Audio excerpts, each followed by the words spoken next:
Same sky. The dogs hiding in overcast are overflowing.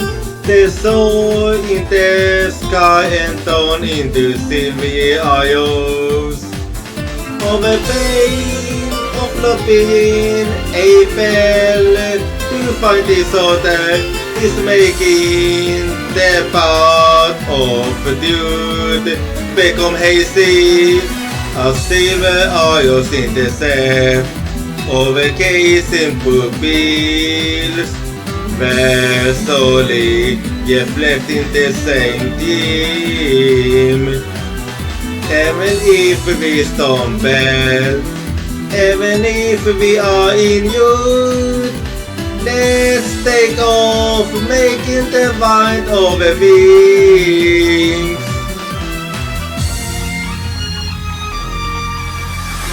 In a faraway place where not even our voice can give, we are solely looking up at the same sky. No, I can finally feel it upon me again. We will meet again. I don't ever need a reason. When through a tempting hearts become closer, they will illuminate the path of duty. As the yellowest silver isles beast overseas. Let's make a note to the blood deep in from our wounds. Even if we inflict pain, even if we inflict injury, we will not let go of our bond.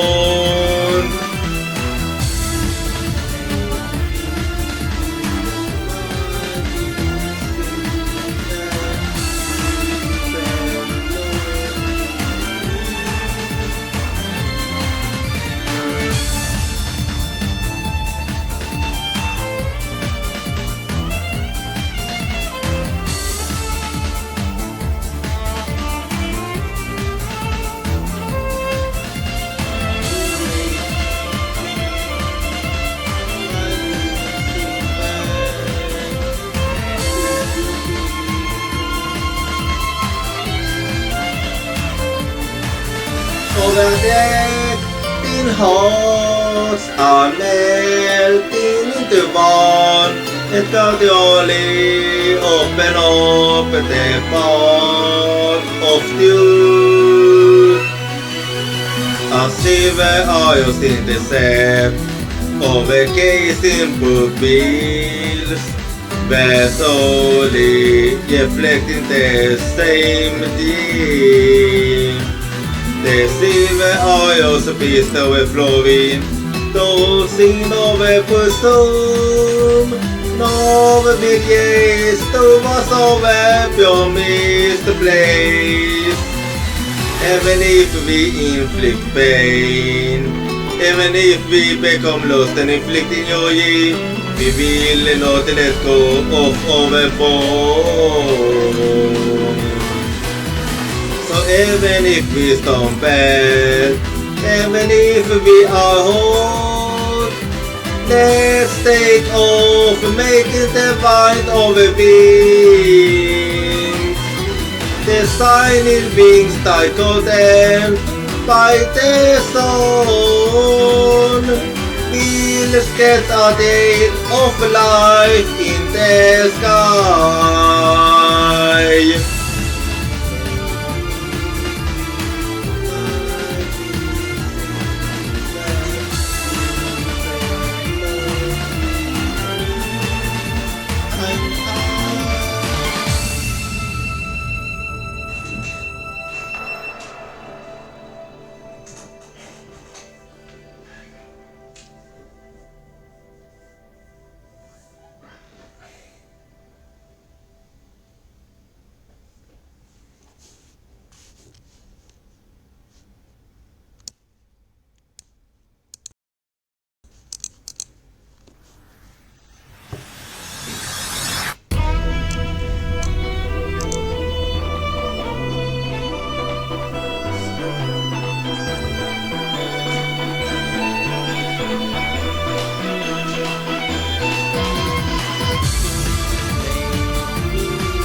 Halloween, det älskas min väg.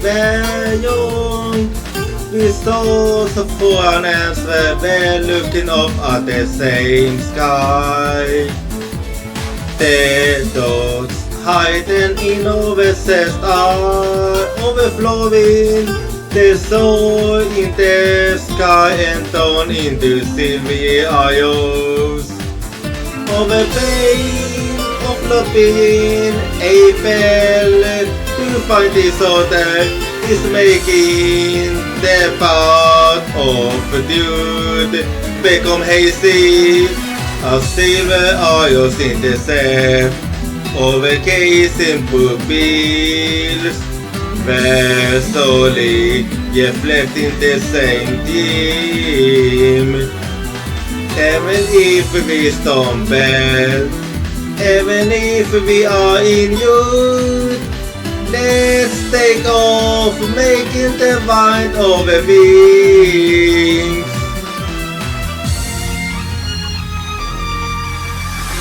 In a faraway place where not even our voice can reach, we are solely looking up at the same sky. No, I can finally feel it upon me again. Meet again. I don't ever need a reason. When through a tempting hearts become closer, they will illuminate the path of you. As the yellows the silver eyes, beast overseas.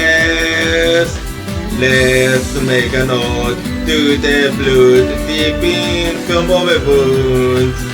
Even if we inflict pain, even if we inflict injury, we will not let go of our bond.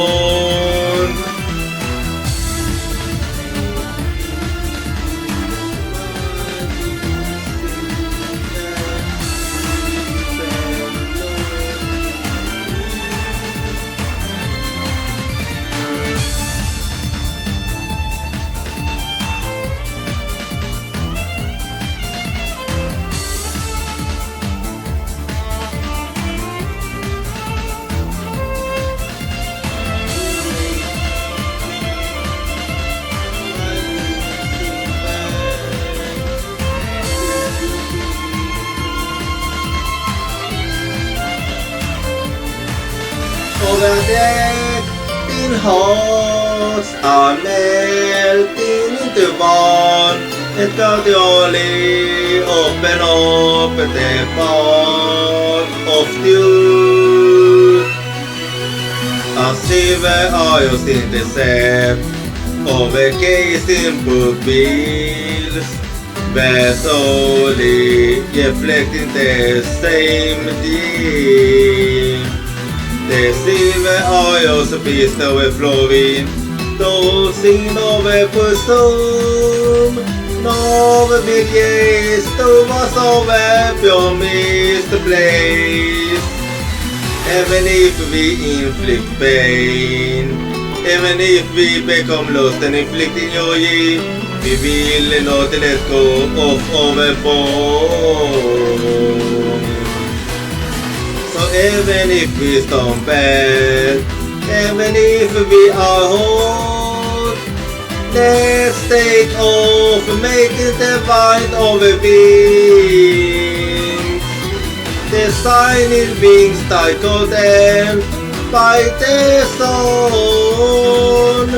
We'll get a day of life in the sky.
Halloween, det älskas min väverjong. We saw so far and we're looking up at the same sky. The dogs hiding in our chest are overflowing. The soul in the sky and down into silvery eyes. Over pain of not being able to find this other is making the path of dude become hazy as silver eyes in the sea over casing pupils where slowly reflecting the same theme. Even if we stumble, even if we are in youth, let's take off making the mind of a wings.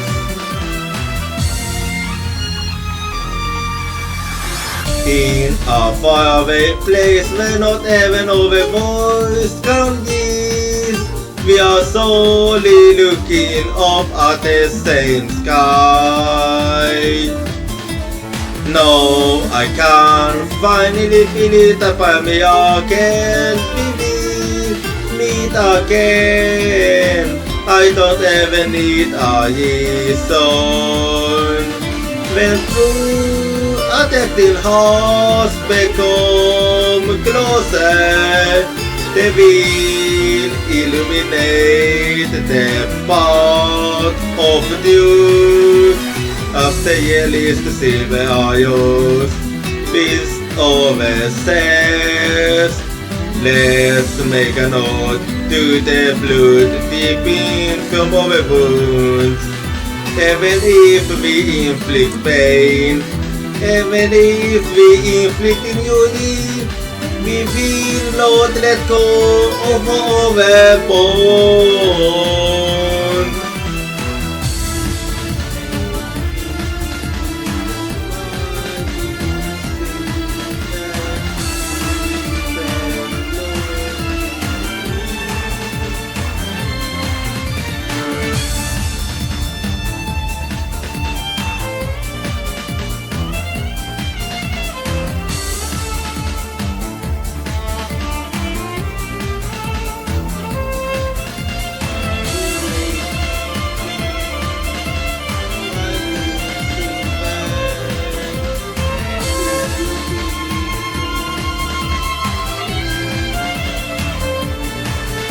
Over there in hearts are melting into one, and gradually open up the path of truth.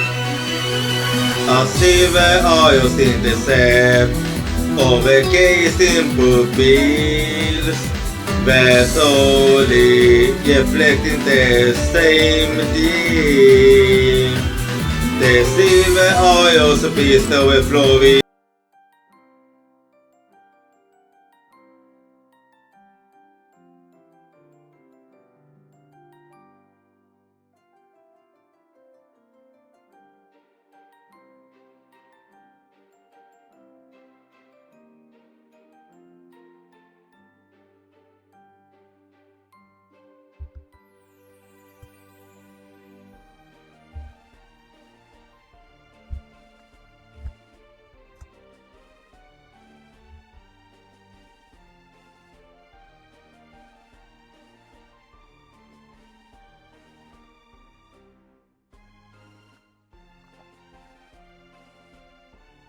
Hello, good evening, konbanwa, and how's it going for you?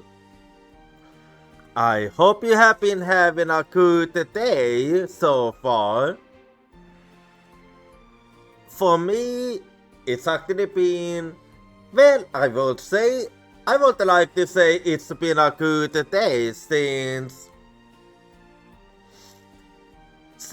so you remember how I talked about that extra job earlier Well, I was speaking a bit with the recruiter for it, and well, I was actually interested at doing some extra job, so he has signed me up as interested, and next week, so will we have a little online meeting, and he will tell me more about the work and what I'm expected to do and all that. Because honestly, it really does seem like a good one for me to get some extra cash while I'm looking for an actual job within gardening, hopefully. So it's actually going quite good because extra money is always nice, especially if you like me on a tight budget, then you need the extra money. Anyway, and also, so the weekend is almost here, so how have your week been for me?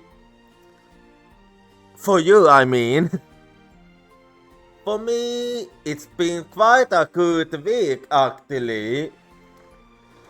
Basically, I've used to be in job hunting, but I have also helped my dad a bit with his garden. And do you have any plans for the weekend?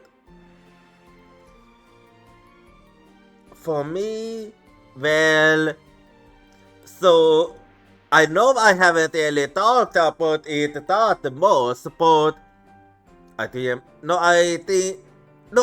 actually talk about it a bit earlier this week. But anyway, it's Diwali this week. Just for the ones wondering, Diwali is the light festival that we celebrate in Hinduism. So I was thinking about going to the temple to celebrate Diwali tomorrow evening. Because I actually like going to the temple. If I haven't told you before, there just is something about the temples that I really like. Anyway, so today we're gonna be playing some Ace Attorney Speed of Justice. But before we do that, so today I'm 21% pony, and I'm also 8% delicious. And also for the question of the day, do you have any phobias? For me, well, I don't have any phobia myself. However, when I was a teen, so did I actually have two phobias, which I managed to overcome. So, my first phobia was heights, but that's basically what most of us have or had. And my other phobia was I had a phobia towards the wasp-and hornets in the past. Which actually isn't really that surprising, because we all know how wasp and hornets can be like. But I managed to overcome that too. So now I don't have any. At least as far as I'm aware. Or if I was to say that I had one, I'm not really sure if it is a I don't really know if it is Ataphobia Tire or not, but I actually suspect that I have some kind of phobia towards love. But that's hard to say because I also have some interest in it. So it's really not easy to say if I have a phobia for it or not. Anyway, and since it's Friday today, you most likely wondering what thing I have today. So today, I'm actually not big, I'm not really big on yet wine, but I decided to go for something different, so this time I went for yet wine from Argentina with... Does it say how... Well, it says 2022, but I don't know if...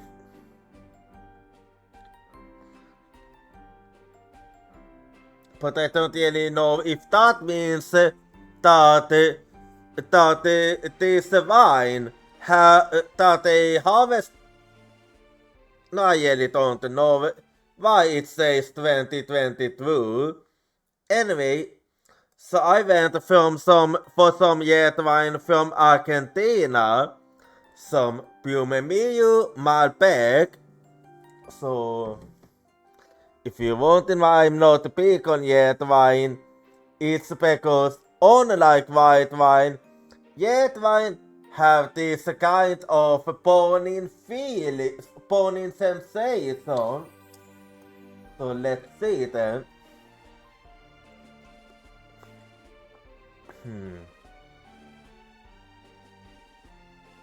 Well,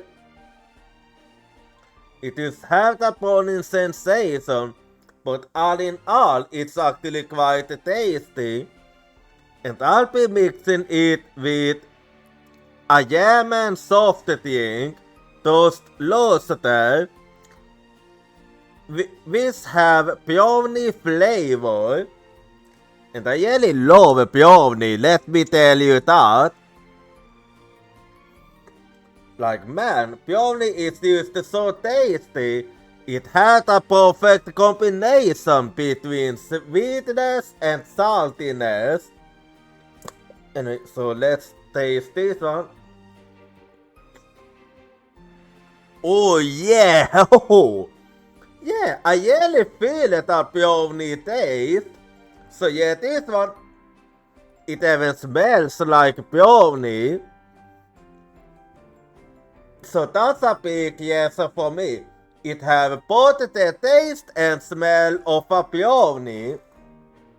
So how will it be like if I mix them up? Oh, damn it. So let's see. Let's mix them up together. I'm gonna accidentally spill, so I'm gonna have to people with that kind of a bottle. Anyway, so let's taste this one then.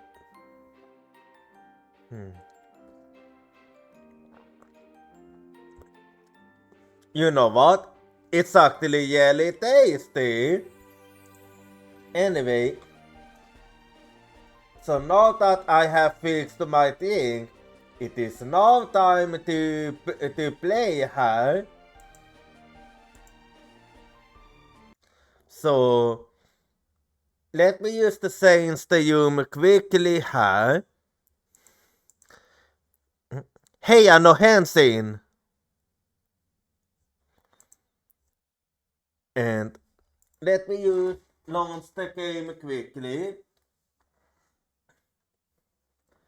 So last time at Ace Attorney's Speed of Justice, so did we get started with episode 2, and this was supposed to be the return of Kim Ayai, if I remember the name correctly. However, it ended up becoming a disaster, and the Aussie got accused of having killed. I forgot its name. But the Aussie got accused of being the murderer. But we trying to prove to prove that she's innocent. And along with that, we have also gotten she also got scammed by the producer, because the producer, he's not an honest one. Like, he made the Aussie, he asked the Aussie to sign a contract, and she read it very carefully. I will actually go into details about that later when I do my recap, so so let's not talk too much about it. But we only have one day on us, and along with that, it seems like Apollo actually knows this abuse security we're gonna be dealing with. So let's actually get to Cayman gonna. Let me just open the whiteboard quickly.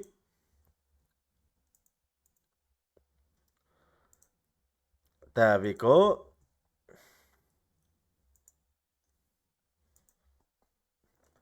And now it's used. Yeah, and now I'm used to launching the game here. So let's get to it. And objection!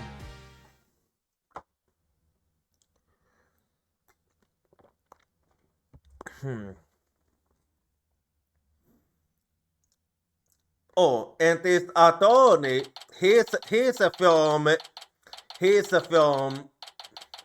I'm gonna say Keanya because I keep forgetting the name. But yeah, he's a foreigner, this attorney. Anyway, April 28, 9:15 a.m. District Court, Defendant Lobby, non-petit. As per usual, I'm gonna have to remind myself of everything so far. So they use the attorney's page, the usual, and has the diagram of the states, which also shows on the states, and this is where the victim was killed. And oh yeah, Kiamba. And this is actually a poster from 13 years ago with Kiambaye, with and he's the one that created the tube Kiambaye, and wait, and he happens to be Theos's father. But he's sadly dead, and he's, if I'm not mistaken, at prison, and he's the victim of this case. And actually, we didn't get to know him most because he wasn't part of the Tube for long, and since Theosis murder, and also Apollo's murder, I can mention. Yeah, Apollo and Theosis are siblings. And this is the soul script for Bonnie. So at 9:30 a.m. so was Mr. Yoss. At 9:30 a.m. so was mysterious. Vissa can mention he's mysterious. That was how it was. He's mysterious. Just so you know. Anyway, so at 9:30 så was it act 1 vid vem mysteriös transformed into a diakon and Theosi performed her heart trick to defeat him. And at 10:20, so did Polly do her teleportation trick because she wanted to revive Mr. Yeos, and she was gonna use Theosi as sacrifice, but Theosi was supposed to use her escape trick, so she wouldn't get sacrificed. However, after she did that, that's when the incident happened in which Mr. Yeos got killed. And at 11, so was it the final act with the final battle. And Mr. Yeos was supposed to pull off a fire trick.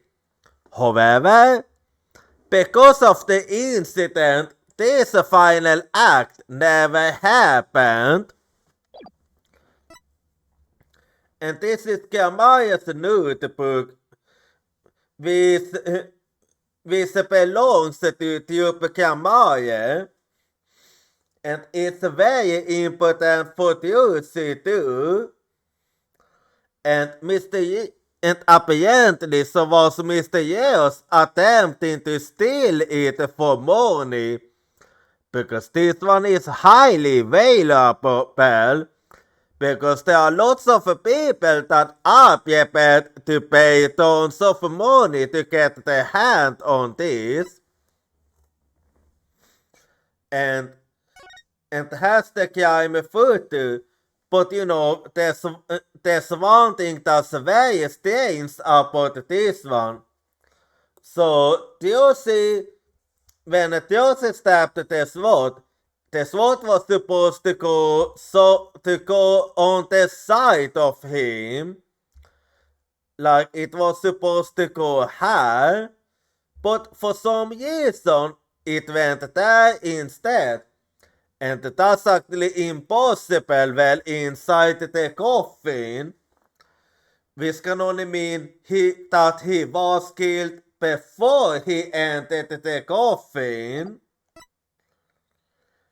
And här are the various fingerprint results. So, naturally, since Bonnie didn't wear any clothes and we can see that she did actually toss the lid during her act. So, finding Bonnie's pins on the coffin lid, nothing usual. Finding pins on the side panels made by Mr. Yeos? Well, that's not really that bad since he was in a very cramped space, so that does make sense. However, here comes the interesting part. So on the top panel, so did we also find some fingerprints. However, we couldn't find a match, so who that belongs to, we have no idea.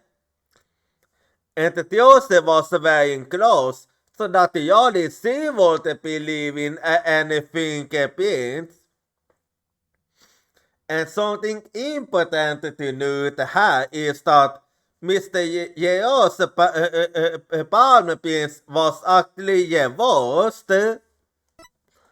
As you can see here. And this is the fire bucket, which was supposed to be for the final act. But since the final act never happened, it ended up becoming unused. And has the contract that Theosi was signing. So, Article 1 basically says that the first party, which is the program broadcast, was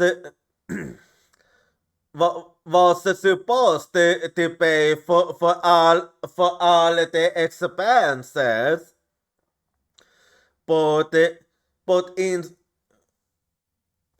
but because yeah, so the first party, which is the broadcaster, was gonna pay for everything, but in exchange, so wanted the broadcaster gain the rights to broadcast the magic show on their own channels. And this was in the contract that Jose was signing. And then for Article 2, if it was the fault of the second party, this meaning Theosi and the yes of the magic cast, if it was their fault that the show got cancelled in any way, so would they have to pay $3 million to the broadcaster. And this one, according to Theosi, so Article 2 wasn't in the contract when she signed it, and she said that she read the contract carefully many times, which makes it very bad because she said she read it many times, but she never saw Article 2 when she read it. But it is a fact that they did sign it, making this contract valid. And has a statement about the second act. So Bonnie did mess up with Mr. Hat's position and placed him on the wrong side. And because of that, so did Josie have to do some quick thinking, since he had to adjust for a flawless performance. And because the lift was at the wrong place, she had to move the lift herself too. And then has the clipboard. So this clipboard is actually connected to the contract. And you might wonder why. Well, when we investigated this clipboard, so did we find out that this clipboard was actually used to scam orders, because Josie was telling the truth when she said that she had never seen Article 2 before, because there wasn't an Article 2 in the papacy yet. However, right below the papacy sign, so was there another paper, and the signature she made on the first paper was also left on the second paper. And we will have to prove that, because if we manage to prove that, then we can make the contract invalid, because doing something like that is actually not allowed. And this is the stage lift that the Josie moved. And also has the sword stand, so Josie used a Uber sword. However, after the incident with the dragon falling down, Så det aktuell kulprit svitste djupesvårt vid det gällsvårt. Vi satte plut in it. And that was how they thought that Joseph was the murderer. And has the soul footage that solves Joseph escaped it. So, yeah, Bjorny managed to brainwash him, and he was supposed to sacrifice Joseph. And however, right when he was gonna do that, that's when Theosis escape happened. And there wasn't supposed to be anyone inside the coffin at this stage. Oh, and she's holding the djupesvårt I wanna mention. Yeah, there's supposed to not be anybody inside. However, now when Theosis opens the coffin, she ends up finding Mr. Yeo's dead body.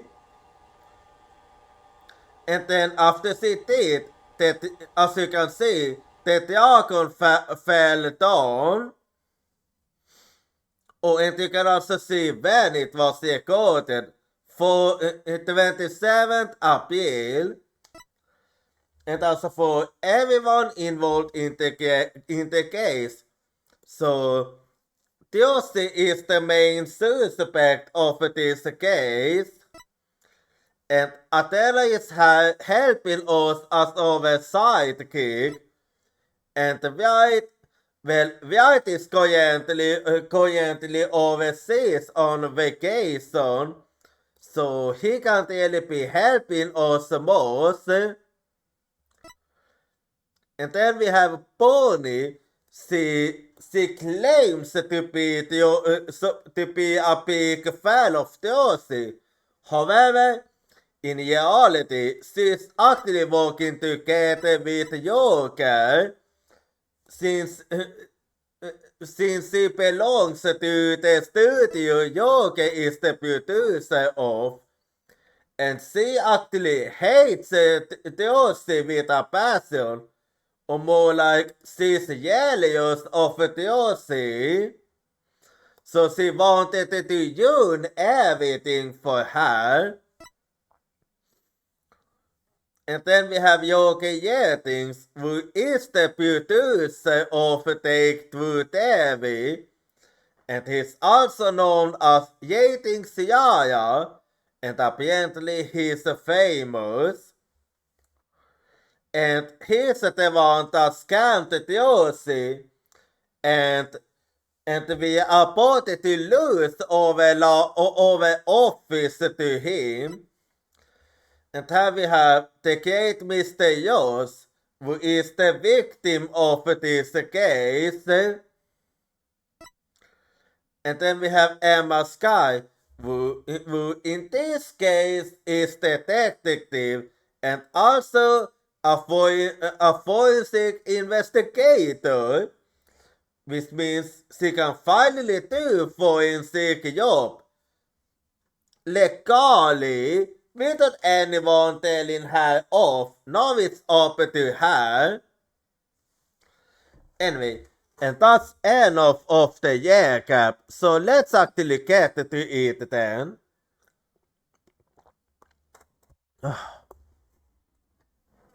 The year cap always takes time, but now I basically remember it. I'm fine. I'm Apollo Eustace, and I'm fine. Is Apollo okay?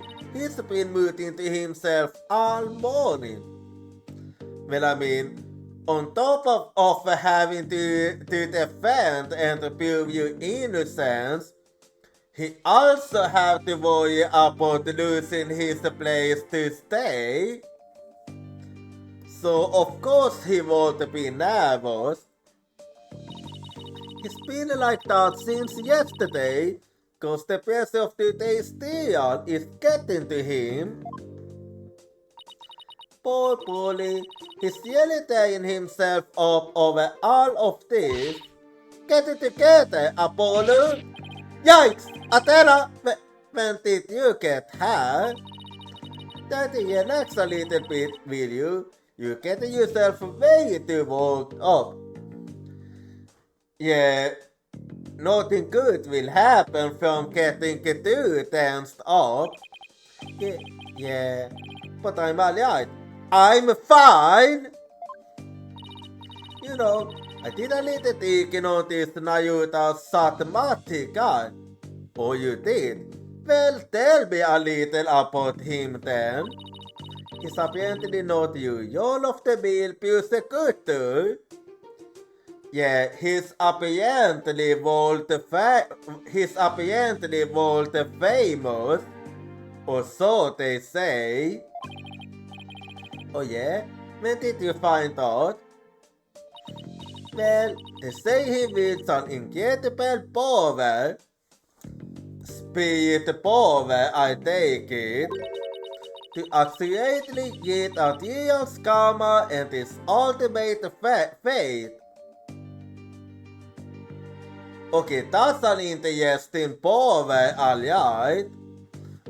But what exactly does that mean?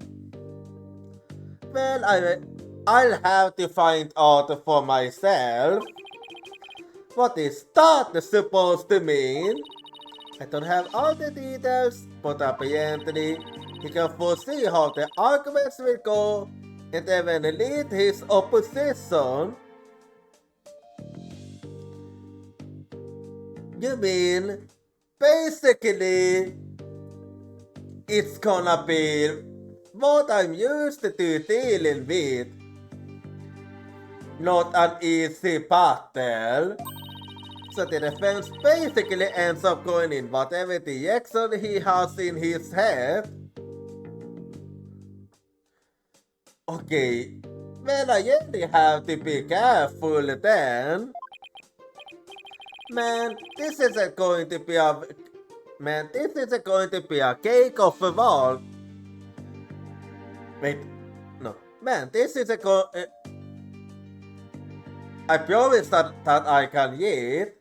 Man, this isn't going to be a cake walk if that's true. Emma did say she'd talk to him for all stuff. Has hoping that went well. Well, we can only hope, but I'm not gonna be holding my breath here.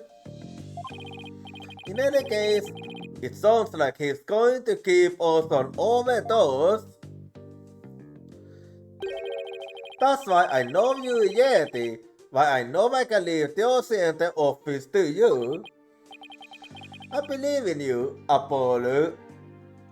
Yeah, I did say that. Since I know he can't do it since he's away. Mr. White is putting his faith in me. I can't let him down now. Yeah, let's not disappoint him.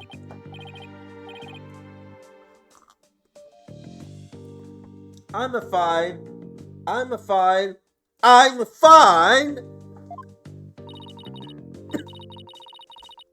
There he goes again. It's almost like he's chanting a prayer. I'm fine. I'm Apollo Eustace and I'm fine. He's really trying hard. If you say so, Apollo. The deal will start momentarily. Is the defense Yeti? Well, I'm Yeti at the very least. Yes, we're fine! Well, that means that he is a Yeti. This is fate, and the fate of the agency, yes, on this deal. This is it, Eustace. If ever there was a time to sign, it's now. That it is. April 28, 9:30 a.m. District Courtroom number 6. And also, we have to finish this case today because if this gets extended by another day, then it will be too late because then we will have to pay up with money we don't have, which means that we will be losing everything.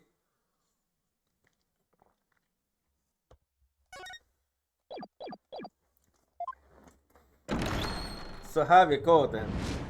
Day 1. Godis Novin Season. All guys. Godis Novin Season for the deal of the Josie Bride. Det är faktiskt Johanna. Så gärna gjorda den. Inte Björsekursen.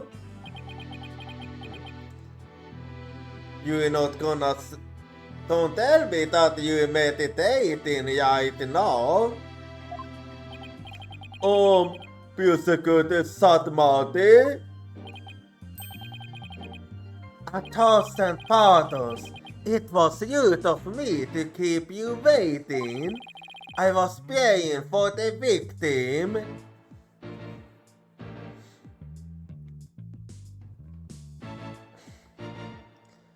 Well, that's something that I don't mind because I do blame myself being a Hindu. Or religions are actually kinda similar in that sense. Oh, praying. Yes. Yes, I see. You are Quranist monk, correct? Persecutor? Yes, that is correct. I am but a lovely monk from the kingdom of the Quran. I beg in advance for the forgiveness and kind patience of everyone here in this court. Well, I do accept the prayers here. I am unfamiliar with the proceedings of this country and might make many blunders. Well, you are a foreigner after all, so it does make sense. He seems like such a gentleman at soul, doesn't he? Yeah, he really does. But but I don't expect him to be anything but that. I wonder if Emma had a chance to talk with him about the Josie. No then, Mr. Curtis Satmati, your opening statement, if you would. Certainly, in the name of the Holy Mother, I vow to guide the victim's soul to a land of eternal peace known as the Twilight Realm. Now, let the last rites of the victim begin. Nayuda Satmati, he's really been making a name for himself, apparently, but that nickname, last year's persecutor, I wonder how that will come into play today. Well, we are about to find out now, aren't we? A long scroll, huh? The incident took place in the middle of a spectacular magic show. The accused performed a magic deed in which she thrust a sword into a coffin. which was supposed to be empathy. A coffin from which the body of the victim then spilled out, death from a fatal stabbing. The victim's name was Mano Misty. So that's his name. I actually never knew his actual name up till now. Otherwise known as the Great Mysterious. His blood was found on the sword that was used during the magic trick. Except for the fact that wasn't the sword that Josie used. But I have to prove it somehow. Just knowing it isn't enough, I have to prove it. At the firepot, the victim's yellow name was Manu Misty. His blood is on the motor weapon. At the firepot added to the court record. So his death was used on unfortunate accident? That was the first claim, but not anymore. Mano Misty's at the firepot. Time of death, April 27, approximately 10:30 a.m. Cause of death, shock as a result of being stabbed through the body with a sharp blade. The victim's real name was Mano Misty.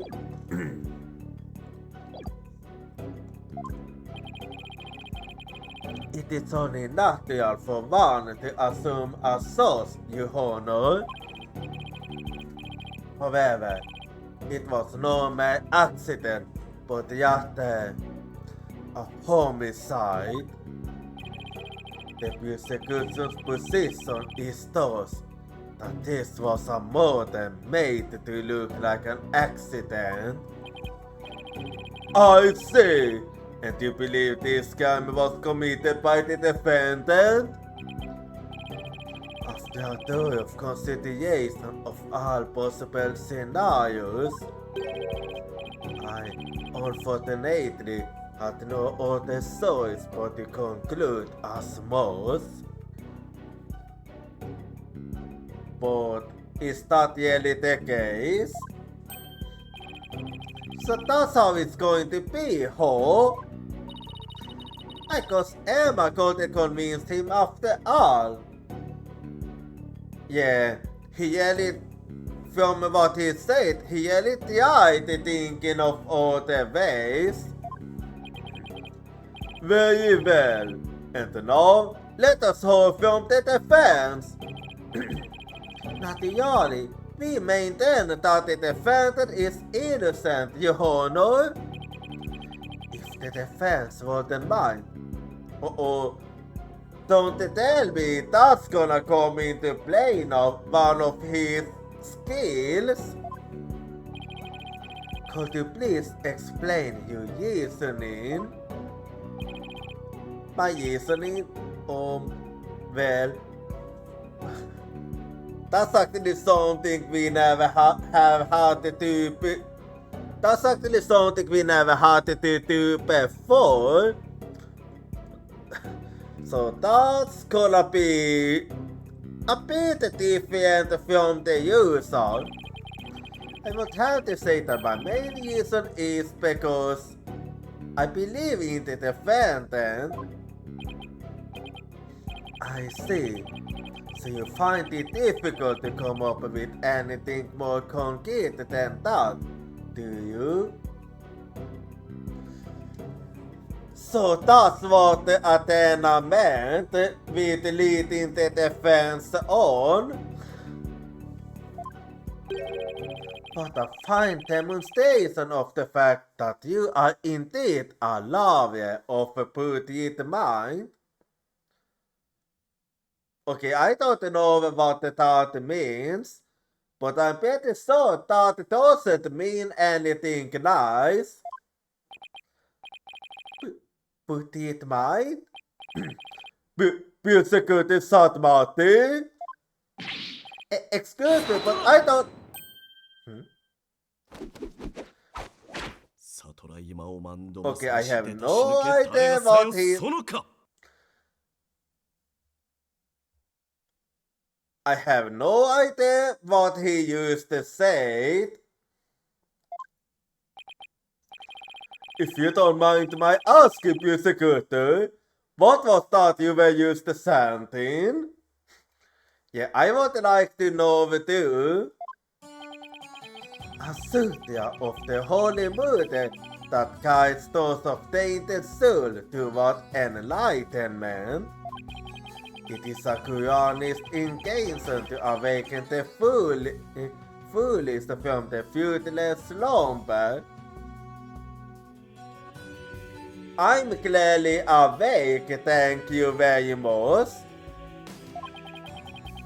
Fitting for lovable indulgence in such a fancy as the innocence of the accursed. I see. So basically, you're asking the defense to get yelled? That's a nice way of putting it. Allow me there's a fair words, defense. It is my duty as a monk to punish sinners and to guide victim souls to the twilight realm. So dissolve your panthers and admit to the accursed killed now. No harm will come to you. But so to interfere with my sacred last gifts for the victim, then I shall cast you down into the pit of hell along with Joseph White. Yeah, I was right then. You anything about the gentle? No, we wait just 1 minute here. But it, pit of hell, is that elevated at the someone in a court of law? Physical disability? That might be the way you conduct deals in Kuyain. But I would appreciate it if you would refrain from such soft language, huh? I mean, let's face it, such languages have been used all the time, huh? Your Honor, that was but a Quranist sermon for those who have strayed from the path. Harsh words are often necessary to admonish condemn people deviants who cannot see reason. Oh, I see. I didn't realize. You point it so easily, man. Like always. I constantly do hate the defense attorneys in Quran, huh? And still, that was way over the top as far as the weapon apples goes. I don't know. I'm actually used to it myself. But then again, I do have a sharp tongue. And the deers only use the bacon. Well, defense, I suppose the way up is the good to do things wise by county. Can I ask you a question, Yods? Have you heard this saying? When in human, do as the humans do. Why don't we look at this as a cross-cultural exchange and try to be open-minded about it?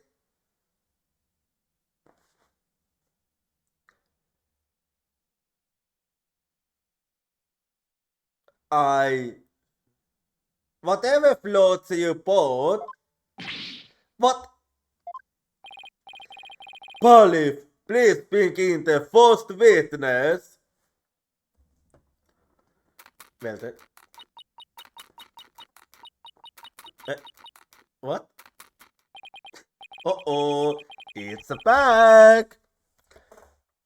Her old habits are back, and she's a grumpy like always. I thought that the grumpy Emma was gonna be gone forever. But that doesn't seem to be the case. Also, hang on, I'm just gonna fill up quickly here.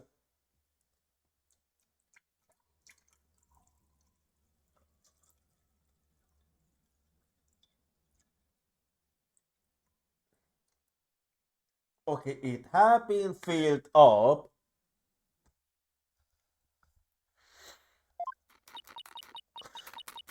Okay, how much are you gonna eat? Detective Sky, the courtroom is no place for cursing yourself. What's wrong with having a little snack? Girls gotta eat, right?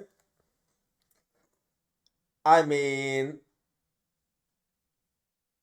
couldn't you have eaten earlier? Theo seems a little stressed out.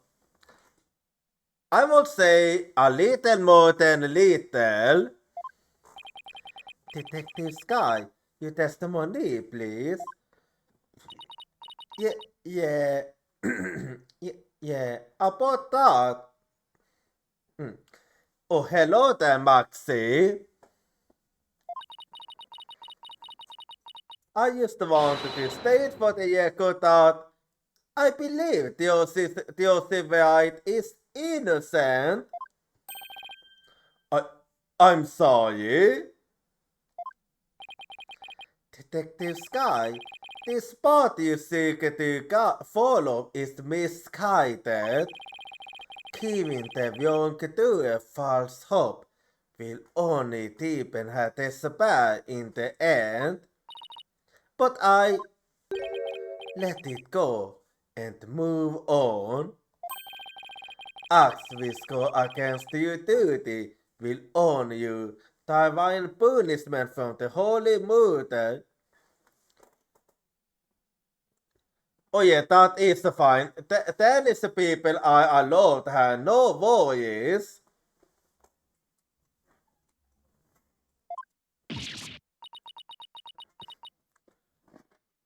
Yeah, he's been like that all the time. Take it easy with the eating now. Fine, I don't know about the divine part, but I get the punishment bit loud and clear. Because Emma got assigned tons of paperwork or something for sticking up for the OC. Yeah, that might actually be it. See, and persecuted South Marty don't seem to get along very well, do they? Shall we continue? The persecution contains that a ghost had a clear motive. The evidence, if you would, Detective Sky. Alright, please take a look at this poster. Yeah, that one got cancelled, alright. It's a Tube Gamaya poster from 13 years ago.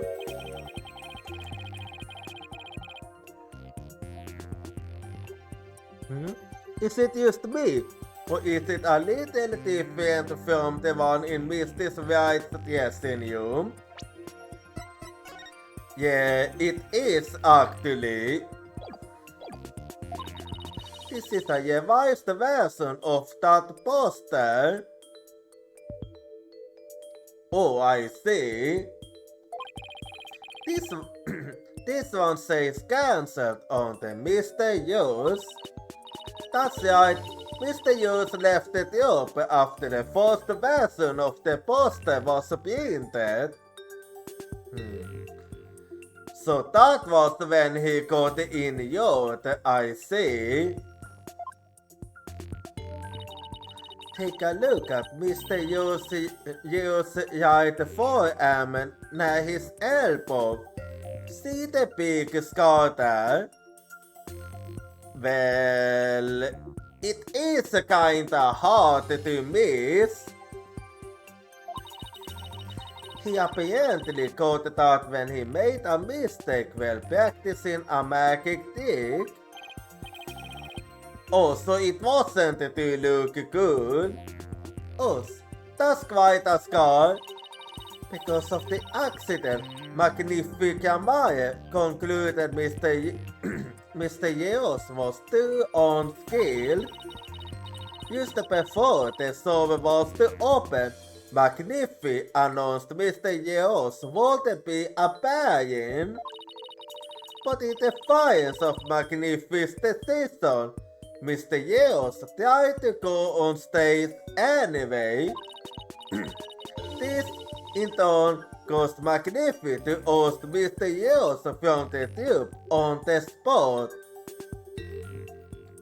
So that's what happened. He kicked Mr. Yeos out. That seems just extreme. Did he really have to go that far? Well, it is his decision. When it came to magic, Tupacamaya was so passionate, or so to say extreme about it, that it caused problems for them from time to time.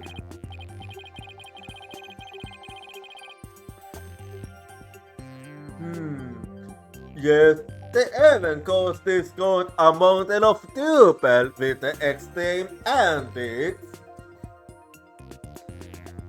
You talking about that case? And now, the Duke's successor has committed a murder. It seems the Duke's talent was inherited by the right person after all. A pretty talent for criminality. There he goes again.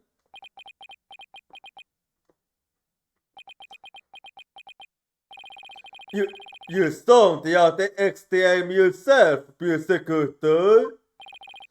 Criminals with impulses do not deserve sympathy, Your Honor. Should a monk really be saying that? Ahem, as I was saying, after his expulsion, Mr. Yeos apparently went on to hold a grudge against the Duke. He would tell those close to him, I will get my revenge on Duke Kamaye someday. Revenge, That certainly sounds antagonistic. 13-year-old poster, Mr. Yeos was apparently ousted from Duke Kamaye 13 years ago due to an injury he sustained. 13-year-old poster updated in the court record. And then, his chance for revenge finally came, if you would be so kind, Detective Sky. Alright then. I guess I don't have a choice, do I? You really didn't want to do her. The defendant's motive. The victim planned to get his revenge on Duke Kamaye during Dios's magic sword. Mr. Yeos was going to force to steal the Kamaye notebook from the defendant. Well, I can testify to that he did actually attempt to. He then indeed intended to reveal the secrets behind the magic tricks to the soul. That was the victim's plan for revenge. And when he did in fact steal the notebook, the defendant murdered him before he had a chance to reveal the secret. But Joseph wasn't even aware of this.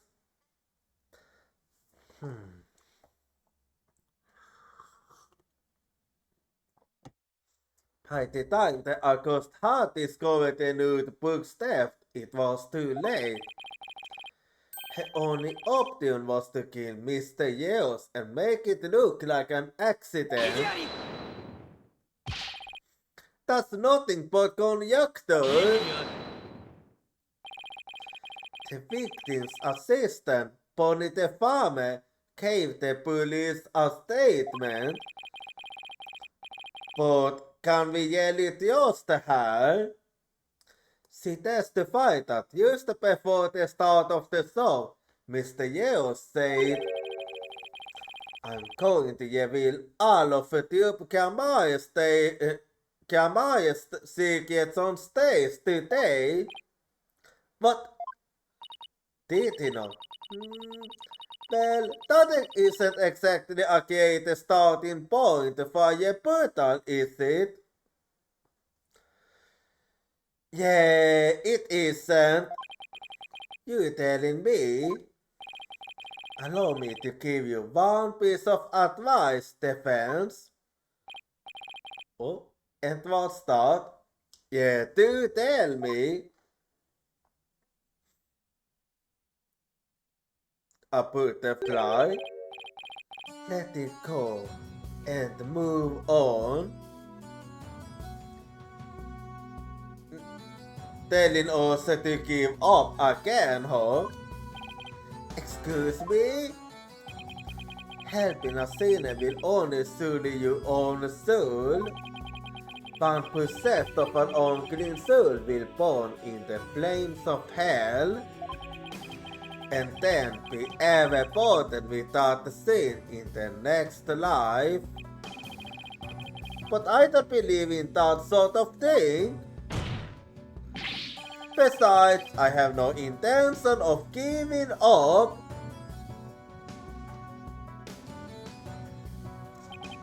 Oh, holy mother, can't we the strength to deal with this booted lawyer? All actions have consequences, and yours will solely earn you the honor of being a mere stinkbug at best in your next life. So you're looking at that down on us? We're nothing more than insects to you. A stinkbug? No then, Mr. Stinkbug. I mean, Mr. Eustace. Your cross-examination, please. You was not literally gonna call us that too, was you? Anyway, cross-examination time then.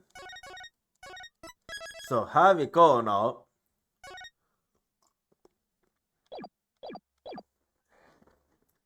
The defendant's motive. The victim planned to get his revenge on the Duke Kamaya during the Theosis magic show. Hold it! Given after all this time, it's been 13 years already. Why not? Maybe because it was the perfect opportunity. I know, right? I thought that was a pretty sketchy myself. I mean, wouldn't he have done it a long time ago if he was gonna do it after all? This guy Self-indulgent utbrustes Arthos vill ånjuta divine punishment in the form of a self-evaluation. I see that it's would have teased you well. It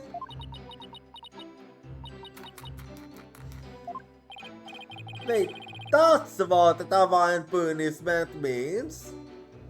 Apparently, let the detective have his snack. This humble servant of the Holy Mother shall explain.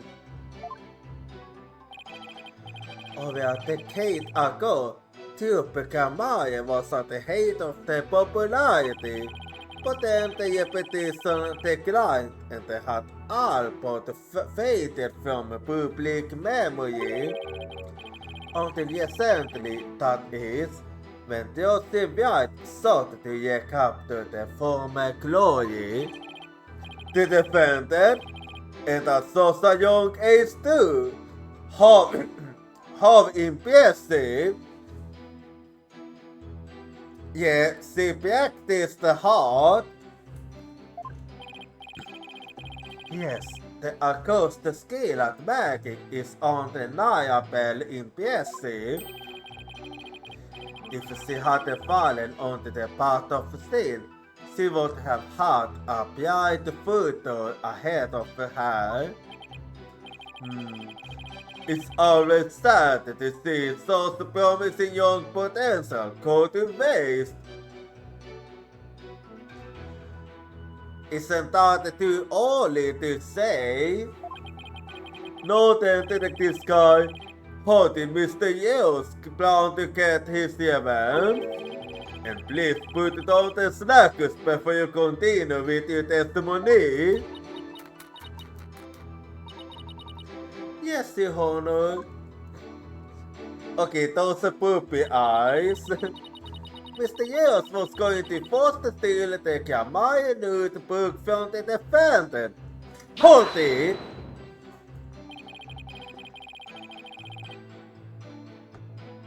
What evidence do you have that Mr. Yales actually stole the notebook? Well, you see, Oh, okay. Well, take your time. Whenever you're ready, detective. Fret not, Detective Sky.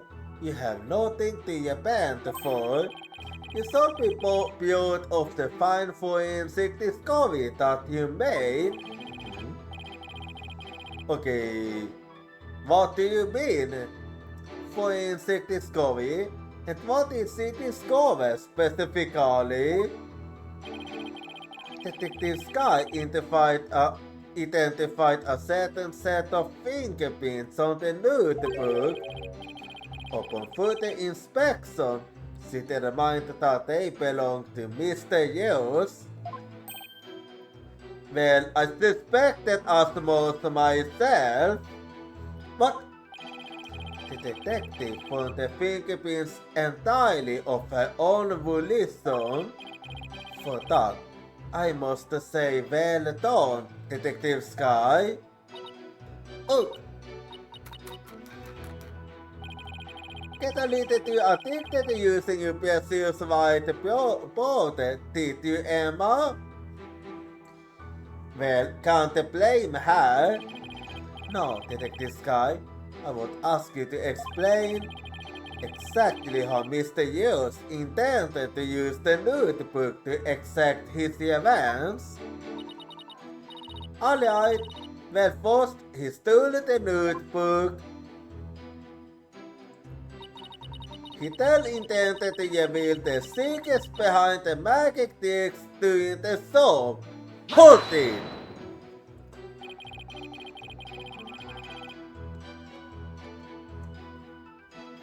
I'm going to reveal all of the Typica Maya's secrets on stage today. That's what Mr. Yales himself said, right? Oh yeah, that's true.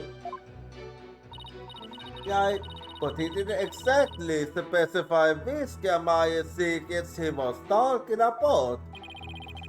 But the prosecution thinks he was referring to the secrets behind the Duke Gamaya's magic. Yes, that is the prosecution's assertion. When the August realized that Mr. Yos was the reveal, her family's most closely guarded secrets naturally panicked. So basically, Theos's notebook was hidden in Mr. Yo's things because he had stolen it himself. Basically, yes. I see. Duly. A mutant that only a magician could have. Yes, that's what the prosecution believes anyway. That was the victim's plan for events, and well, he did in fact steal the notebook. Hold it!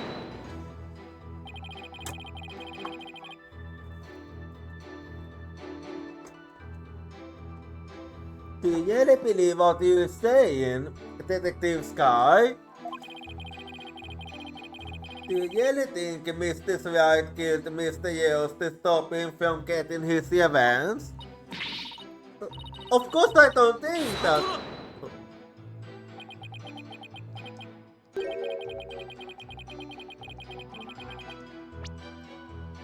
The Tuesday we know would never keep your private consideration separate from your public duty. We're not even allowed to have an opinion now. I warned you about this very thing before the trial began. Did I not, Detective Sky? Yes, you did. Please recite my exact words to you. Emma Sky, you are a detective first and foremost, not a ghost friend. Remember your duty and fulfill it faithfully. Excellent. So you do remember what I said to you? Your devotion to your work will be rewarded, for the Holy Mother sees all. This Holy Mother is no scientific concept I've ever heard of. Those two really don't get along, do they? Yeah, they don't. Well, science and religion go together about as well as oil and water. I mean, depending on how you do it, they can actually go hand in hand. As I was saying, the defendant murdered him before he had a chance to reveal the secrets. Hold it!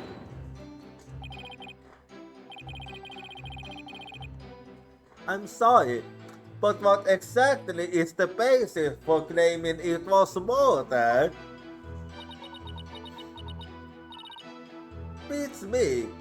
So even you don't know what the basis is. Beats me? Apparently.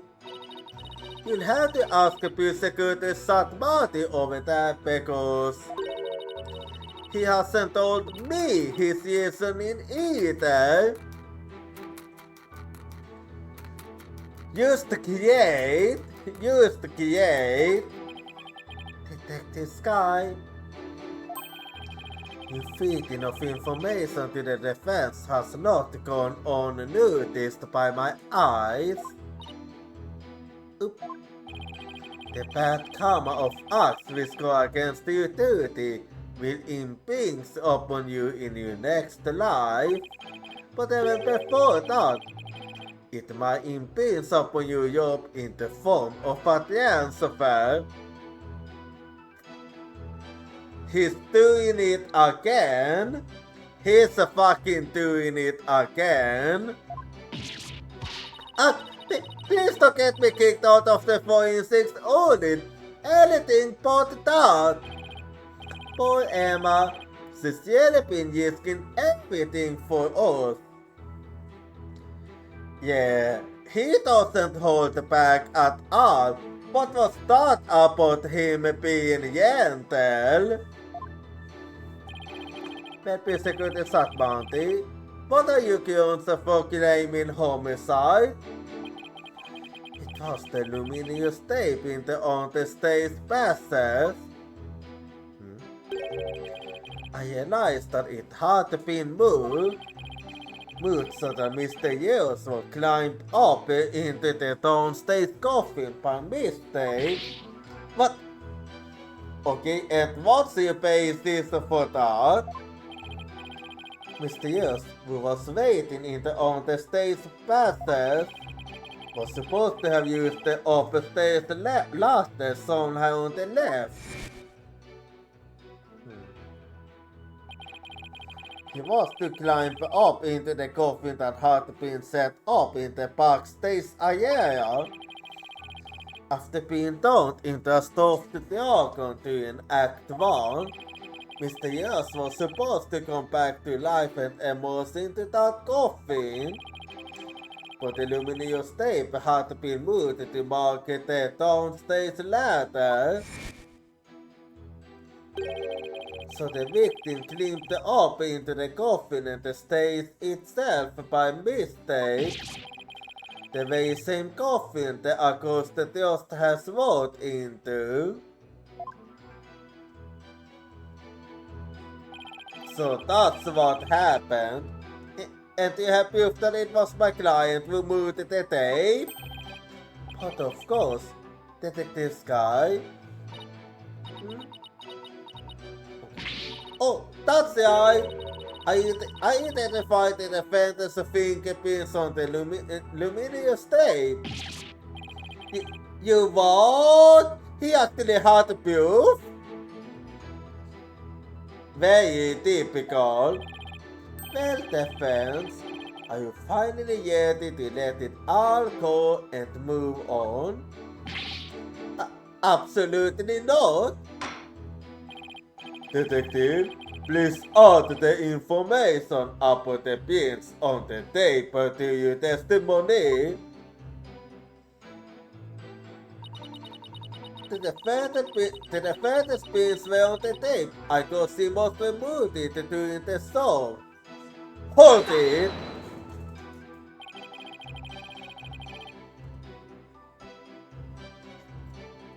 What made you think to check the luminous tape for pins? Well, because you felt like it. Please don't tell me it's because you felt like it. I bet it was Detective's intuition. I just noticed the tape, but used about everywhere for fingerprints. Oh. I toasted pretty much every single surface into the other. I mean, it was so nice to be able to toast for being sweet and anybody getting mad at me. It's great that you're enthusiastic, Emma, but there is such a thing as too enthusiastic. Yeah, I've been accused of being too enthusiastic myself, so I do get what you mean. The tape was moved to guide Mr. Years into the coffin that was downstairs. If that's true, it does sound like a murder rather than an accident. Certainly doesn't help that Yoshi's pins are on the tape. Exactly. Ooh. I wish I know what sound would ever be appropriate to make in this situation.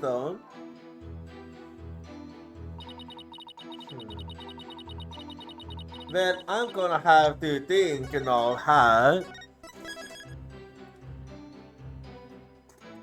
I'm gonna fill up my think a little more, huh?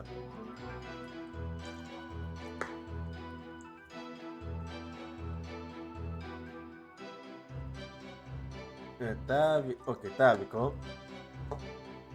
Pinfield up. No, let me try to find a contradiction här.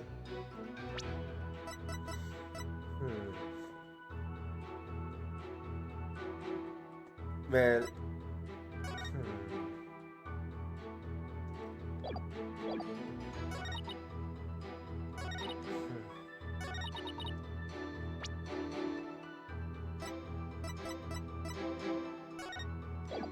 well, there's one thing.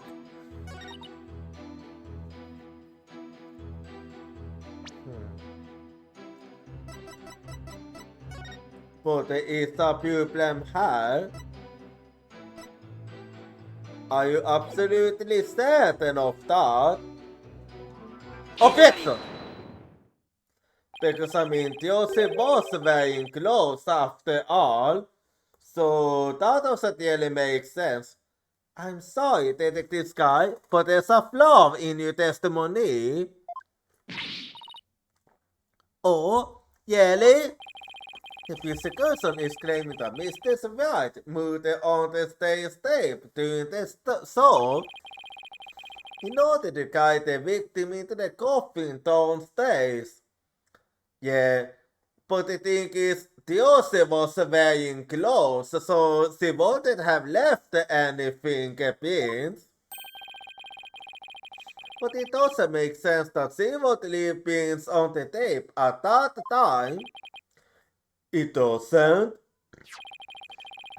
Please consider the fingerprint in years of the main coffin. We saw that not one of my client's fingerprints was found on or in it. That's still, we didn't find any of her prints on that coffin. Yeah, but she did in fact toss the coffin. We do have a proof of that. I think you realized what the flaw in your testimony is. Claiming Mr. Wright left the prints on the tape during the song is inconsistent with the facts. Because he was very close during the song. Oh, she must have left the prints sometime before the song started. In other words, her prints do not prove she moved the tape to mislead the victim. Yep. There might have been another reason for that. The prosecution's investigation was insufficient. Oh my! But on a personal level, I'm very happy about that. Well, of course you are. Well, Prosecutor Marty, if the defense argument is true, then you have no evidence the defendant moved the tape to deceive the victim. I see. Apparently, the defense is more intelligent than I had thought. More than a stink boat at any rate. Come on, you can pump me up to at least a stark beetle now, can you? Would that really be any better?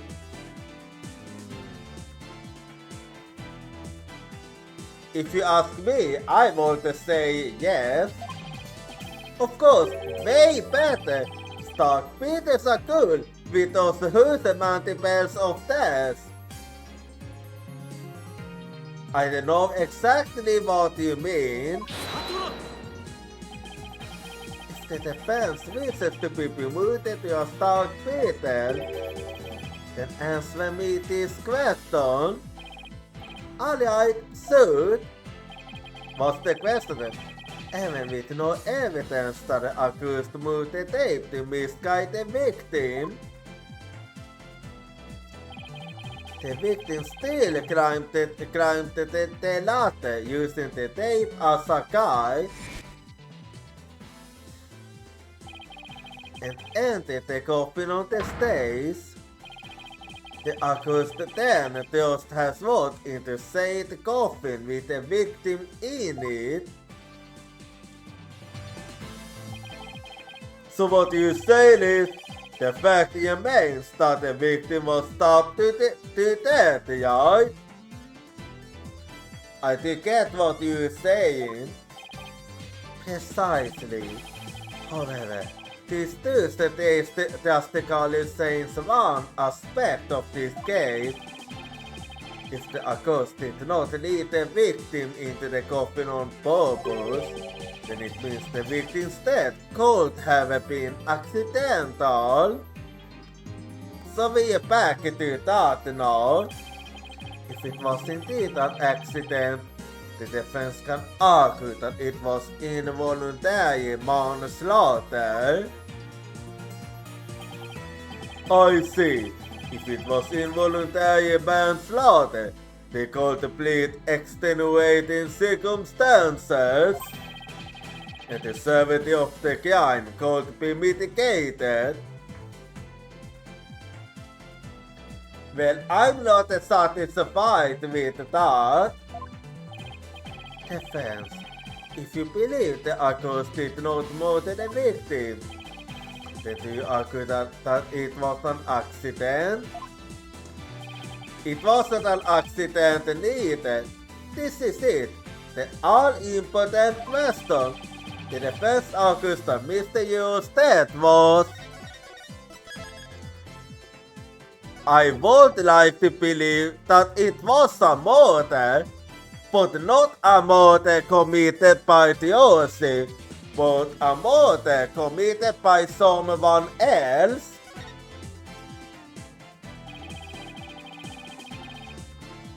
The defense maintains that the defendant is entirely innocent. He believes that it wasn't an accident, but murder. And what's more, we believe it was committed by a third party. A third party? As in that you could be someone else? Yep, we did manage to find the evidence of that too. I mean, of that possibility too. So I'm not speaking gibberish, I do have a proof of that. That is quite a blatant claim to make, and one worthy without grounds. Oh yeah, now. Your voice is as loud as you should, and your mind echoes just as loudly in emptiness.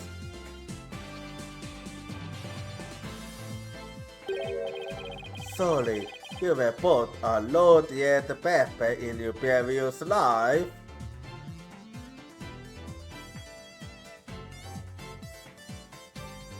I see that as a honor myself, because I do love pepper.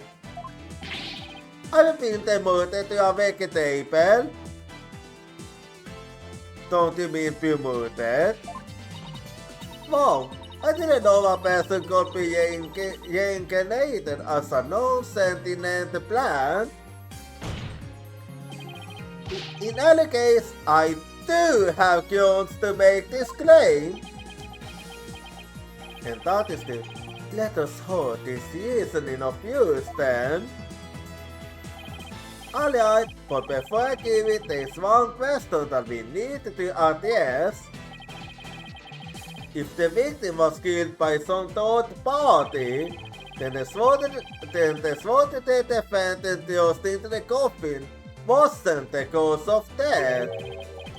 If that's the case, then how did we wind up with a dead body inside the coffin? Good question indeed. A very good question. Now, let's hear your opinion, Mr. Eustace. How did the victim's body wind up inside the coffin? Well, I do have a speculation about that. Because from everything I have seen, I do believe he was actually killed on the stage before he entered the coffin. What if the victim was killed onto the stage before being put into the coffin? In other words, what if the victim was already dead in the coffin from the get-go? Oh, I see. In that case, the defendant's vote wouldn't have been the cause of death. How do you respond, Prosecutor Santmarty? That is the third time. What do you mean? The third time of what? Here! Okay. But what the heck is this? Oh. サトライマオマンどもさまし出たし抜け誰がさよそのか Okay. Him. Oh, my head hurts. What do you think you're doing? Well, that sounds a bit påverkat där. Even the merciful Holy Mother loses patience if she is struck 3 times. Since you never learn, you needed to be punished. Why don't you let me worry about what I need and don't need?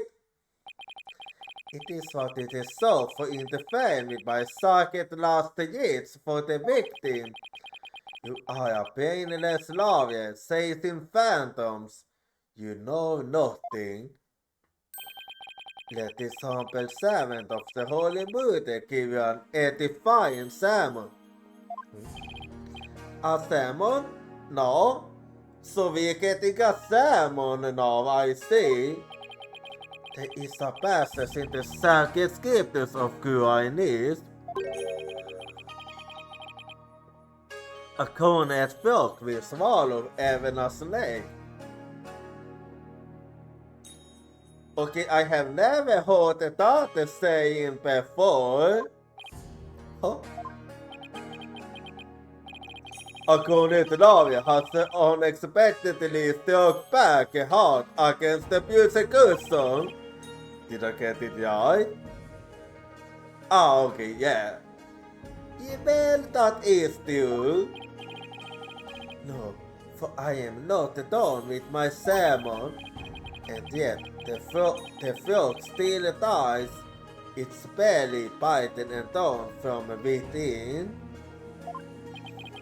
Just great. So you're telling us that we're gonna die? And in this case, you are the frog defense? What exactly is your point anyway? Let us assume for a moment that the victim was killed on the stage, who then had the opportunity to do so during the show. Let's see, the people in the show were... I have to think. Only the famous, the victim, Mysterious, and Joseph White.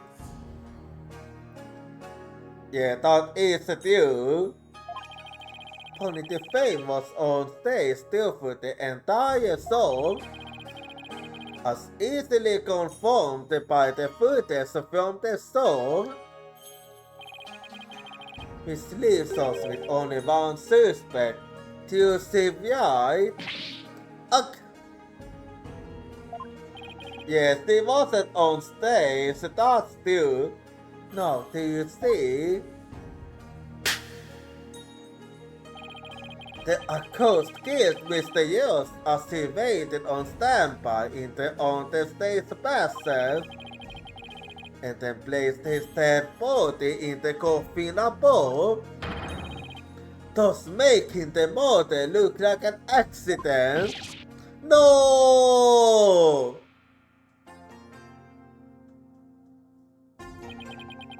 He got us again. O great and merciful Holy Mother, thus another Buddhist mind has been guided toward enlightenment. Ugh, I can't believe I swallowed his thick question wall.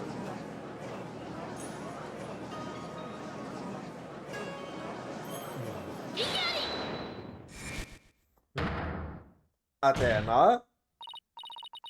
Sorry, but I have to raise an objection here. Athena, what are you? There's something I want to point out, Apollo. And that is, and who might you be? You strike me as a man silent incontinence. I might be young, but I have an attorney's page used the same. And you won't contribute to this discussion in the capacity. That's right. I must certainly vote.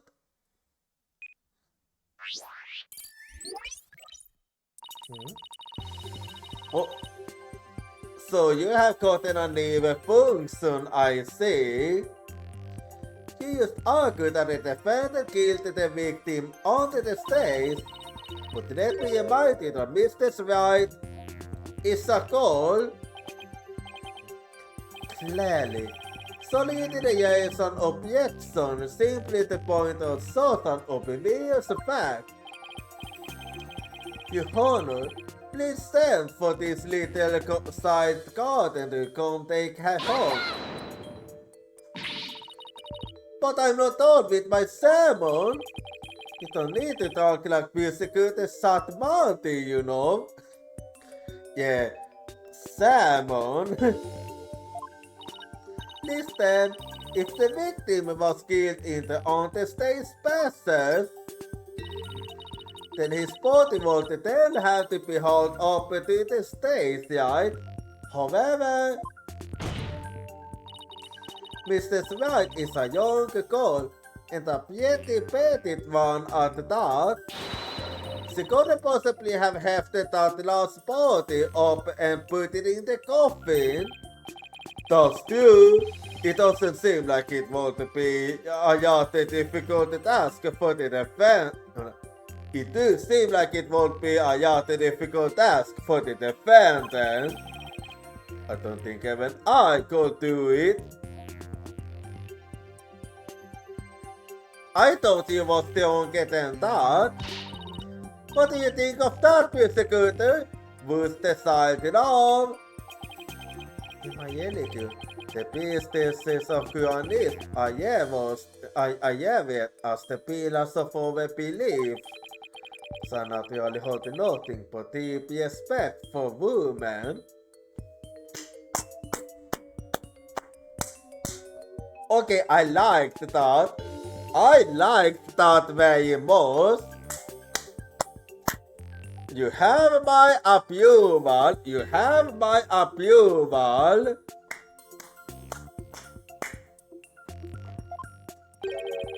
I also think highly of the female perspective. Okay, what do you mean with that? Since the man who called his fair maiden a little silent, well, I think in your case it was more because of your age. Who's a fair maiden? I agree that your point is worth discussing, defense. How indeed was the dead body raised up into the coffin by the accused Joseph Wright, that is? You committed to pointing the finger at her, no matter what, ho? Then you explain how that even be possible. But of course, he actually can't, damn it. There was a way for even a small creature like her to raise the victim's body up. Oh, wait! You really can explain it? I foresaw that our arguments would come to this, so I have prepared a witness. So you expected this? Well, I admire you, Yetiness Prosecutor. It is really not that difficult when one can get the ultimate outcome of any deal. He couldn't have really predicted that things would turn out like this, could he? It's really hard to say. It's pretty hard to believe. Excuse me, but may I step down now? Yes, I suppose you may.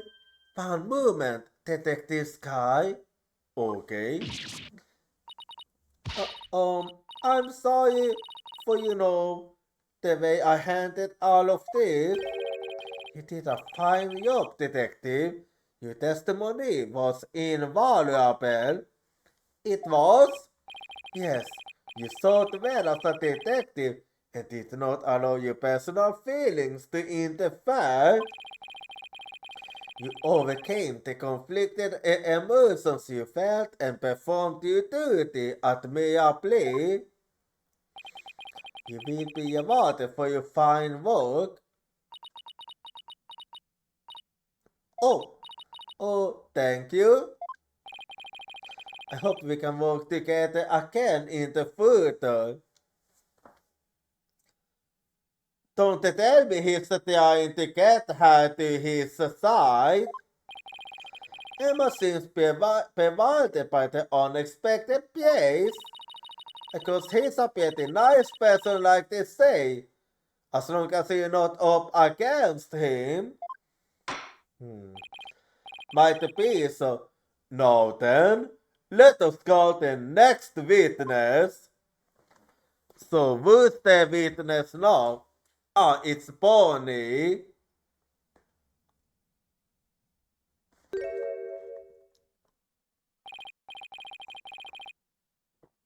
Witness, please state your name and occupation.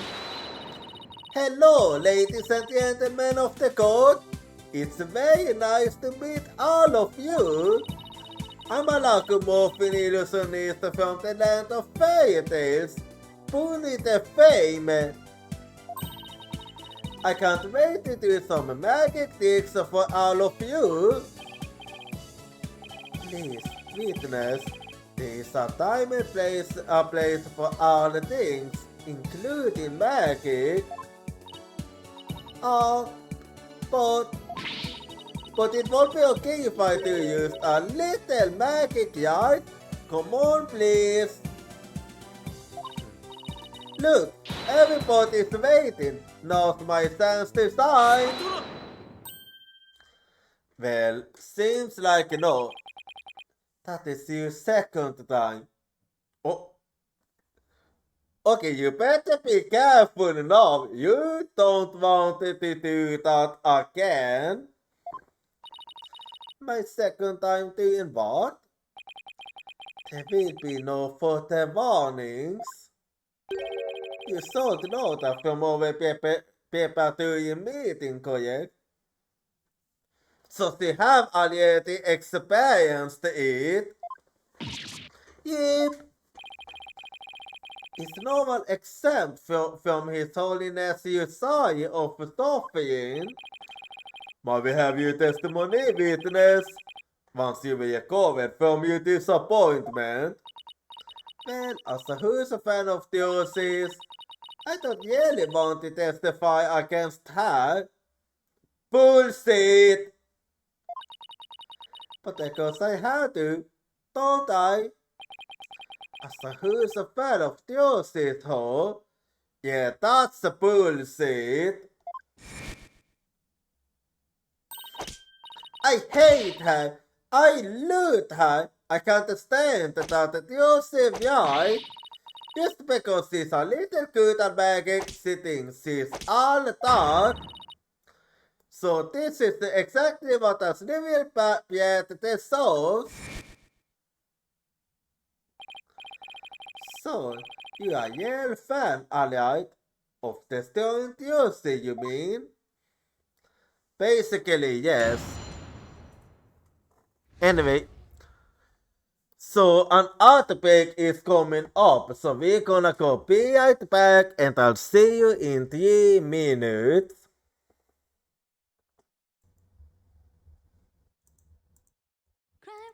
I can't hold your voice crying for me, it's crying out my name.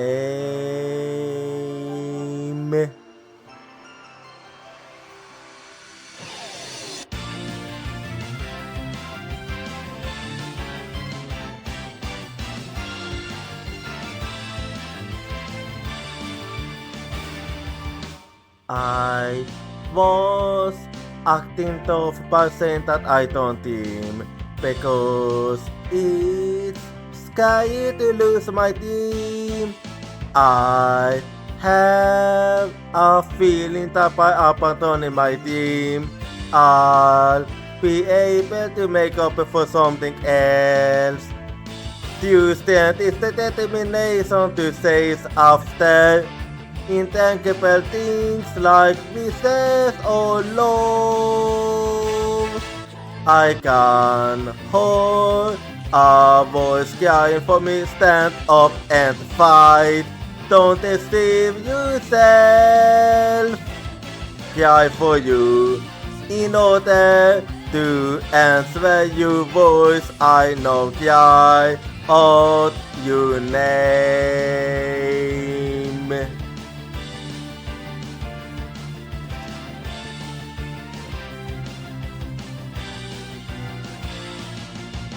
I replaced my lack of self-confidence with kindness. I have a feeling that by giving up, I'll be able to stop hurting others. When we completely accept our pain and hardship and start to understand each other, Tuesday will be born. I can hold a voice crying for me, don't yawn away. I will hold you everything tightly. Cry for you, wanting to answer your voice. I know cry out your name.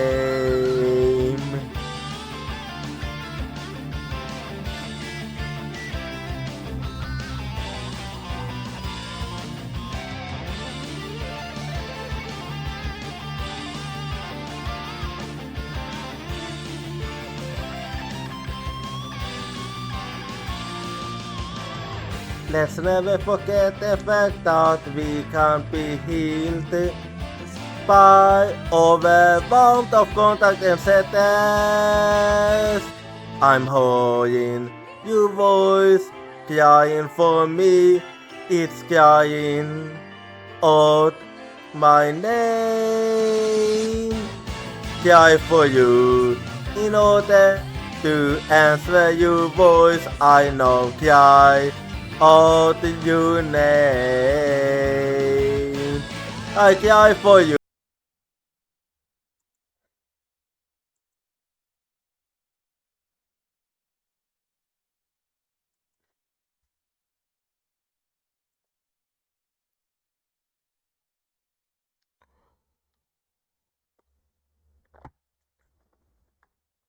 Alrighty, I'm back now, so let's keep going here then.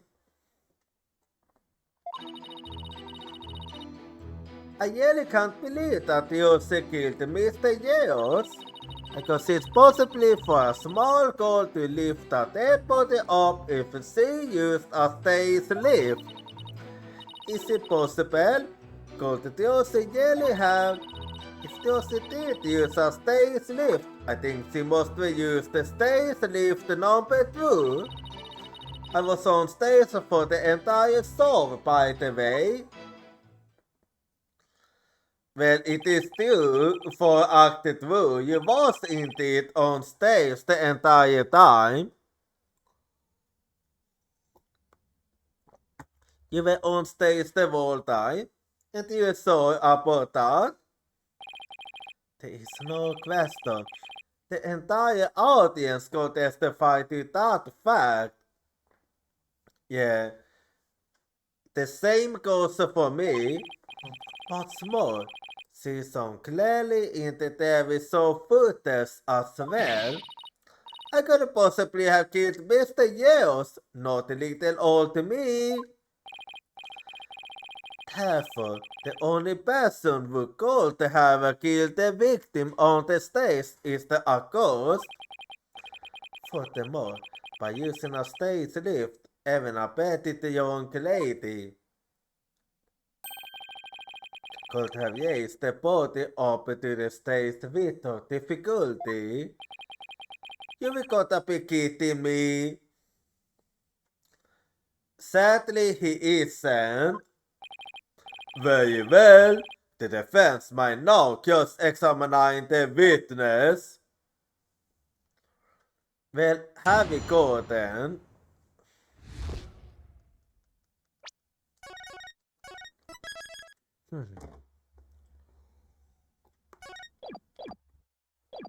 Until you start. The on the stage passes. I really can't believe that you killed Mr. Yells. Hold it! You said you are a huge fan of Theosis, isn't that right? Oh yes, I ever became a magician because I wanted to be used like her. The first time I saw her, she was performing at the Wounded Bar. She was only in junior high back then, but she got up on stage with tons of confidence. And then she proceeded to win my heart with her astonishing tricks and winning smile. I call bullshit on that. She certainly sounds like she means all of that. So finally being able to perform with her must have been quite at it for you, right? Oh yes, after all, it was my chance to have her see me. Not just as a fan, but as a fellow magician.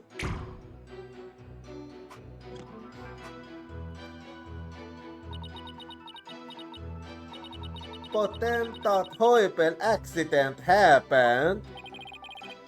It was not an accident. It was murder. Witness, please explain, if you would, how a small young woman such as Theosis White could have raised the body. Because it's possible for a small girl to lift a dead body up if she used a stage lift. Hold it!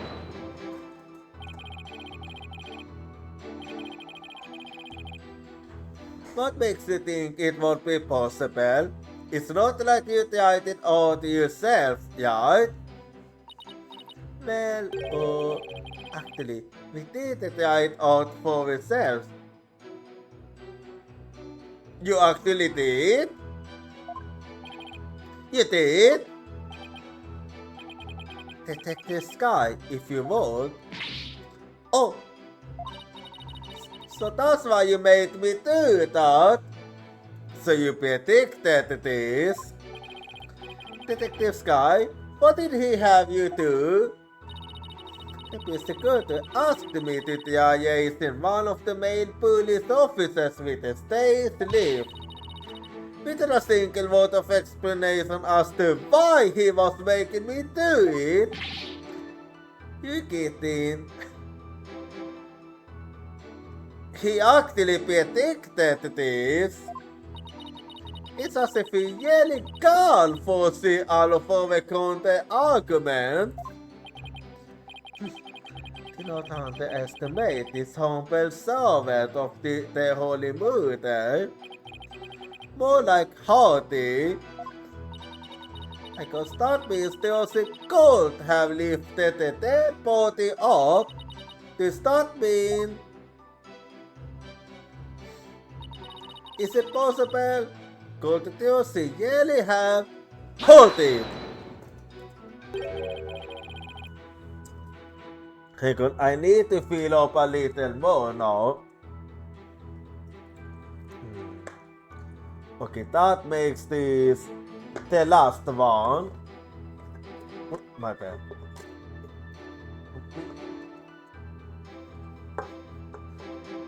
I dropped my balls. Just kidding, I dropped my car. Good thing it was empty. Anyway, it's not possible. Could the Dorsey really have... What? Mr. Stefame? Please finish this sentence. Well, I... Don't try to beat around the bush. Come right out and say it. My loyalty is got what you really believe. What I really believe. Of course I don't believe Dorsey could ever commit murder.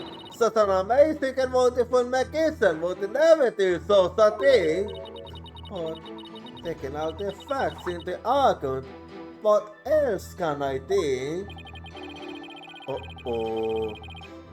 I know of at least 3 other unflattering things you really think about Dorsey.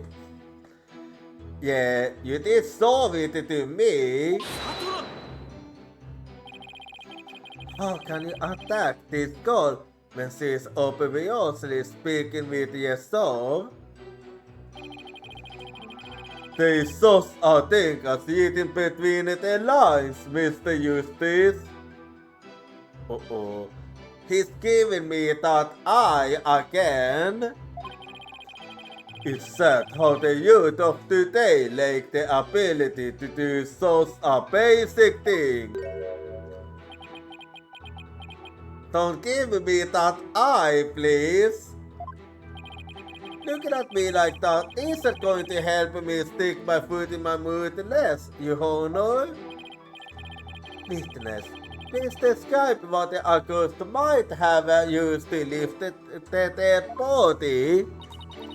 Alright. If Dorsey did use the stage lift, I think she might be used the stage lift through. Hold it!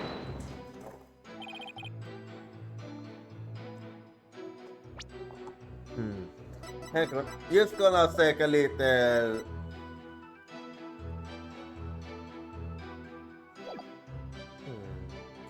Maybe I could use that. Stage lift through. You mean the stage lift is on high on the left? That's right. With a stage lift, I think even a small girl could easily lift a dead body up to the stage.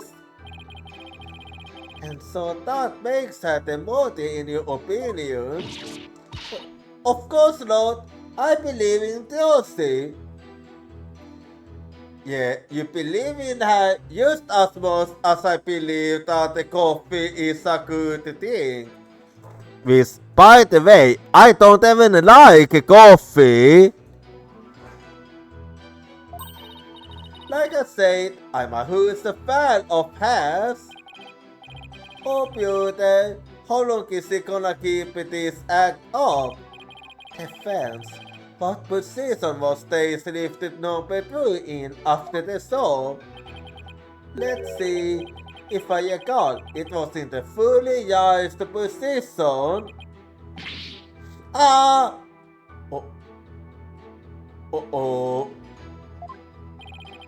And the reason why it was fully raised is because the accused used it to lift the victim's body. Wouldn't you agree? I would like to disagree, actually.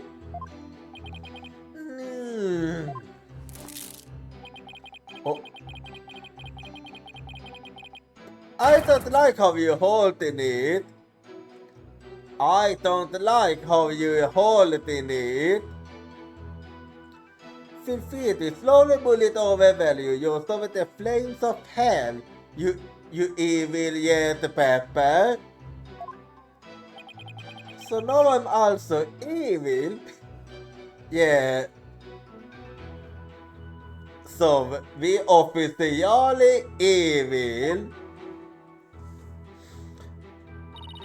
I was on stage for the entire show, by the way. Hold it!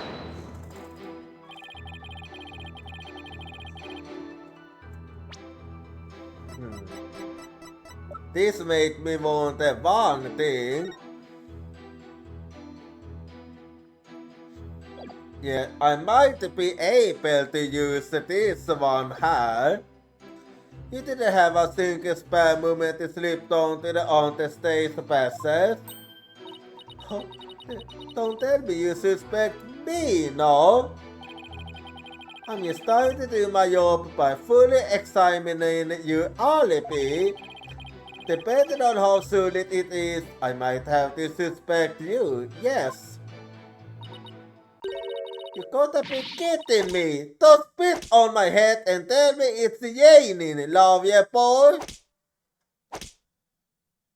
Had you color is starting to solve? I'm like the footage, or are you too much of an idiot to see? Huh? Mr. Stefan, are you feeling alright? You seem certainly different. Yeah, you certainly do. Oops. Where did that come from, right? Oh my, I seem to have snapped there for a second, didn't I? Teehee. Well, you're gonna be slapping some more. You didn't use the snap. Your pure character used to know. In any case, I was on stage the whole time performing magic. I mean, you saw me in the footage, right? My dazzling and flawless performance. Flawless. That's odd considering what you told me. You say that you'd made a mistake with where you positioned Mr. Hat. Mr. Stefan, what is the reference you're saying? Well, I made a little mistake on stage. I was in charge of operating Mr. Hat, you see. According to the script, I was supposed to place him to the left of the coffin, but instead you placed him to the right. But I flopped it up and made him stand to the right of the coffin instead. And that is it. And because of that mistake, Josie had to move the stage leaves around. I feel really bad about messing Josie up like that with my goof. Do you really know?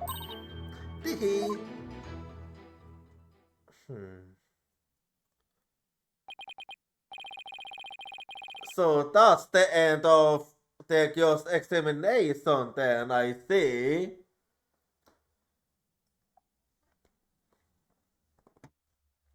Darn it, I don't see any inconsistencies in her testimony.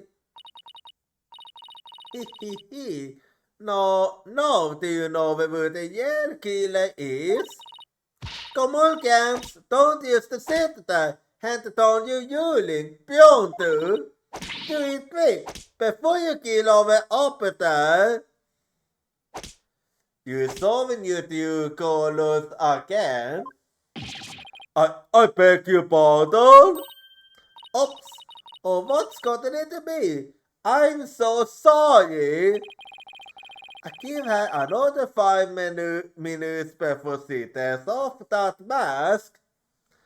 Yeah, she's really happy about getting Ketiosi guilty. Well, defense, are you ready to let it all go now? No, I don't think so. Of course not. I'll never give up. I see. I suppose this too is fate. The sacred scriptures of Qur'anis describes a variety of hells for the damned. For someone like you, who struggles carelessly against his faith, Purple Bulik seems most appropriate. And what exactly is that? What? What? Oh wait, that's Qur'anis. What sort of terrible place is the Purple Bulik? A place where the more one struggles, the further one falls into the abyss. At the bottom of the abyss, a furious beast awaits. Think of it as something akin to an antlion sent to beat the air. I think I get the picture then. Oh, there's one of those in my backyard. Well, good to know. Well, Qur'anis the hell is closer to home than I thought. Yeah, apparently it's in his backyard. Now then, it was a better witness testimony supposed to prosecution's claim. Oh, I finished my thing. So the defendant is the only one who could have killed the victim on the stage. How are we supposed to get out of this, TM? Well, where there's a will, there's a way. Hey Apollo, if you can find any contradictions, maybe it's time to use analytical psychology. So it's time for that again. You mean, I heard some discord in Bonnie's voice while she was testifying. See, Vincent is picking up on the noise in her heart too. That's right, Athena can hold things all the scant with her super sensitive hearing. She can hold the emotions people suppress as a kind of noise or discord in their voices. Alright, Athena, let's give it a try. You got it! Well, you honor. I'm afraid that our witness, Mr. Stefano, is suffering on the terrible traumatic stress due to this horrible incident. She is? Well, you know that it's reliable. Yes, but with a terrible death on stage and her beloved Tuesday getting arrested, she's on the awful strain and shock. In fact, I don't know how much more she can take before she's on fit to testify. What? Oh, I've heard that. What is it called? Postal stress disorder? No, it have nothing to do with postal. It's where a person becomes uncontrollably angry, I think. I need to put it somewhere. That's going postal, Your Honor. This is better easy. Indeed. Oh my. So that's why the witness acts so hostile at the times. As if she were a different person. Yeah, you could say that. Yes, and I think her condition is cloaked in her memory of the incident. Therefore, I suggest a sort of therapy session for the witness. Oh, therapy? You don't know the first thing about a American's mental strength. I've risked my life jumping through rings of fire and having my body sawn in half. Well, I don't even wanna imagine the later part, thank you very much. Oopsie! Boy, I have to watch my temper, don't I? Teehee! That didn't really help you guys. Mr. Sykes, please do whatever you can to help this unfortunate young lady. What exactly is this Sykes planning to do, Mr. Eustace? You still wait and see. With her super sensitive hearing, Mr. Sykes can hold a witness that you emotions. Simply from tuning inflections, he can tell exactly what a person is feeling. I can never pick up feelings that a witness is trying to suppress or hide. With the emotions I hold into the mood matrix where I can analyze them. It sounds like some sort of a spurious theory. If I find it hard to believe, I must ask, how do emotions constitute evidence? Well, it doesn't really, but I can show you how it can still prove the truth. Well, I won't say that emotions can be taken as evidence per se. I have seen how instrumental Mr. Sykes' work has been in cracking a case. Therefore, I fully support giving it a try. I see. If you are in favor of it, Your Honor, then I have no objections. Yeah, just watch as Athena is working her magic. And this man monk can see that something disturbs the witness. I'll stop you! Please don't.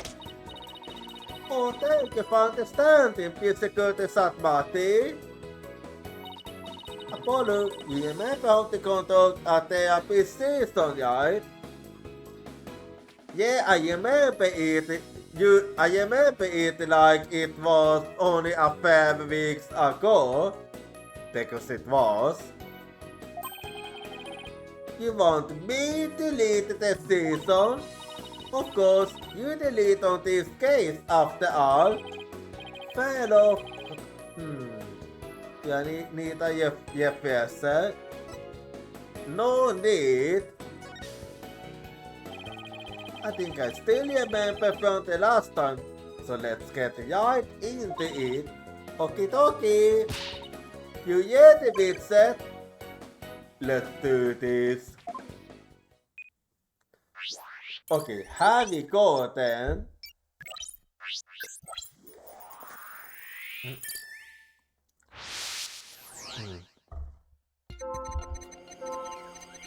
So, I'm just gonna be saving quickly here. I still is the one who killed Mr. Years.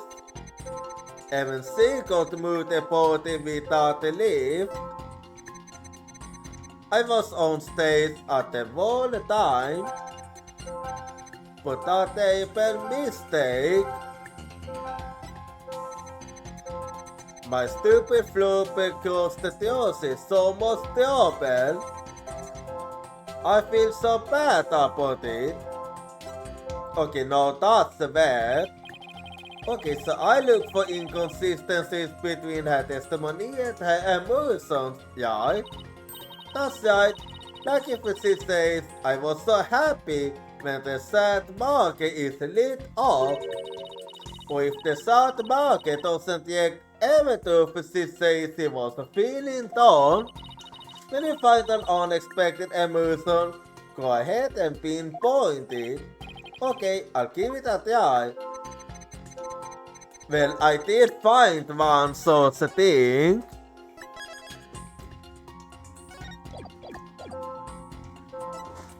So let me show you what it was that I thought was strange. It was actually in fact that you feeling happy here. So got it. Got it. I have to say, Mr. Stefame, you certainly are a strange one. Even though you said I feel so bad about it, it seems like you were feeling happy about it. Were you do? Us. I think I can guess why you were feeling happy. It must be because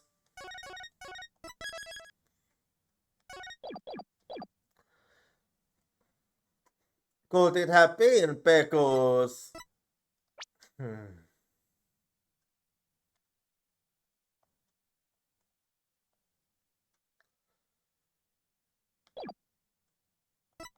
No, this is a hard one.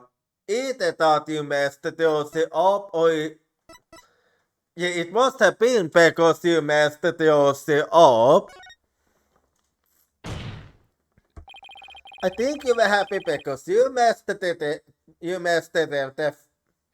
I think you were happy because you messed the defendant up. I'm right, aren't I? You gotta be kidding me! Why would I be happy I messed yours up? I'm a big fan of hers.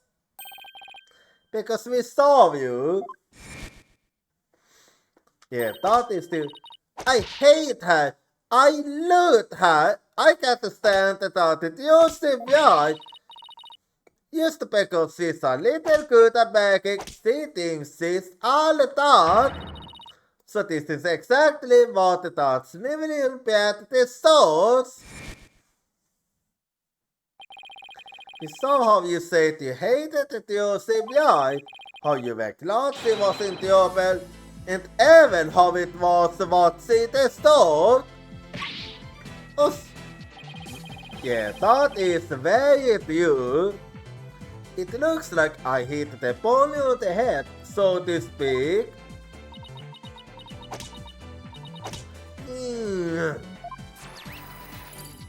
Well, there we go. Apollo, the noise level dropped. Now if we could get it on to 0%.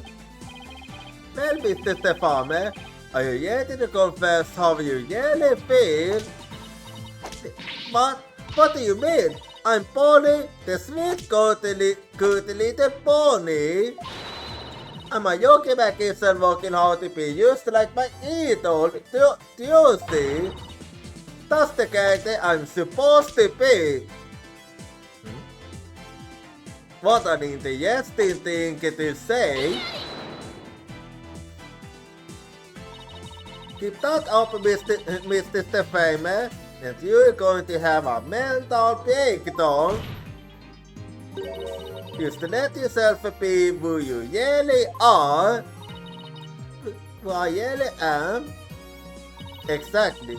The true sides of you are fighting each other and doing you psychic harm. I can hold them. Through distinct voices battling inside you. Shut your pie hole, you know nothing, know it all. Oh, I mean, you mustn't say things like that or I might get flustered. I mean, you are already flustered. Mr. Stefame, how long do you insist on maintaining this wolf in sheep's clothing act?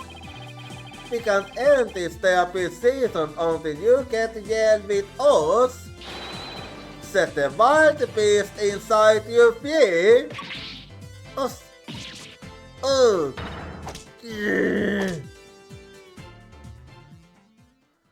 Well, I'm waiting.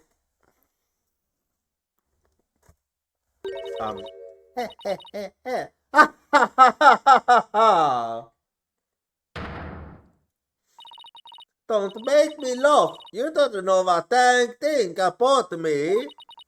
You wanna see who I really am? Fine. Take a good look.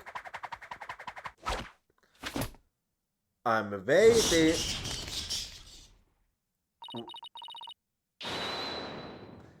Not really the answer formation I was expecting here. But it is actually fitting with Halloween coming up. Kee. What in the world?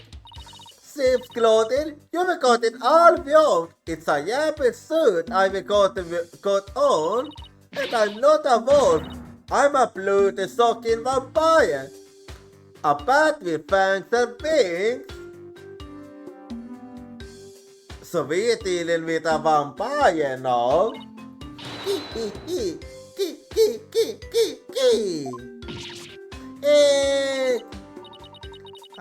I think we used open Pandora's box. Oh yeah, I would like to say we have opened Dracula's basket. I mean Dracula's coffin. I'm filing it on with a good Truso's cotton tail act. I feel free as a bat. Well then.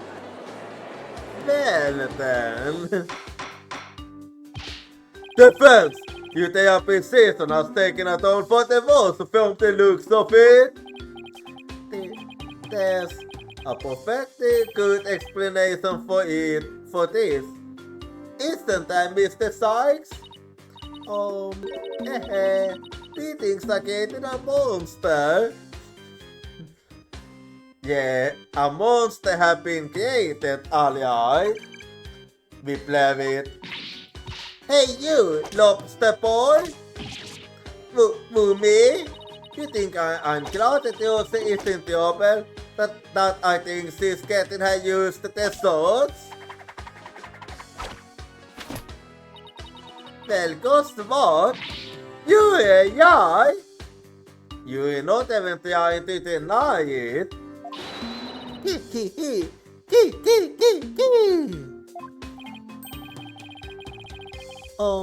Does this mean you admit to visiting the fan at home? Well, the bat is out of the bag, you know. That mistake of mine was a work of art. Thanks to my goofball little Josie had to do all of that hard physical labor. Wait, so you mean in your case that was it, so I see then. When you say hard physical labor, what are you referring to? Because of Mr. Hat's new position, Josie had to move both of those whose stays lifts. They must have been so heavy. What a year! Well, Josie said the same. That's strange. Athena, could you please add that last statement to Pony's testimony? Alright, I'll update the mathematics with the new info. Hey Apollo, notice a new inconsistency in the testimony. Yeah, I was waiting for that one actually. Yeah, she finally slipped up. So what do I need to do now? Well, from this point onward, you just do what you do best. Find the contradiction in the testimony and present evidence to refute it. Alright then. Alright, I will got you now, Pony the farmer. Yeah, have you got it?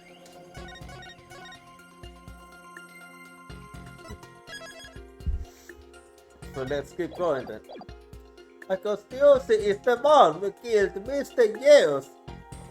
Oh, I see. And she got moved the body without lift. I was on stage at the time, but a terrible mistake. You know what? Så säger jag, ki. Thanks to that, she ended up having to move the stage lift.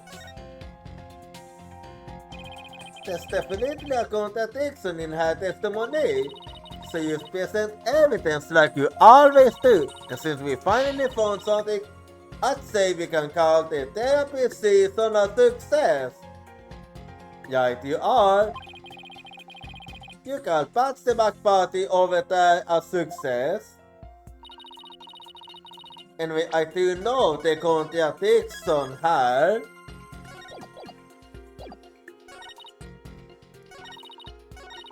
So I'm just gonna be skipping her. I'm just gonna have to make a little so her.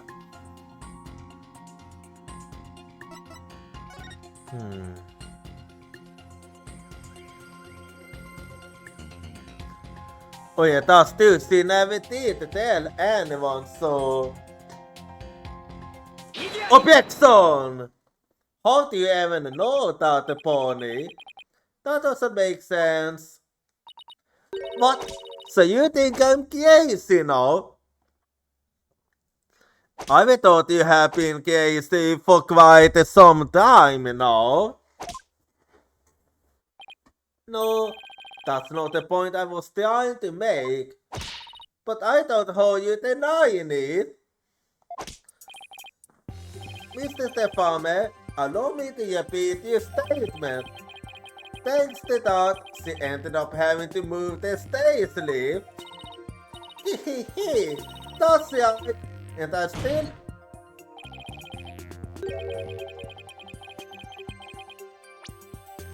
And I still say that's just what it is. But how did you know? How did you know Mrs. White moved the stage lift?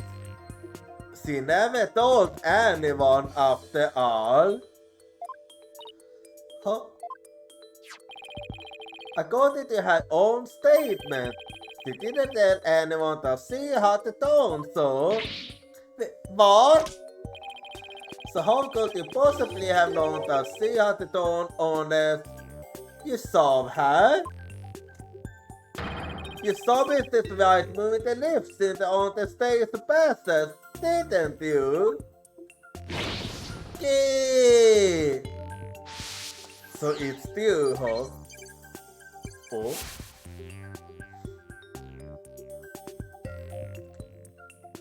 I see then. Oh, it was correct. Well, there we go then. You did it, Apollo. Noise levels are at 0%. But Mr. Eustace, what did I mean? It was exactly. Yes, Your Honor.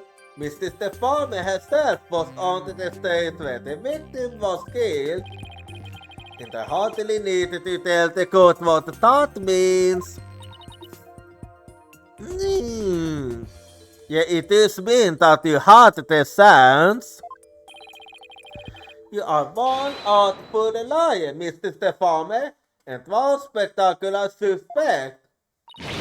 Yeah!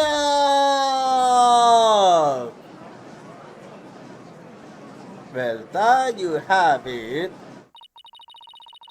Why, you tiny yet lobster boy? You said I killed Mr. Yeos? I said nothing of that sort. I'm saying that it's a possibility. What's more? I say you had a solid motive to frame my client for the murder as well. Well, I'm gonna be honest. I have a hard time seeing her being able to kill, considering the circumstances. I apologize for gaining on the defense, may value. But you seem to have forgotten one very important point. And that is... Oh Jelly, there we photos. As you can clearly see, Mr. Stefani was on the stage the whole time. Yeah, that was my pure plan to do with this. The entire audience can bear witness to that fact, including you. Oh yeah. But still, it doesn't change the fact that in Nav somehow you have just taken a long and senseless journey only to get onto the starting line. The witness could not have been in the on the stage passes, which means the only one left who could have killed the victim is the accused. Cause the party's over. Not yet. But Mr. Stefani knows something so couldn't have known unless he was on the stage. I actually have another speculation for that, but I'm gonna save it for later. How do you explain that, Prosecutor Satmati? It's quite simple. The accused must have told Mr. Stefani about it, but then forgot. No, that's not what I had in mind. Ha! Open those useless eyes of yours and take a good look at the footage. If Mr. Stefani Jelly was on the stage passage, it would mean he was on stage and on the stage at the same time. You mean he was in two places at once? Would that even be possible? That does seem to be the only explanation that makes any sense. It might be an explanation, but I'm not so sure about the makes sense part. Yeah, unless they have a twin or something, then it is impossible. Then we just have to make it make sense. Your Honor, the witness was both on stage and on the stage at the same time. That is the defense assassin. I've heard some illogical things come out of you before, but this is absurd. And so you're saying you don't want to hold my reasoning, Your Honor? My God, it tells me you're bluffing, but albeit. Very well, Mr. Justice. How do you explain how the witness was in two places at once? Well, she is actually known for having teleportation magic, so that might actually be it. Let's not forget that Mr. Stefani's specialty is teleportation magic. With teleportation, she can be in two places at practically the same time. I know what you're gonna say, but it is something she takes pride in. So you believe that teleportation actually exists? Hey, you never know. Well, you know what magicians always say about the magic? It's all yell, no tricks or gimmicks involved. Well, I have listened patiently to your reasoning, and the only thing dispelled is the false awe of competence you try to present. Haha, I see what it is there. Good one, Your Honor. Ho ho ho, you might be surprised to hear this, but I used to be known as the Youngster Yost. Actually, no, I can actually see it. Well, at least I avoided a penalty with some well-placed piano noise. Okay, that one was wrong. Well, if that's not it, then true bonus is basically impossible for the one on stage. For all we know, it could have been a fake.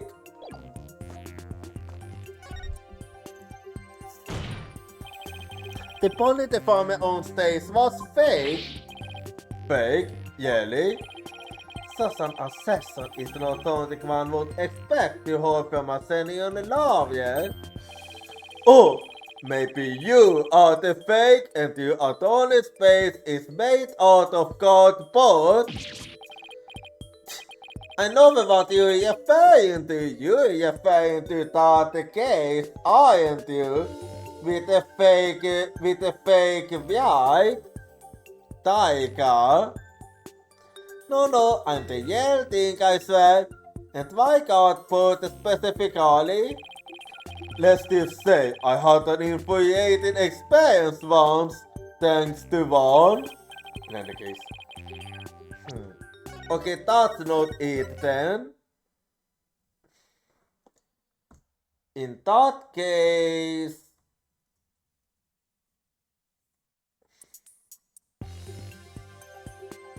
There were two ponies then. There were two ponies, Your Honor. If that were the case, it would all make sense, wouldn't it? There were two of them. Yes. I suspected you had a fair scare loose, but now I see some are missing altogether. Is there a toolkit in this courtroom, Your Honor? I suppose true. No, these scares to the head of the item his booty brain. Very well, Bailiff, called you. No, wait, please listen to my argument. Well, I mean, all three of them was crazy, so... Very well, I suppose it wouldn't hurt to at least give it a listen. As was argued earlier, Mr. Stefan is only the furthest of all the time. But at the same time, she was also watching Mr. Right in the on-the-stage process. The only possible explanation is that they are true ponies. That almost sounds like it makes sense. What do you think, Mr. Curtis Sackbody? This humble servant of the Holy Mother is of the opinion that we should lose no time in replacing the defense manly lose the scares. But I mean, it is a bit crazy and far-fetched, so yeah. But Apollo, it goes against reality itself to say that one person is actually true, but we don't have to be bound by reality. After all, we're talking about magic here. So if the pony deformed in the footage is the real pony, then the pony high on the witness stand, the one who must have been on the stage. This pony deformer is our second pony. Again! Oh, is that really the case? Hard to say actually. She is. Say we call it the one in front of us, pony number 2. I believe I have used the piece of evidence to prove that our Mr. Pony number 2 exists. Wait, we do? I do? I didn't know that I did. Oh, Then please submit your evidence, Mr. Eustace. What proves the existence of our pony non patrol? I mean, I didn't know of that myself, so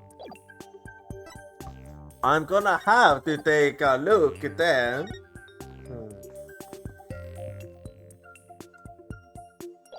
Because potato jelly, no, yeah, that can be it.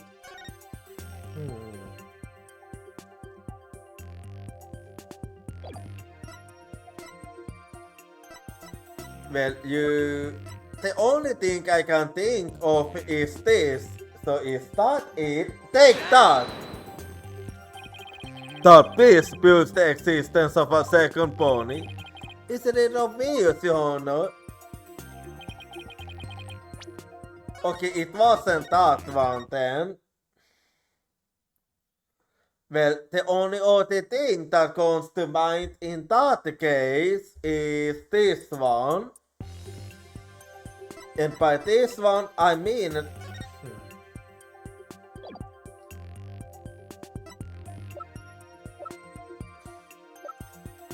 And by that one, I'm talking about this. So let's see. Take that! Okay, maybe not, but I did get another idea while I was thinking about it. So maybe it is that one then. And with that one, I mean... Oh, matsukinity is actually tasty. And thanks for the open pie like always. And so the only other one I'm thinking of is this one then, so take that! Okay, I was right. What's this? During the investigation, we found a set of unknown pins on the coffin on the stage. And when I got a phone call.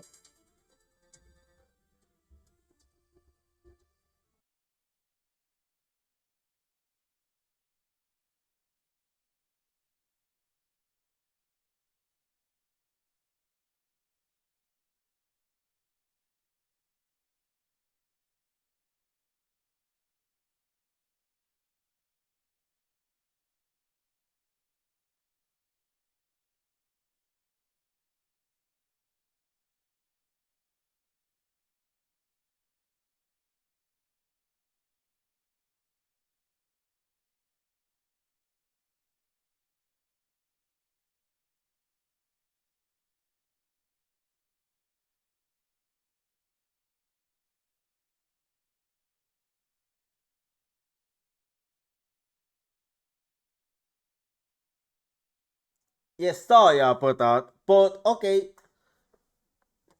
But well, an art pack is coming up anyway, so I'm actually gonna go be right back and I see you in 3 minutes.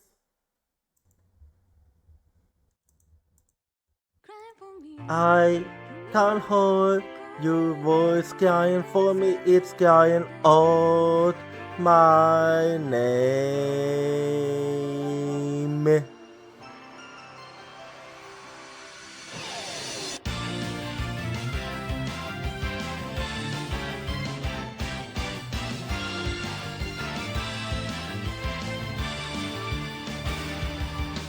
I was acting tough by saying that I don't team because it's scary to lose my team.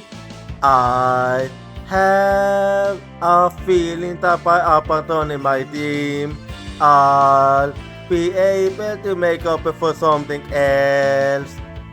Tuesday is the determination to chase after intangible things like business or love.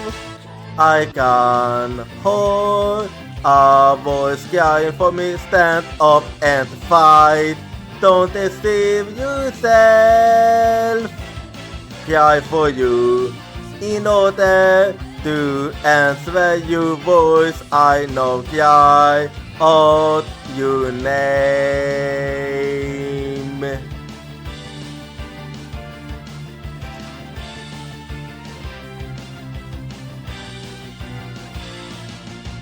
I placed my lack of self-confidence with kindness.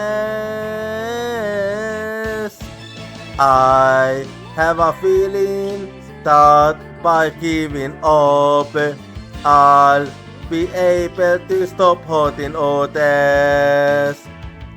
When we completely accept our pain and hardship and start to understand each other, you stand will be born. I can hold a voice crying for me, don't yawn away. I will hold you everything tightly, cry for you, wanting to answer your voice. I now cry out your name.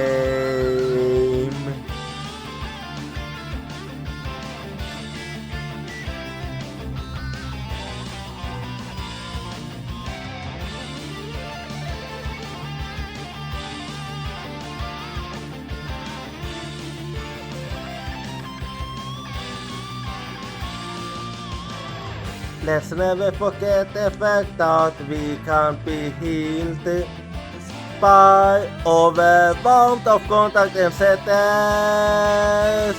I'm hearing your voice crying for me. It's crying out my name. Cry for you in order to answer your voice. I now cry out your name. I cry for you. Are you hearing my voice? It's crying out your name. You cry for me. I can hold your voice. It's now crying out my name.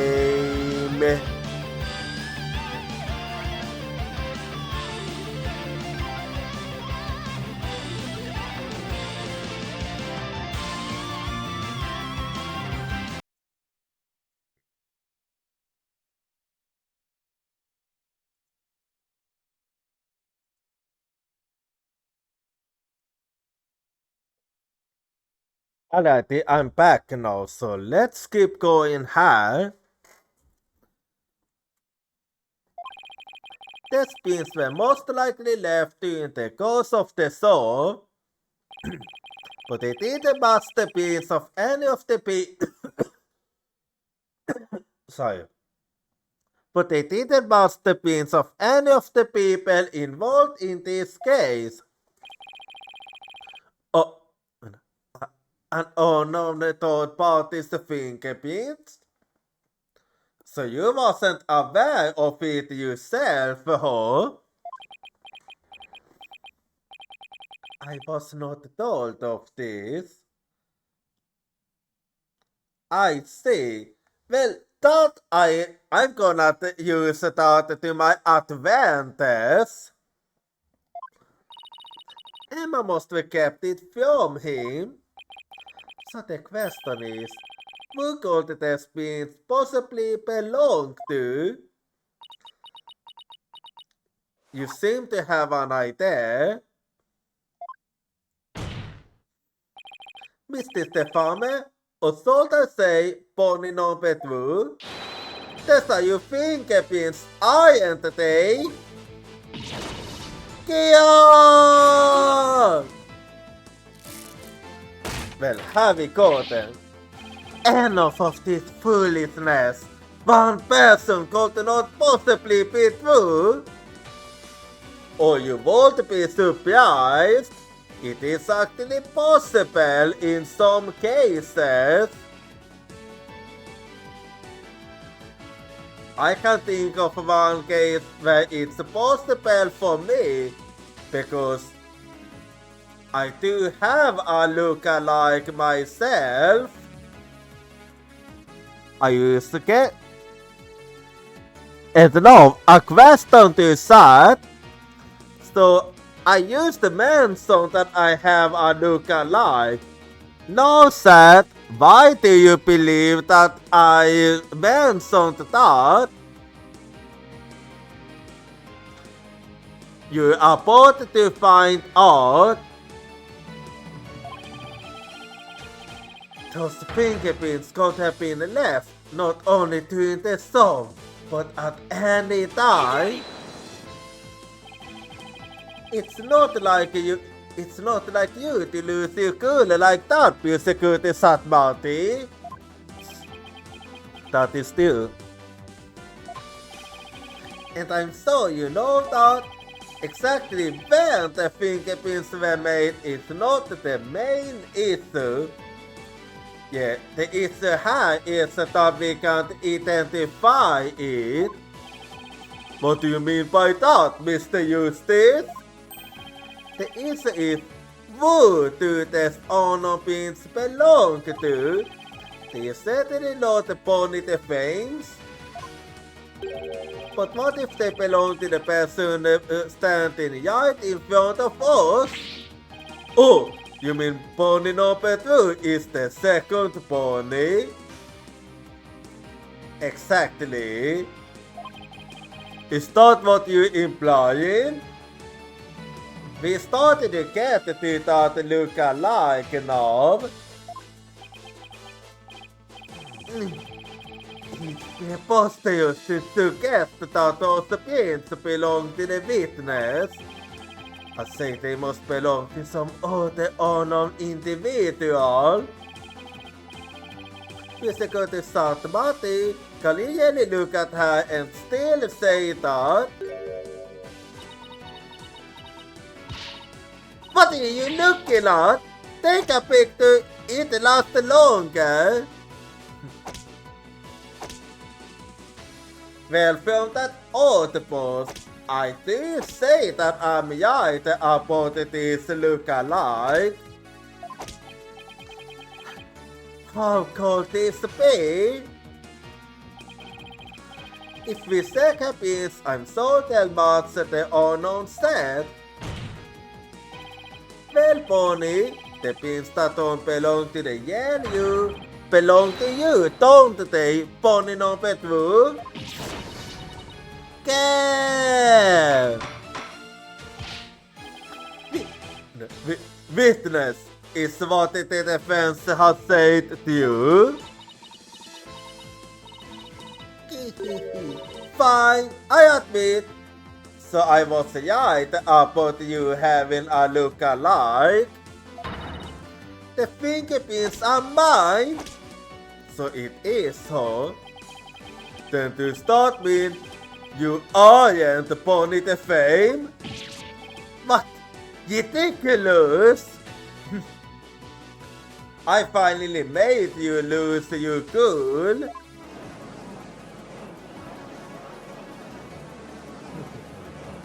Satisfying actually. Are they really 2 ponies? There is. Nope, there's only 1 pony. That's because I'm Betty. So I was right about you being a look-alike.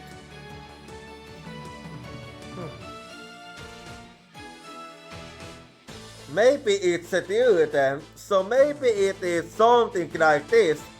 Pony Yelly is a fan of Theosi. Well, Betty hates Theosi. Could it be something like that? Most likely that's the case. Betty the farmer? What? Ladies and gentlemen of the court, it's time for a Wondrous Magic Show. Gasping amazement as this logomorphine illusionist performs her teleportation magic. Wait, Also, that's how the teleportation magic works. I see. I finally get it. Watch closely, it's showtime. But I know the secret behind it now.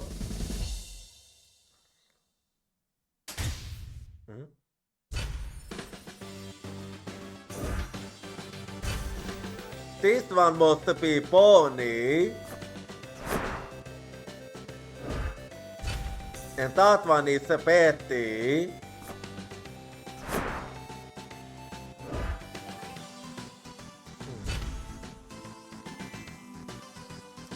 So I finally got it then.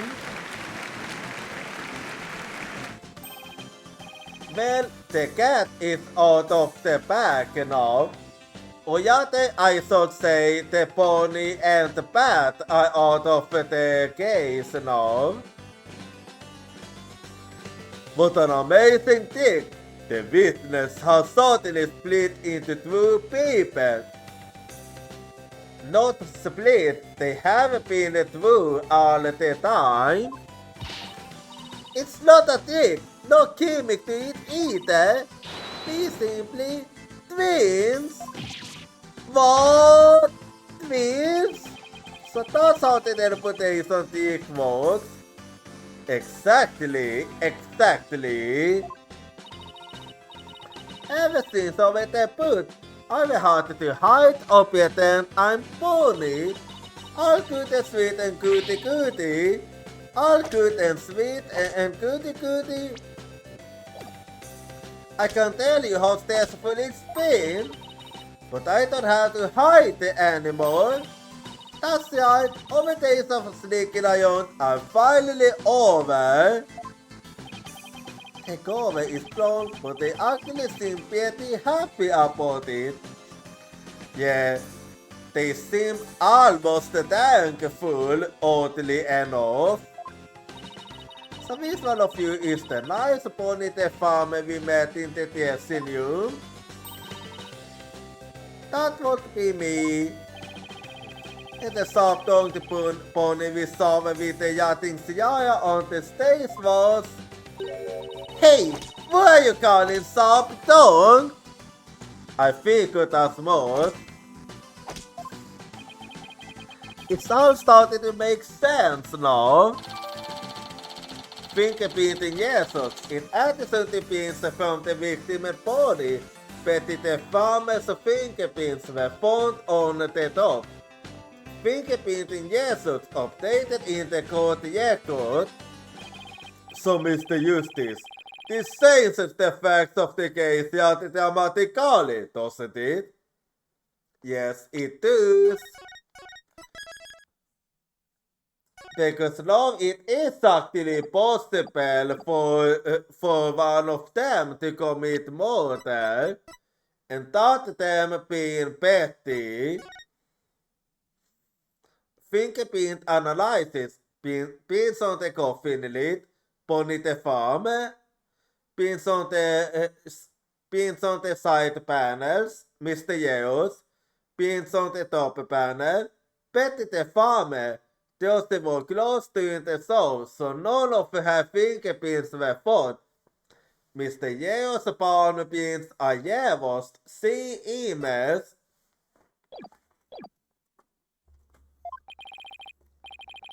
It certainly does. To the soul, it was a pony who was on stage the whole time. So Polly couldn't have committed the crime. However, Betty could have committed the crime. But Betty, on the other hand, who was on the stage, did have the opportunity. Yeah, that's it.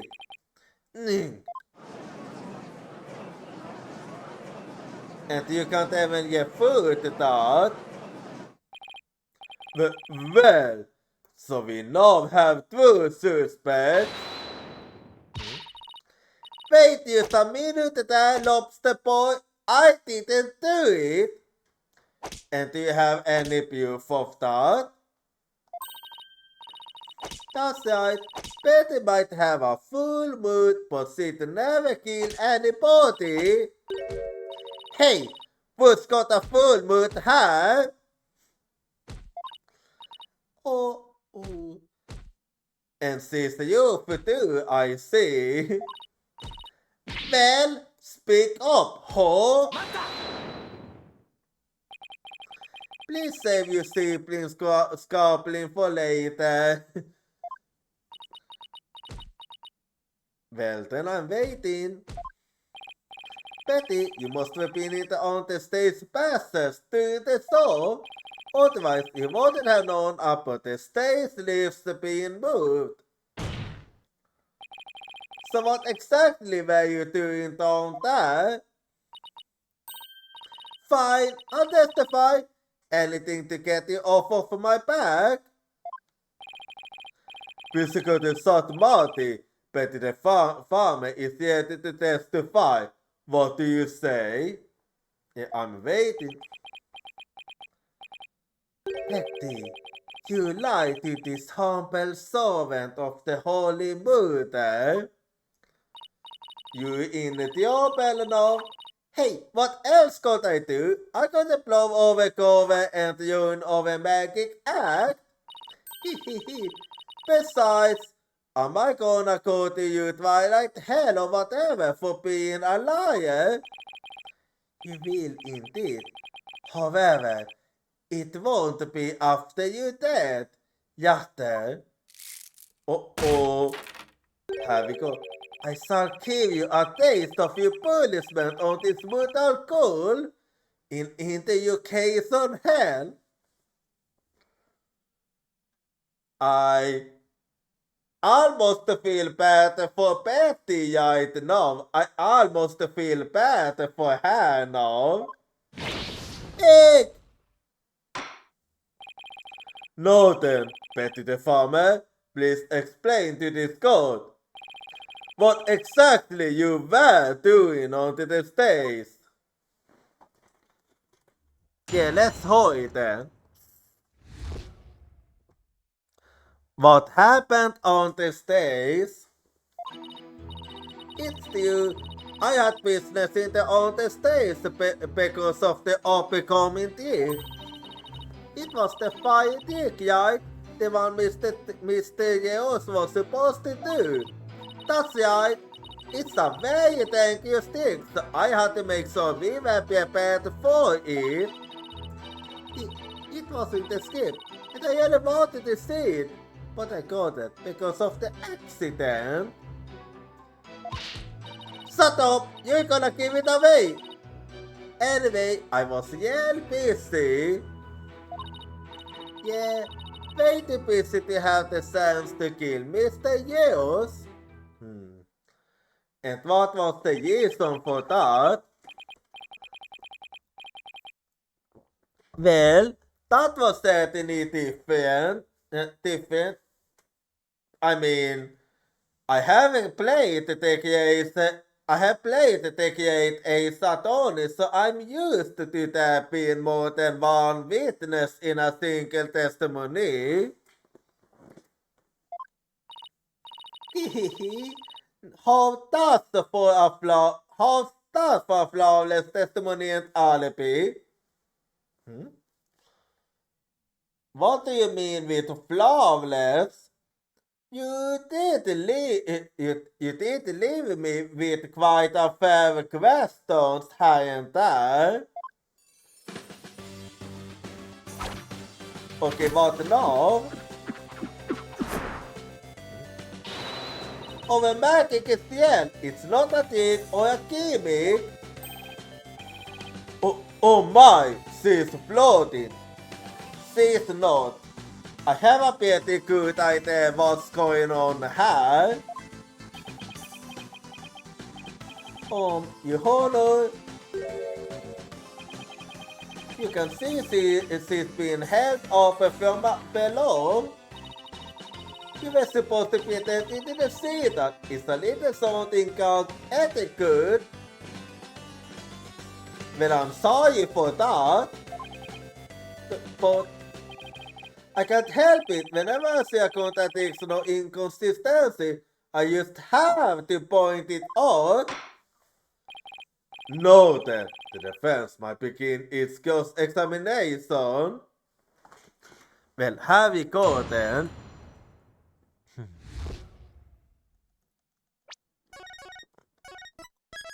Well then. What happened on the stage? It's still I had business in the on the stage passage because of the upcoming gig. Hold it!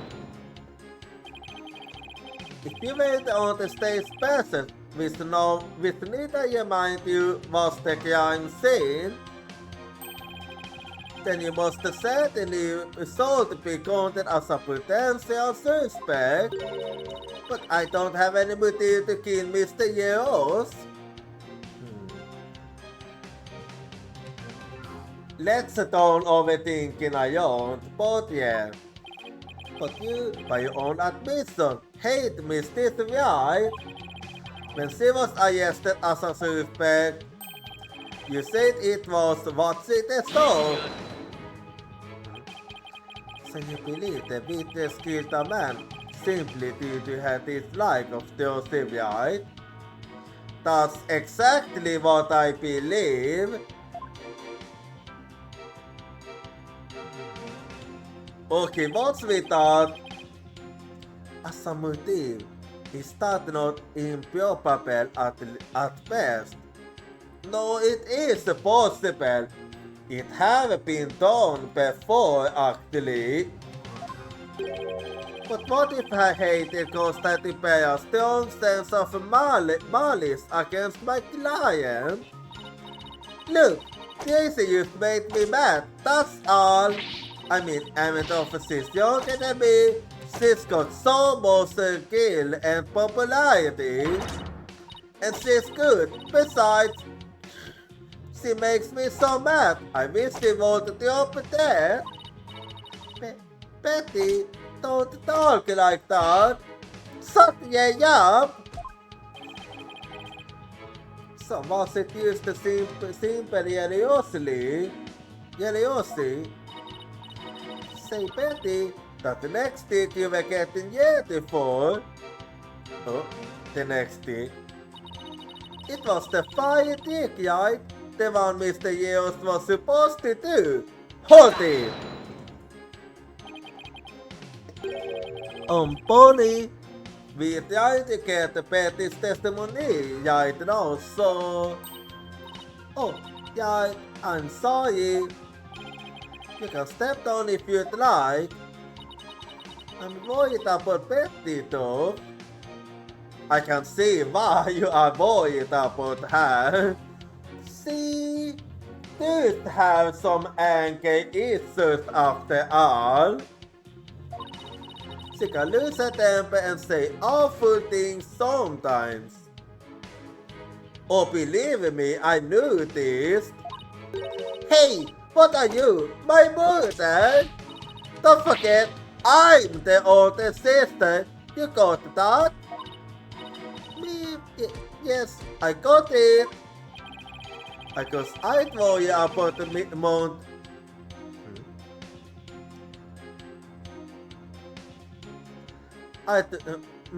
About Mount Betty constantly blowing her top if I were pony too. Yeah, understandable. So Betty, you were thrown on the stage getting ready for the fire dick, were you? That's right, it's very dangerous, so I had to make sure we were prepared for it. Hold it! And you were taking every necessary precaution, is that right? Of course, every precaution. After all, it's a very dangerous stick that uses yell fire. Yeah, it did say so in the script. I mean, we had to be ready in case the curtain caught on fire or something, right? By the time people realized it was a part of the act, it might be too late, huh? Yeah, that's true. If by people, you mean Athena Sykes. If by people, you mean Athena Sykes, then yes. Oh yeah, they did actually believe that was the part of the soul. Wow, a fire thing. That sounds really impressive. You bet we'll go up in smoking, old man. I bet people mistake you for a cool ball or something without it. A cool ball? Well, I can see.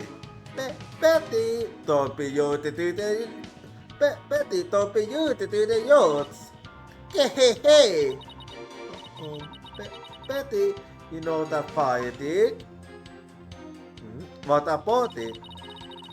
It wasn't a skip, and I really wanted to see it, but I got it because of the accident. Hold it!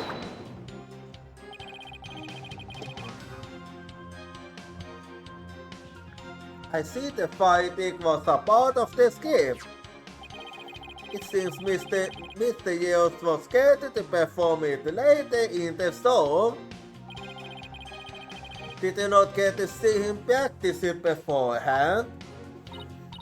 No, Dilly Hosen, he said he didn't feel well, so he got a bit any fire from me.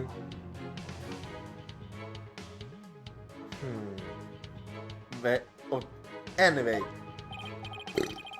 Wait, let me get this right. He got a bit of fire because he wasn't feeling well.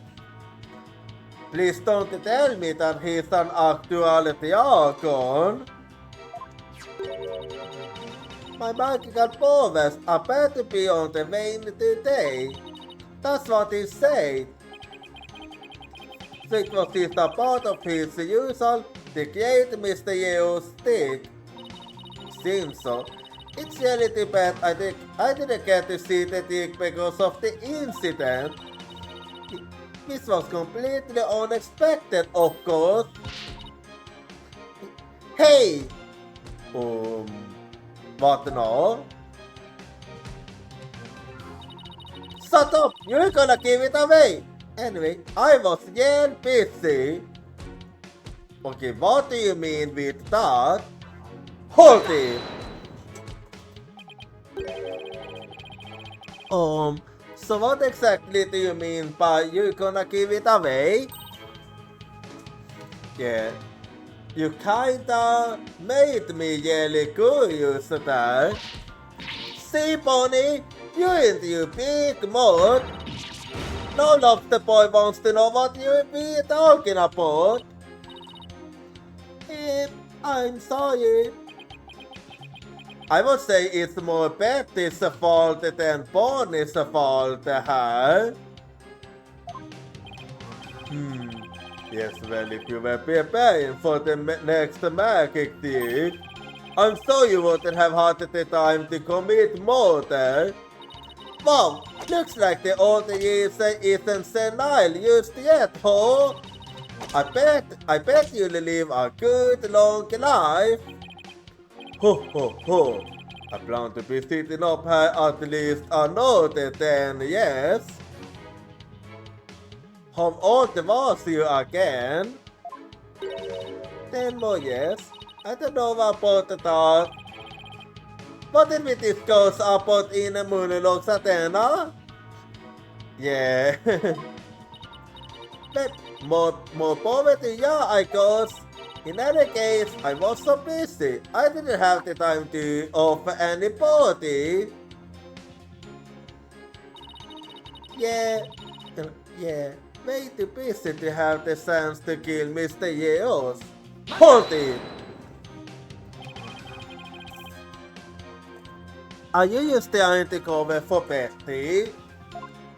Won't it surprise me? No, of course not. I believe in my sister. I know she'd never murder anyone. But you think my client would? No, I believe in Yoshi too. So this is it. I know it never more than anyone either. Well, we stay a lot of a suspect in that case. Yes, but see, you thought we used to capture you more the suit to me. You're just making a fool of yourself. Just be nice and quiet like a good little pony, got it? Alright, I guess I'm no help. Oh boy. Yeah, this is quite something. It's impossible to get anything out of a pony with Betty like that. So Betty was too busy getting ready for the next week to have time for more than her. There must be some way to prove that wasn't the case. Well, I can think of one thing actually.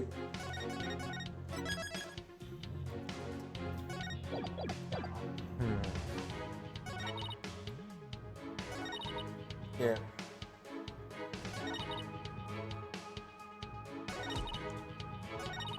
Well, let me think.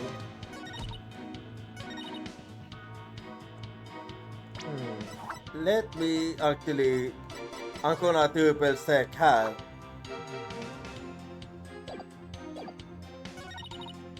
Well, there is only one thing I'm thinking of because what you say doesn't really make more sense with this one, because if you was really preparing it, then there won't have been water inside, so... Objection!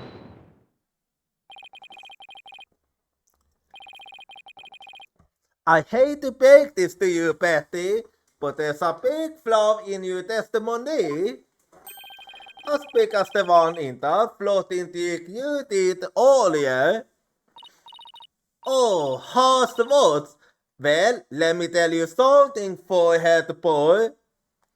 Well, what do you wanna tell me then? No one has ever figured out how we do our teleportation trick. Well, not until now.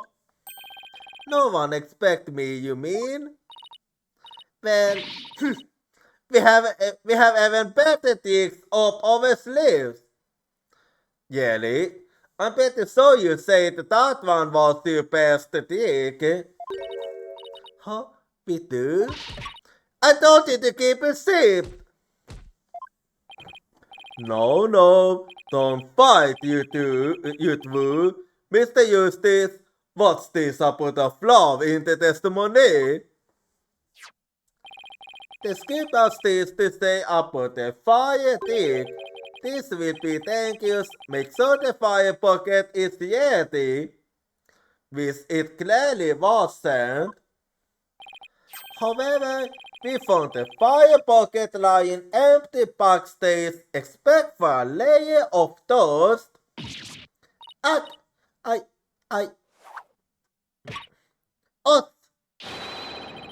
You didn't even attempt to get ready for the next stick, did you, Betty?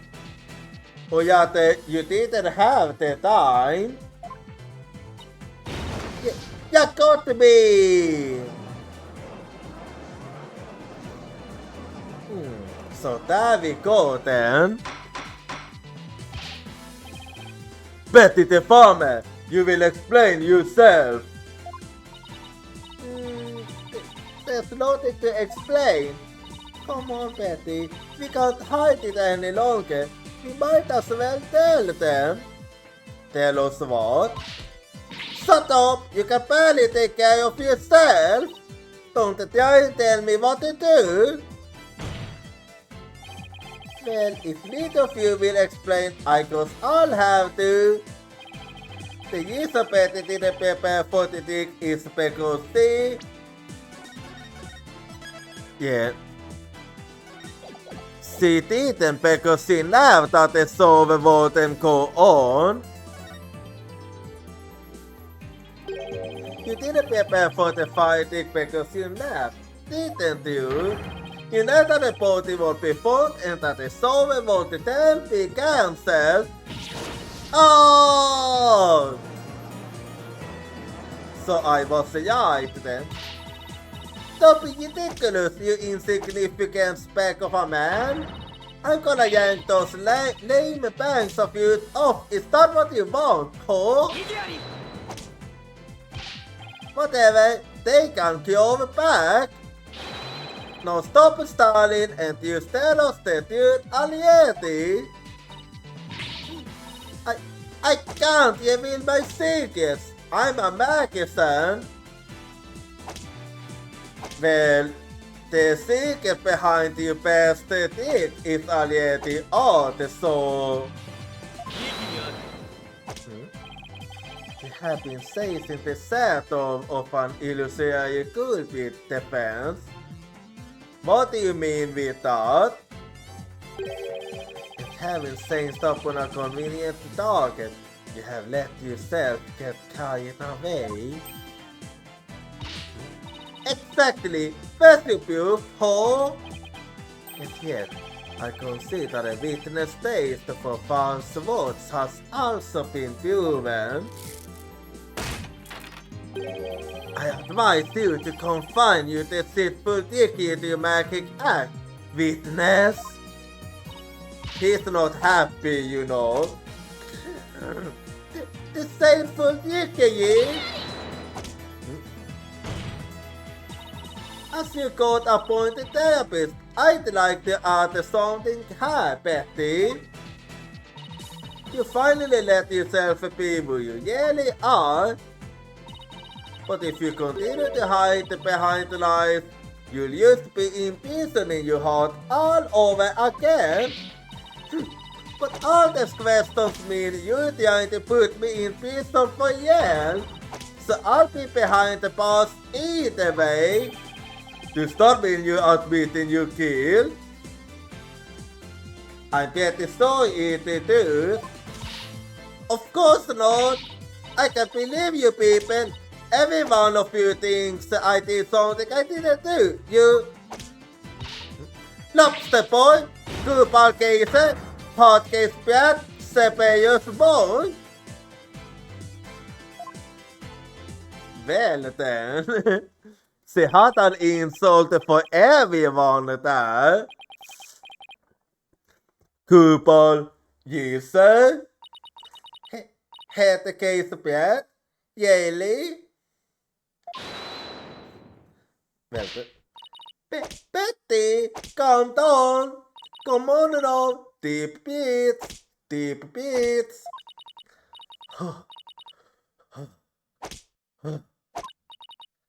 Look, I'm not a body, I tell you. Then how did you know the soul would be cut off before the fire did? A good question indeed.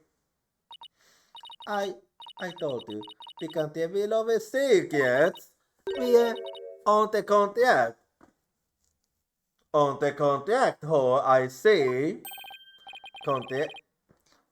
Wait, could it be that you have fallen for the same scam as Josie? Contract? What is he talking about?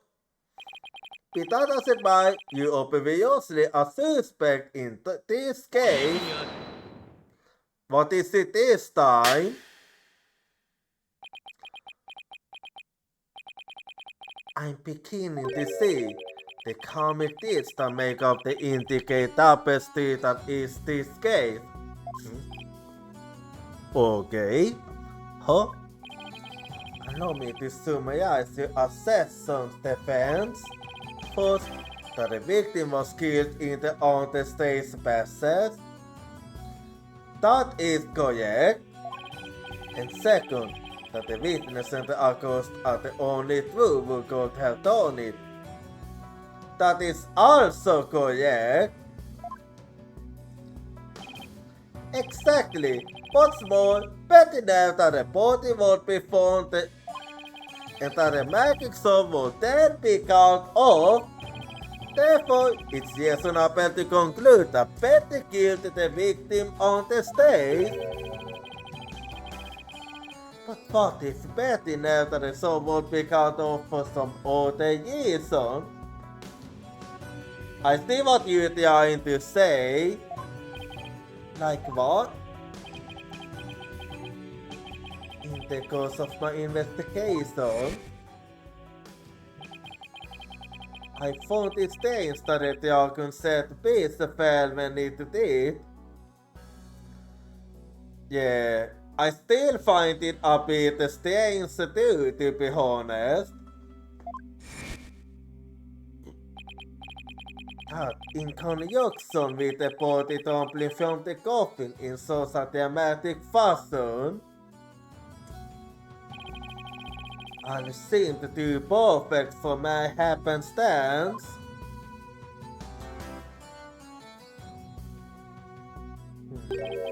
It was as though the entire scene of events had been planned out in advance.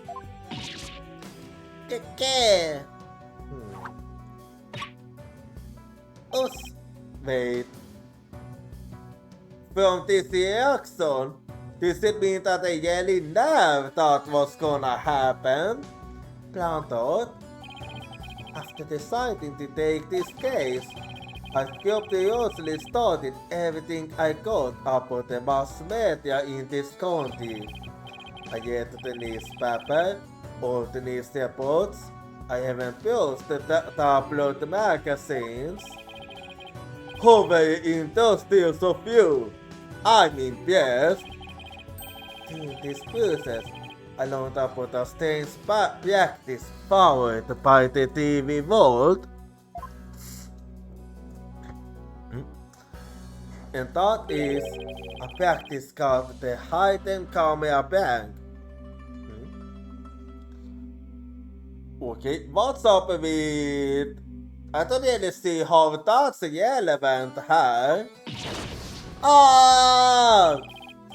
Betty and Bonnie, you never put this, did you not? About the dead body appearing, the set piece falling, the saw being suspended. You used to say it yourself that you never this was gonna happen. That dead body was gonna appear. If we were informed of this plan by Take True Devi in advance, correct? Wait, so are you telling me that it was someone else from Take True Devi that did it? Well, I'm gonna be honest, I did suspect the Joker. Ah! Is that you? Betty, please, let's tell them no. I can't hold it in anymore.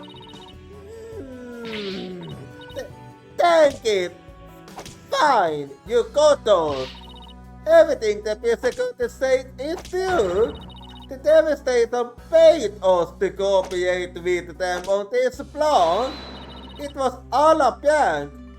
A big setup planned out in advance.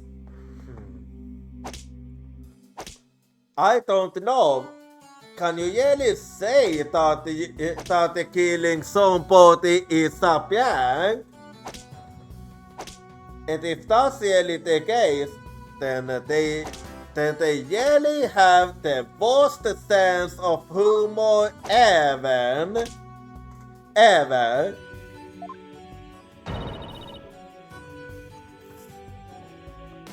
Mr. Yale shoving up dead in the coffin.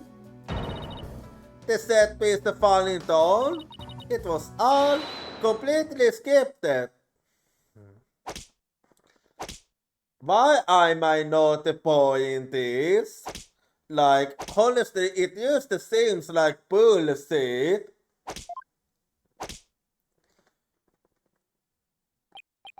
It was all a prank. There was the kind of a prank in that case. Bonnie, is this really you? Yes, Mr. Yales was supposed to pretend to be dead. That's how it was supposed to go. Oh, pretend. So he was in on it too. That's right. He was supposed to sew up death in the coffin, and then the centerpiece would fall down. Tuesday would be soaked and started to panic. That's how the bank skipped went.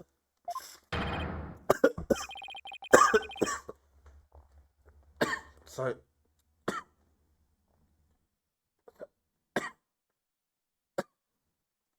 Sorry.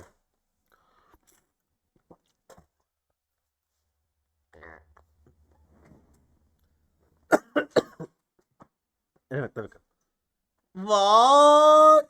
What the heck kind of a bank is that? It's a psycho bank, let's just say that. But we never thought he'd actually wind up dead. Yeah, that was the only thing that was different from the script. Boy, Mr. Yeos. I'm so completely lost right now. Well, let's just say it was a prank in bad taste. Well, Betty and Pony, it certainly sounds like you have some explaining to do. Alright, I guess desperate times call for desperate methods. Use this once, we'll say how it was done with you. So listen carefully. You never heard this kind of thing anywhere else. Well, I'm listening. After the interpretation tip, I went down on the stage. When Mr. Yeo supported the upper from the coffin on stage, it was the time for Betty to do her job in the on-the-stage passes. That's right. I used the remote control for the wheels connected to the dragon set piece. It made it fall down. And just before the dragon fell, I got Josie to the backstage so she wouldn't get hurt. After that, the plan was for Mr. Hughes to come back to life in front of a panicked Josie. He was supposed to laugh and fly up and away. That was how it was scripted anyway.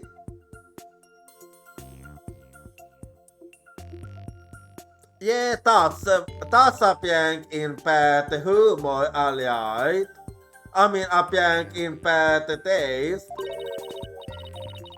But for some reason, he really did turn up dead, so he kinda used to stay on the ground. What kind of a sick joke is that? Hell if I know. It sounds like a terribly mean-spirited prank to me. The poor defendant was trying to do her magic so. I guess so. I'm sorry, Josie. Whatever, it was all the Yating Ciara's idea anyway. Yeah, I had a feeling it was his idea. Yeah, it sounds like just the kind of thing a guy like him would come up with. Yeah, exactly. The saddy fellow. This is the bank plan script we got from the Yating Ciara. Bank plan script. The cops appearing and the set piece falling were staged by Joker Yetins. Bank plan script added to the code. Take it! You made us break of a contract. Now we won't get paid. Well, let's see how then. Bank plan script. Mr. Yeo's body will appear in the supposedly empty coffin. We thought goes a big yuckus. After capturing a bit of atrocity action on film, Mr. Yeos will come back to life, laughing and flying up into the air, causing another yawn of a surprise.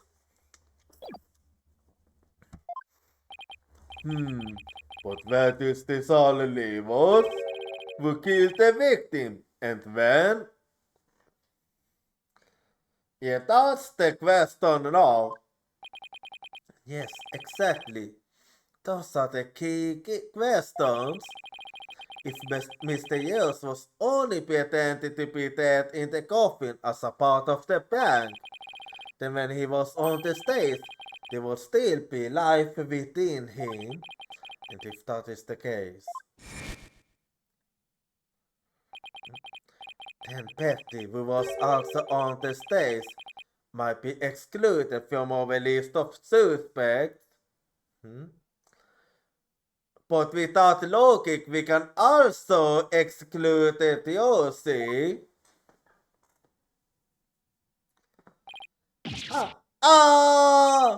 Witness, was the victim alive up until he entered the coffin?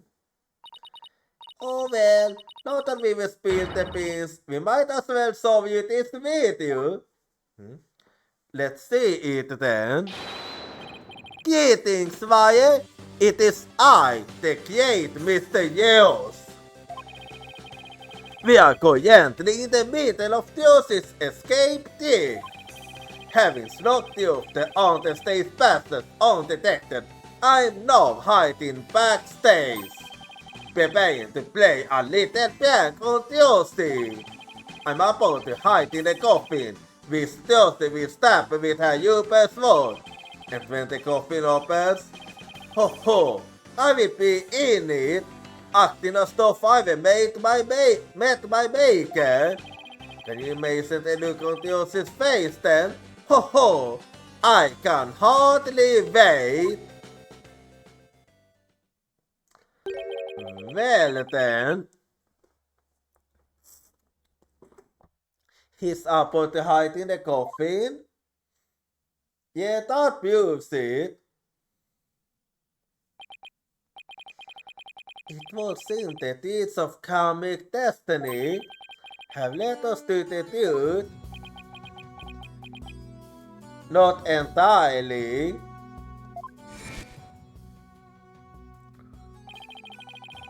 The victim was stuffed on the stage where Betty the farmer was and came up into the backstage area. We know this because Mr. Yost appeared to be backstage when he saw the video we saw. It appears that way, yes? And the fans, you proposed the following, did you not? But if the victim was killed onto the stage before being put into the coffin, I did suggest that, yes.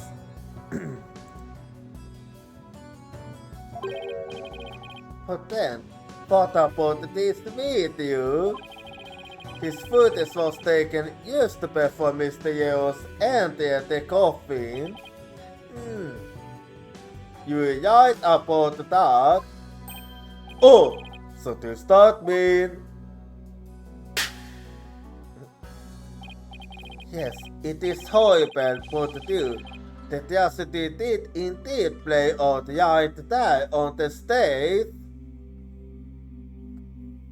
Yes, so it seems. Damn it, fuck it.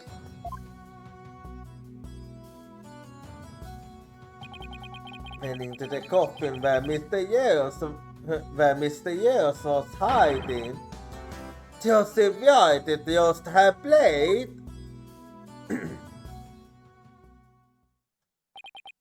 Oh! See? Told you so? So you say the incident was a tragic accident that happened to you in a bank?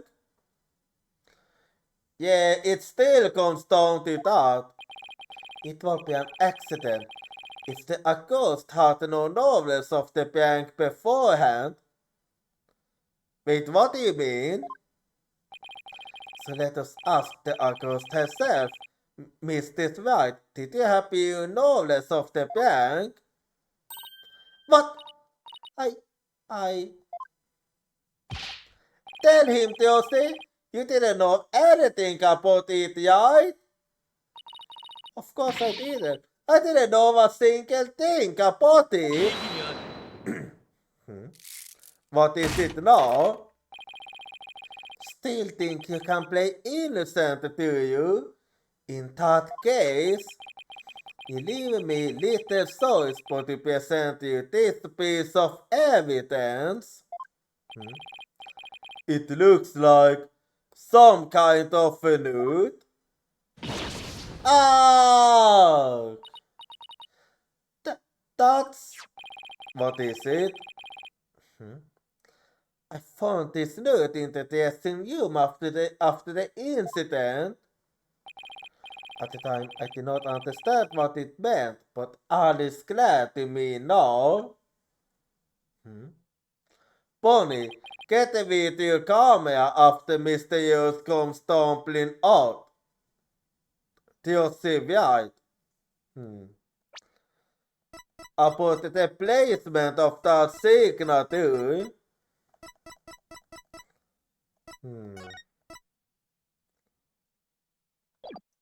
Is it possible?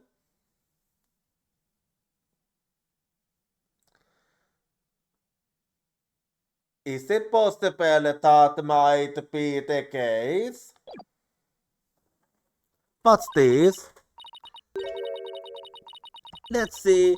It says, get a video camera after Mr. Yeos comes tumbling out. It is a note signed by the accused, instructing Bonnie to collect Mr. Yeos' video camera from him, it seems. I think I see what's going on here. I don't get it. It doesn't make any sense. I found it in the dressing room before the show. When I saw it, I realized that Josie never about the bank. This man has secret. I'll give you that much. It certainly does. Josie's note. A note put in the dressing room after the incident appears the Josie's signature. Josie's note added to the court record. So the defendant had pure knowledge of the bank. Well, let's see then. Well, but it is still fishy. It was a peso, yes. When she learned about the planted ticket, she decided to use it to her own advantage. So she took the steel sword into the coffin where the victim stood softly to himself. Is that not what happened, Mr. White? Of course not, and I didn't write or sign that note. But the handwriting matches yours. All of the evidence and testimony points to you being the culprit. But I didn't do it. It wasn't me. Then explain the existence of this note. You can do that, can you not? I can't explain it. I didn't write it, so I don't understand. Seems like I'm right. I didn't kill Mr. Yeos. You have to believe me. Don't worry, I believe you. I don't like this silence.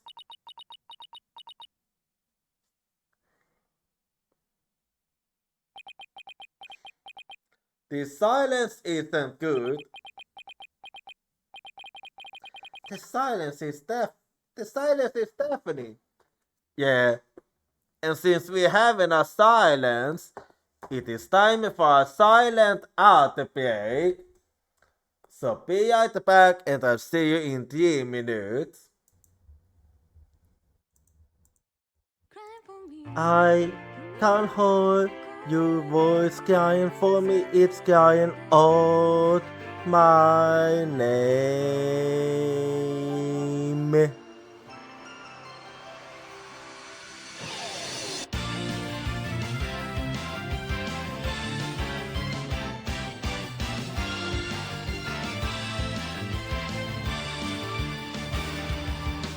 I was acting tough by saying that I don't team because it's scary to lose my team. I have a feeling that by abandoning my team, I'll be able to make up for something else. Tuesday is the determination to say after intangible things like business or love. I can hold a voice crying for me, stand up and fight. Don't deceive yourself. Cry for you in order to answer your voice. I know cry out your name.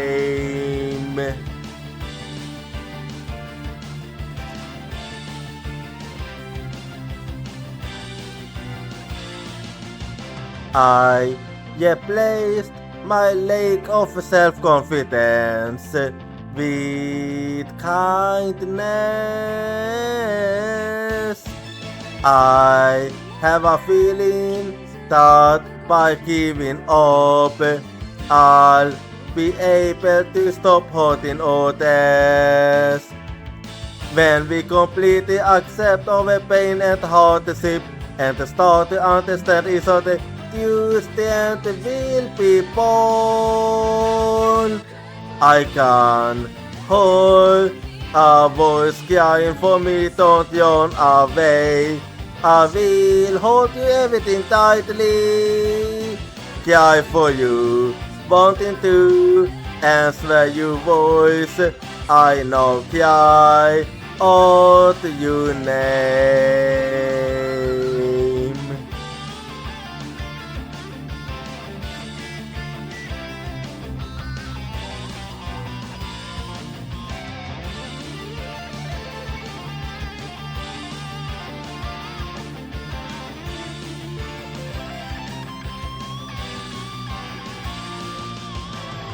Let's never forget the fact that we can't be healed by overwhelmed of contact and sadness.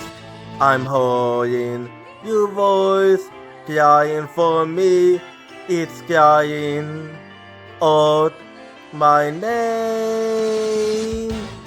Cry for you in order to answer your voice. I know cry out your name.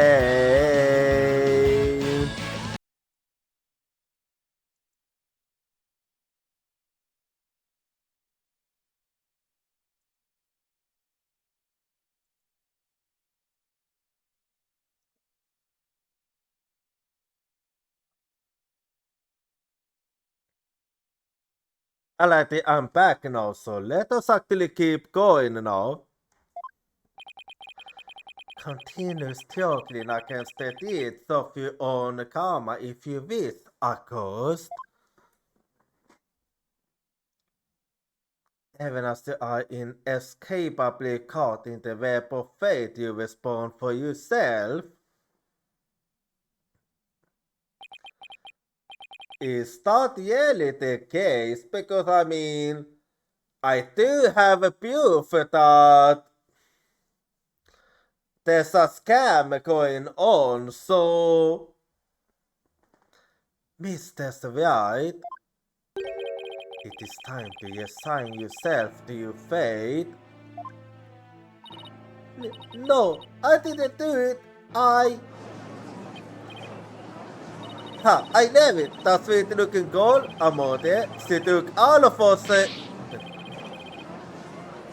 No, I still have evidence that can actually help you see. So don't worry.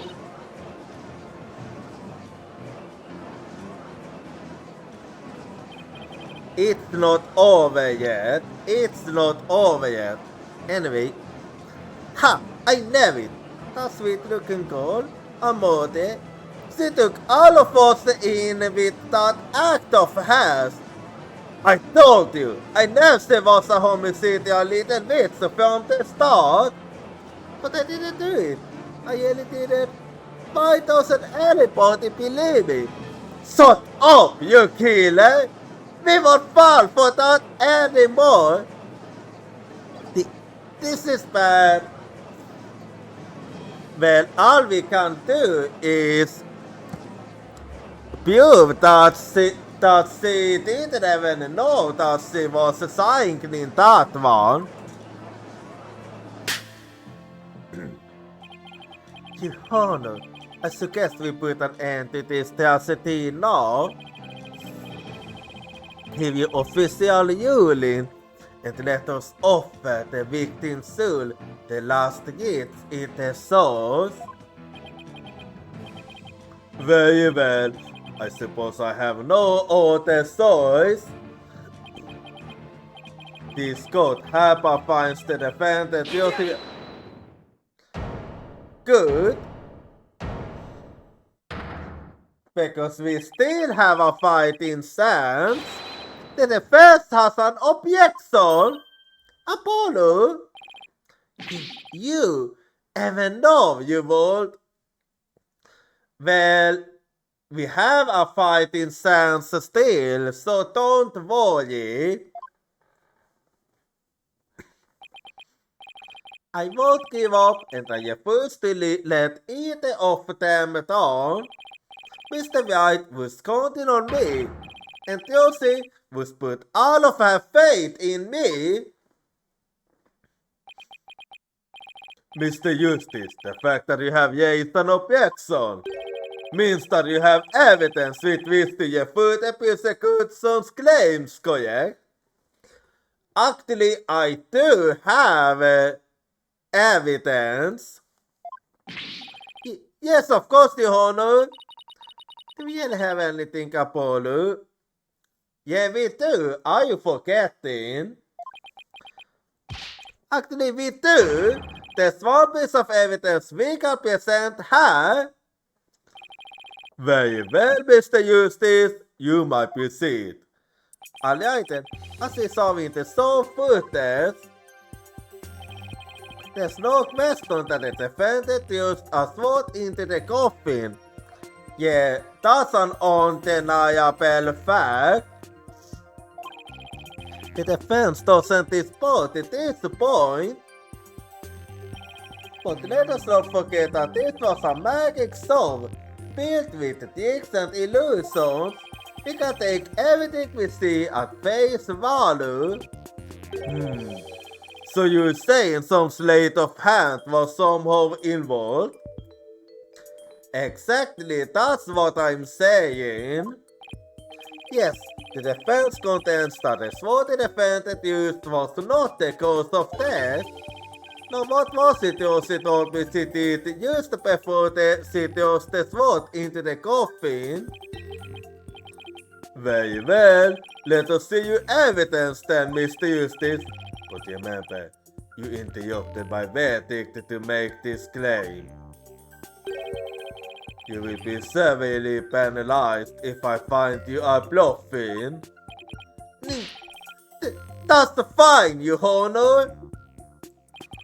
This shows that it's possible that the sword Mr. White used was not the cause of death. Let me think.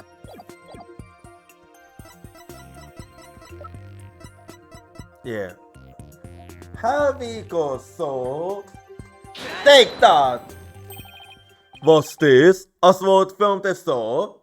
Yes, it is. That's right, Your Honor. The silver sword was in the sword stand on the stage. The trick Mr. Sprite was supposed to swap the yellow sword for a Uber sword, and she told us on Yeko that she remembers very clearly that she did. I see. So the sword the defendant used into the coffin was a Uber sword, was it? Yeah, it was. But then why was a steel sword found lying on the stage? Well, that was exactly the reason why the dragon fell down. Because in that panic, because when everybody else was panicking, the culprit would have the chance to swap the sword. Somebody must have put the steel sword there by swapping it with the Uber one. Just after the incident occurred, the dragon centerpiece fell and the theater was evacuated. The yellow culprit must have used the resulting chaos to swap the Uber sword for the steel one. What do you have to say now? Do you not know when to give up, Stinkbug? That is not possible.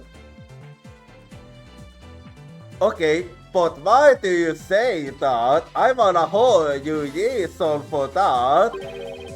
Blood was found in the coffin hole that the sword was thrust into. It must have been left there when the accused withdrew the sword. This is incontrovertible proof that the sword she used was the steel one. Not really. But that blood could be the result of someone tampering with the crime scene after the fact. Yeah, that's actually a possibility.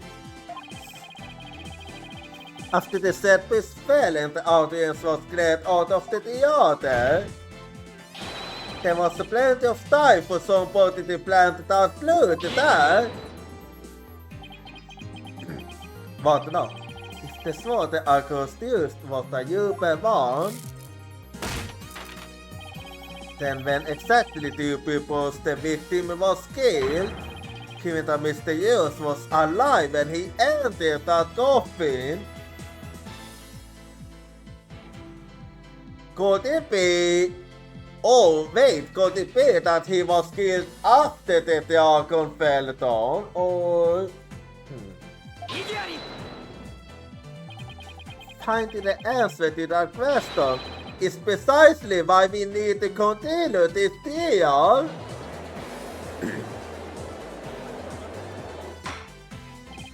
Let me express my opinion. By all accounts, it is certainly reasonable to suspect the defendant based on the evidence. But as to the question of whether the sword the defendant used was Uber steel, I believe for the discussion is warranted. I suggest we hold from the defendant herself on this issue. Alright then. Very well, Your Honor. Yes, I said it somehow. Too close for comfort, but still. Crime photo. There are traces of blood in one of the coffin holes. It's possible the blood was placed there after the fact. Crime photo updated in the court record. Let's adjourn for 15 minute recess. A little break then, I see. I advise the prosecution and the defense to use this time to prepare. Yeah, we still got a long way to go. Appeal 28, District Court, Defendant, Lobby number 3.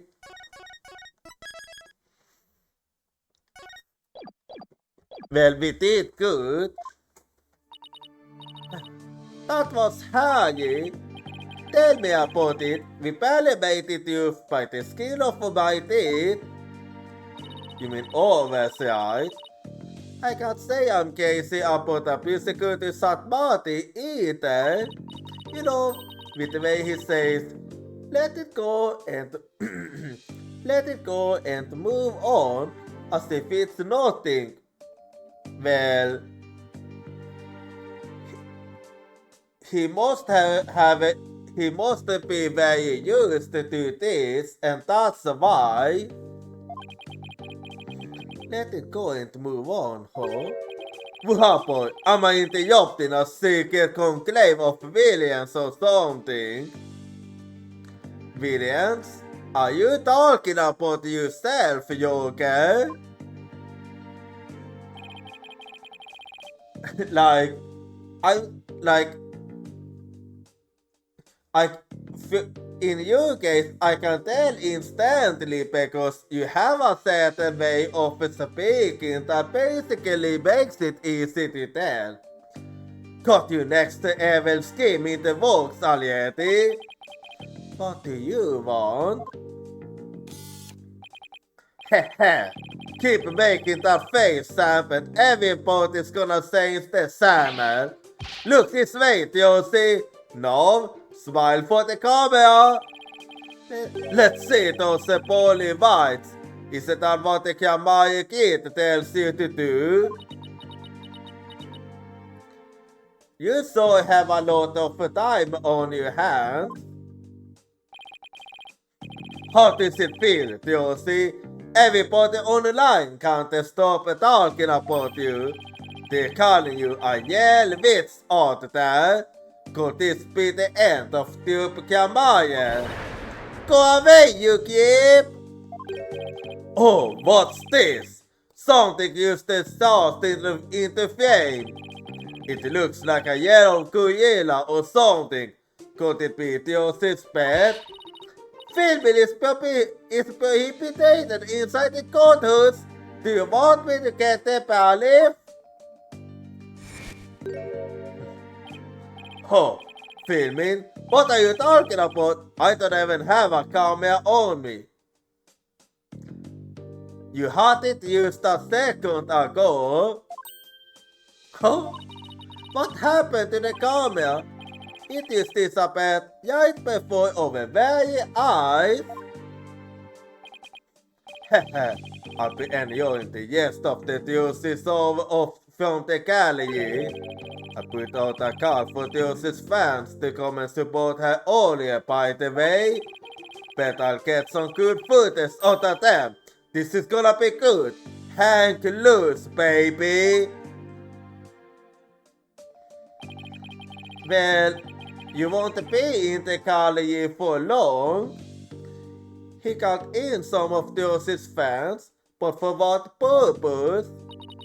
Apollo, that thing Mr. Yeti insisted, that was some high-level sleight of hand. Huh? Why would he know how to do something like that? A good question, actually. I don't know, but he definitely has some serious magic skills. No way, but I thought he said magicians were all a bunch of good for nothings. Yeah, he clearly did. Mr. Lavia, who is it? Ah, it's Pony. Oh, hello, Pony. Can I help you with something?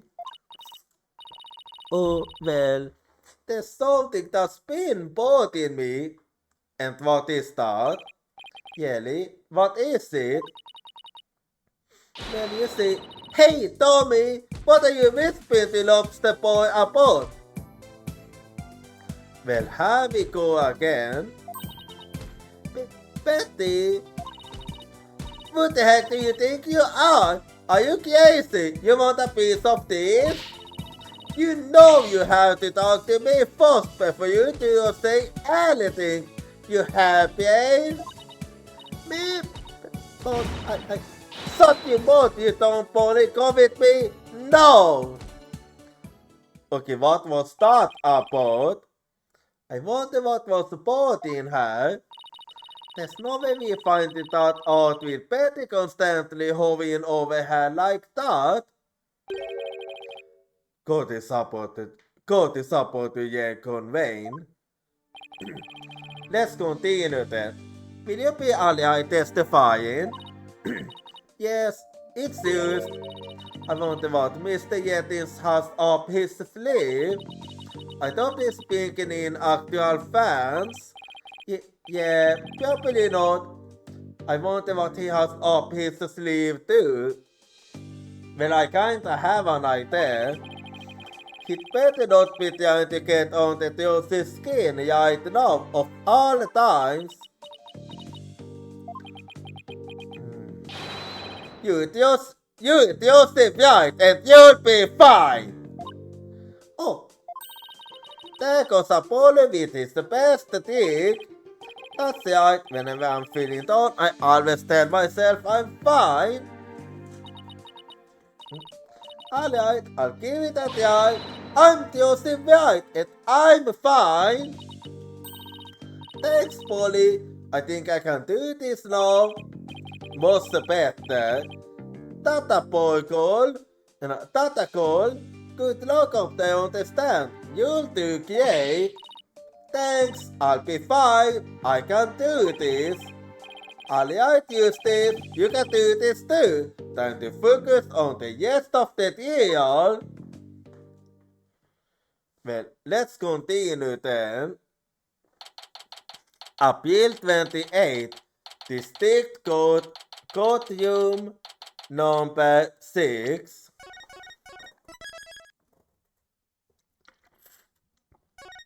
Have we go then?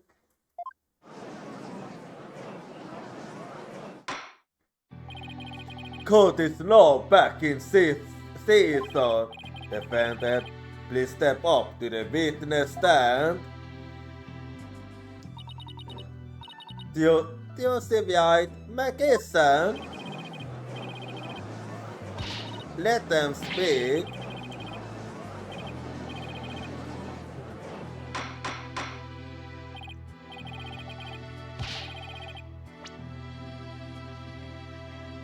Här comes the liar, det är faithful wits. The other Morty in Yale, the last member of that criminal group. Boo! We don't wanna see you on any stage. Order! The Kelly will be quiet or I will have you all thrown out on the spot. What's with all the hecklers? This must be the handiwork of a yoga. I bet the fans Mr. Yetin's invited. What a great A-York. Well, he's not going to psych us out. Now then, Mr. White. This court would like to know if you switch from the steel sword to our super one on stage. So please, testify about this issue.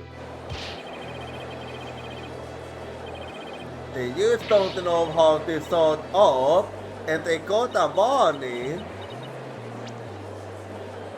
She's just gonna try and take us again with her backing.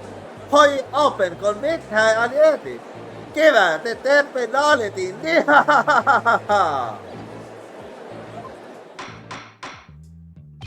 Silence! All of you! I want to tell you again. Mr. White, do you feel able to testify? Yes, I'm fine, Your Honor. You see, I never thought I'd have let her quote you for with this. I'd like to make a small request. How about, instead of testifying with words, I saw you exactly what happened. Would that be alright, Your Honor? You can witness my stupendous words with magic and yours for yourself. I like it that idea. In spite of everything, she's still smiling. Oh, but this is amazing, isn't she? Yes, she is. She so is. She's doing used to find up there. A new entertainer always keeps a smile on her face. She's faithfully following the tube camera kid even now that she is. Ciel is something else. It's so time for magical call. Joseph Yai must carefully love everybody. Well, let's see then. The stupendous sword switch. Ladies and gentlemen, please focus your attention on this sword. This is actually a new kind of testimony. Allow me to demonstrate just how soft this blade truly is. It's soft enough to piece an apple. See that? No tricks or gimmicks. A very soft sword indeed. Now then, ladies and gentlemen, what as I take this one and yes to sword to then I will switch it. Have you now? And now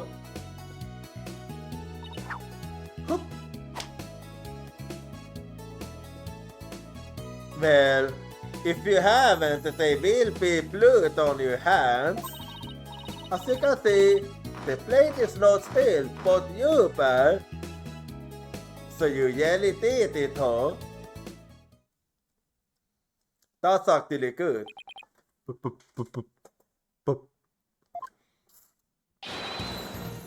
Bravo, Mr. Swine!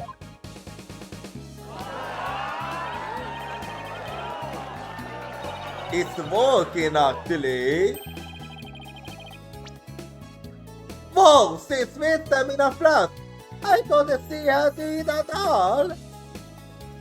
She's completely turned a human own. Yeah, that was just what we needed. The hackers have been turned on by all the seeing. Where did the steel sword vanish off to, Mr. Swine? In order to deepen our understanding of the case, please tell us if you will. You just wanna know. I'm not asking out of mere curiosity, just so you know. Yes, so it isn't out of curiosity. I usually hide the steel sword backstage when I switch them during the show. So when you thrust the Uber sword into the coffin, the steel sword was never on stage, but behind the curtain. Exactly. So you see, there is a trick and a gimmick to it after all. It was the format the steel sword went when I performed the trick used to know. It's a secret, but I want to spoil the magic for you now, won't I? Ho ho ho! That's of it, you see. Yeah, still. Yeah. But still not enough. Mr. Swine, that part where you spawn iron, that's an actual part of the sword switch in TQ2 for the stove, right? Right, the other parts, like the apple, were used to help with my explanation high in code. That's funny. I think I found an inconsistency in her testimony. Did you?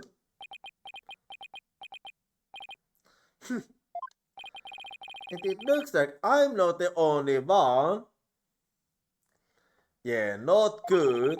I don't know what it's doing that, but now that I've found it, I have to get to the bottom of it. Yeah, that's over your. Now then, Mr. Eustace, you might go ahead and question the witness. But I know to ask dumb questions and spoil this wondrous magic. Okay. I thought this was supposed to be my cross examination. Anyway, so have we gotten with this very unique cross examination?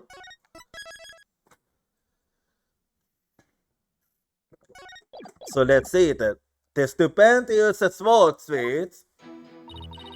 Ladies and gentlemen, please focus your attention on this sword. Hold it! Please be careful, Mr. Svi. Don't worry, I will practice this trick 1,000 times. That's right, Apollo. You have to give Josie some credit. She knows what she's doing. I know, but it still makes me nervous every time. But that's what magic is all about. A unique magician can make an audience experience all kinds of deals and sales. And that is very true. I can see you right. I better try not to interrupt her too much when she's doing the trick. I don't want to distract her or break her concentration.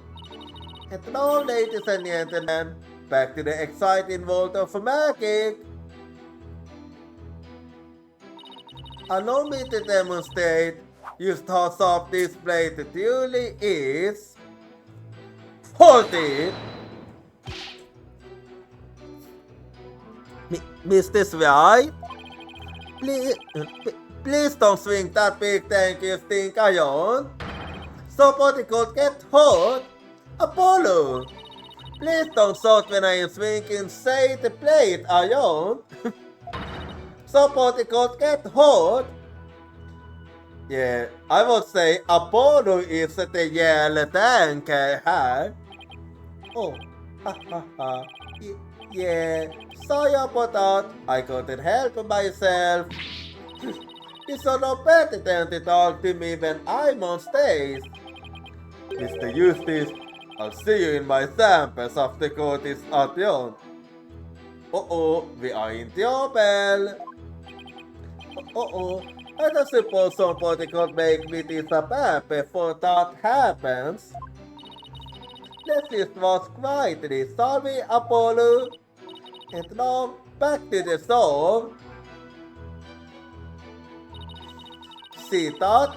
No tricks or gimmicks, a very sharp sword indeed. Hold it! So it's definitely a yellow sword, right? No, Apollo. I know you're excited, but you have to control yourself. Mr. Eustace, if you needlessly interrupt this wonderful magic show again, I will be forced to bring my very yellow gavel down on your head. Uh-oh. Please don't. Theo seems to be completely taken in by Theo's magic. Yeah, it's like she's cast a magic spell over him. I better not interrupt her anymore. There's no telling what the yachts might do to me. Mr. Svi, please ignore any further outbursts from Mr. Eustace and proceed with the spectacular trick. Alright, here I go then. Now then, ladies and gentlemen, what does I take this sword and hold it?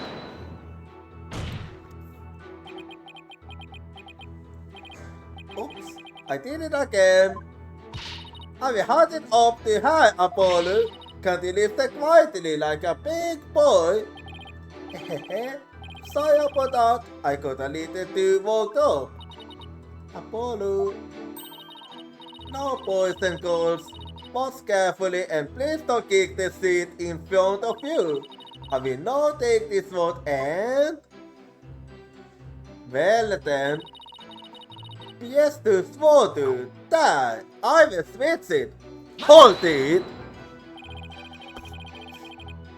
So you switch swords when you spawn a yacht, you used to know. Yeah, apparently it is. That's right, it's the same way I do the trick in the actual magic show too. But I'm also doing a lot of extra things that I don't do in the show right now though. The key point is the sword switching. If only we could use it during the actual show too. Like, you just switch them during the show. What's the matter, Apollo? You look stupid. Oh, it's nothing. Oh, this is quite a pickle. How should I go about handling this? Mr. Swine, please continue with your dig. So you will always witness me switching the swords. And now, hop!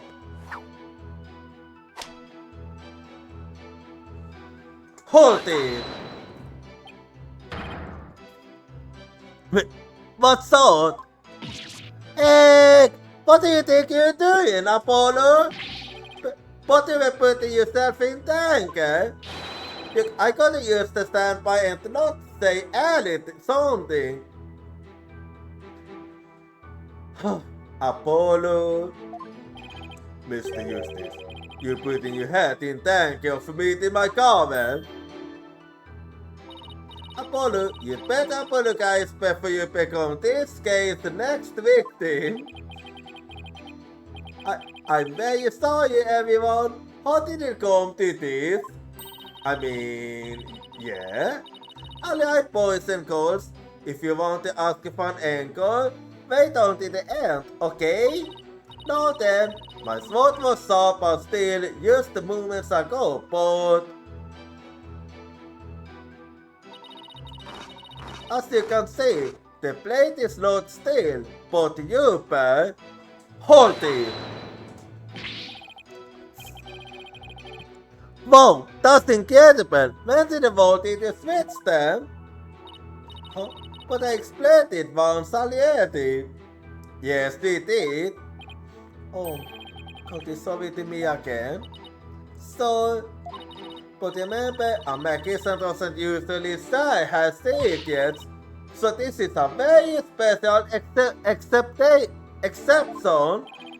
and I'm very grateful for your generosity. Believe me, I'd better take a good hard look at the instant she switches the sword. Even though she explained how she does it, I still can't see how her do it. It blows me away no matter how many times I watch. Yeah, me too, but what is it, Apollo? Did you notice anything about the way she moves during the dig? You mean like her movements? I don't get it. What's the yell story, Josie? Well, let's take a look. I do think I believe this statement I'm supposed to go for and with evidence. So let's see how.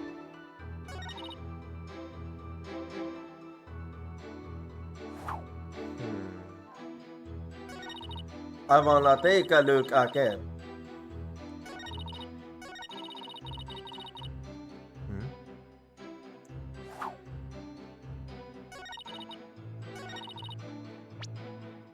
Well, I need to take a look at this video. Let's see how then. Because she did it that way, but in this video she did it. Let's see. Just have to take a look at.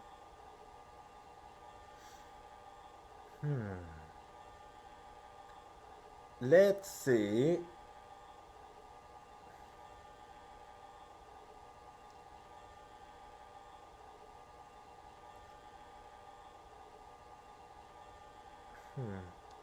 Yeah, that's it.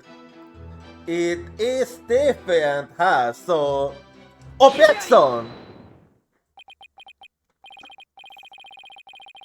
Mr. Swine, there's something I'd like to confirm with you. What is it, Apollo? There seems to be a discrepancy between the way you perform the dig for us used now and the way it appears in the soul footage. Yeah, the movements are quite different. What? But that can't be. I performed it exactly the same way both times. I'm sorry, but you didn't. Then what's going on here? Mr. White, I have the sole footage right here. And the part where you twirl your cape iron is missing from it. But I did it. You absolutely, okay. You are absolutely sure that you did it, and yet, but we have to remember we did get it from the TV through, so there is a chance that it might have been edited and maybe got out even. So, it really is the exact moment you switch the swords? Yes, that's right. I know it. So I see how it is. The other is telling the truth. Well, I certainly never expected the defense to expose the accused lie for me. No, that's not what's going on. Yes, I did expose a lie, but the lie belongs to the recording. It's the recording that's lying to us. Mr. Justice, does this mean that you are arguing that the defendant did not swap the swords during the actual magic show? No, she did actually do that. No, Your Honor, that wasn't my intention. I mean, I did swap them. I know I did. I'm absolutely sure of it. Human memories are reliable at least, but in this case, I'm afraid that it is the witness herself who cannot be trusted. You can see the footage for yourself. The claims of this witness are false. You do know even footage can tell lies. But like it's easy to edit it out actually. Now that it has been proven that the accused did not swap swords, it means that the use of the steel sword to pierce the coffin was wholly intentional. Can you please stop jumping to conclusions? Look. And by the way, was it not you, Mr. Justice, who argued that Mr. Yu's death was not an accident, but murder? Yeah, and I stand fast by that it was a murder committed by someone else. I assume you have no objections to that still. It was, after all, your own assassin. The defense of... What is it now? The defense has an objection to you, Mr. Apollo Justice. I demand you withdraw the discrepancy you pointed out now. I'm sorry, but I can't do that. But there is a discrepancy and it must mean something. I'm sorry of it. Would the defense team kindly save the spat until after court is adjourned? No. After all of this step up, it was seen that we will come back around to the original argument. The defense never put a blank ground and would place the victim inside the coffin. What's more, the defense did not perform the sword switching trick on stage. Of her actions, I'm afraid I have come to see the true intentions of the accused. About these intentions, it's just the same. But I did switch the swords, I swear. You need to be it now, Justice. Don't worry, you're fine.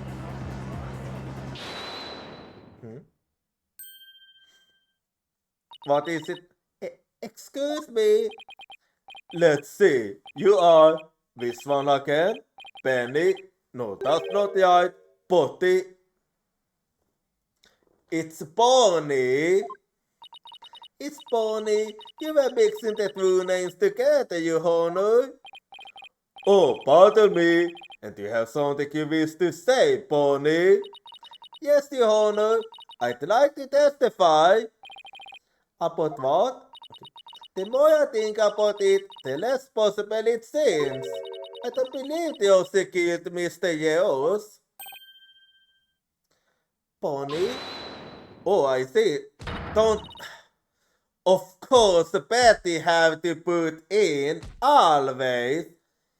Hey, what's the big idea? Such an incredibly gifted and talented magician. But never commit murder. I am first to believe it.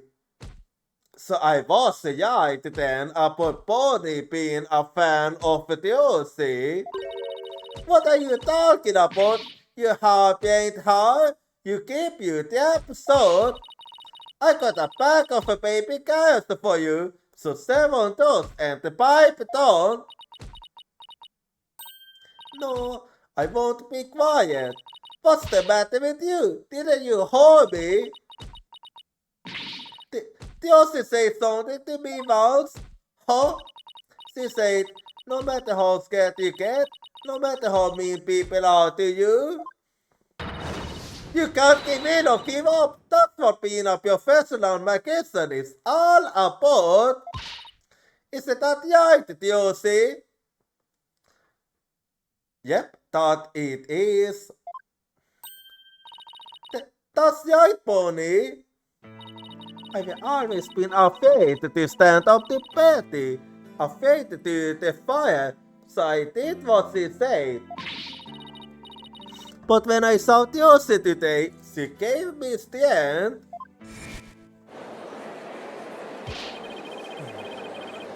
Oh, that one again, yeah?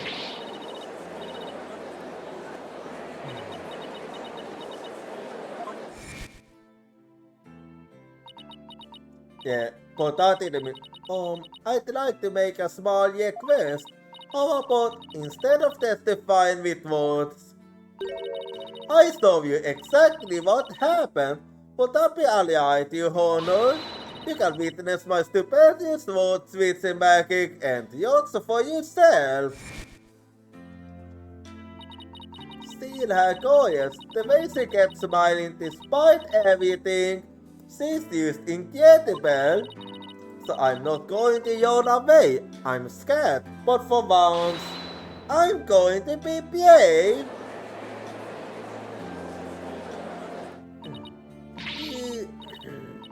What have you done to my sister, Joseph Yard? You were practically brainwashed her. Are you sure that you not the one that have done that? It's the power of Tuesday's conviction. That's what it is. It's those the bonus heart. Yeah, Tuesday really is one magical call. Polly, is the topic of your testimony related to that thing that was put in you? The thing you tried to tell us about in the lobby, didn't you, yes? Yes, ever since I saw the soul footage, something's been nagging at me. I'm not exactly sure what it is, but something is off. So you seem to have the same suspicion as me then? I feel like something about it is different from what I saw on the stage. What do you mean by that, Bonnie? I wonder if it was shown on TV. I wonder if what was shown on TV is really the same as what happened on stage. I'm pretty sure it isn't. Of course it is. The show has only been performed once after all. No, I'm pretty sure that's not the case. It can't solve anything other than what happened on that stage yesterday. For police testimony is the source of attention. We have to examine the soul footage. But what can we check it against? Do you have some older footage of the show? Well, I have some show footage. Okay, then we have something to compare it with. You do. One of the TV stations cameraman said he was a fan of mine. He kept his camera on me for the entire show. And then afterwards, he gave me the footage he thought as a present. He did? Yeah, that he did. To tell you the truth, I thought it was kind of creepy, so I was going to get rid of it. Well, good thing you didn't. Please submit that footage to the court. Yeah, let's take a look at it now. Now then, let's take a look at this new footage. Yeah, let's see then.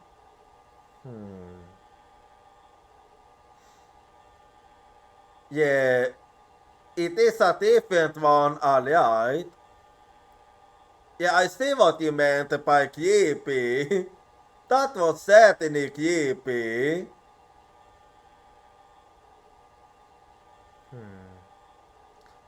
Now, let's see. Can you please take the camera to your seat?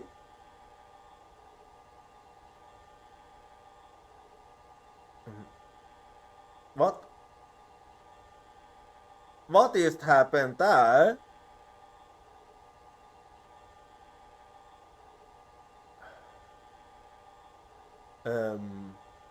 That didn't really show me what I was hoping for. I see now why you thought that was creepy. I would have almost taken it to the police if it was me.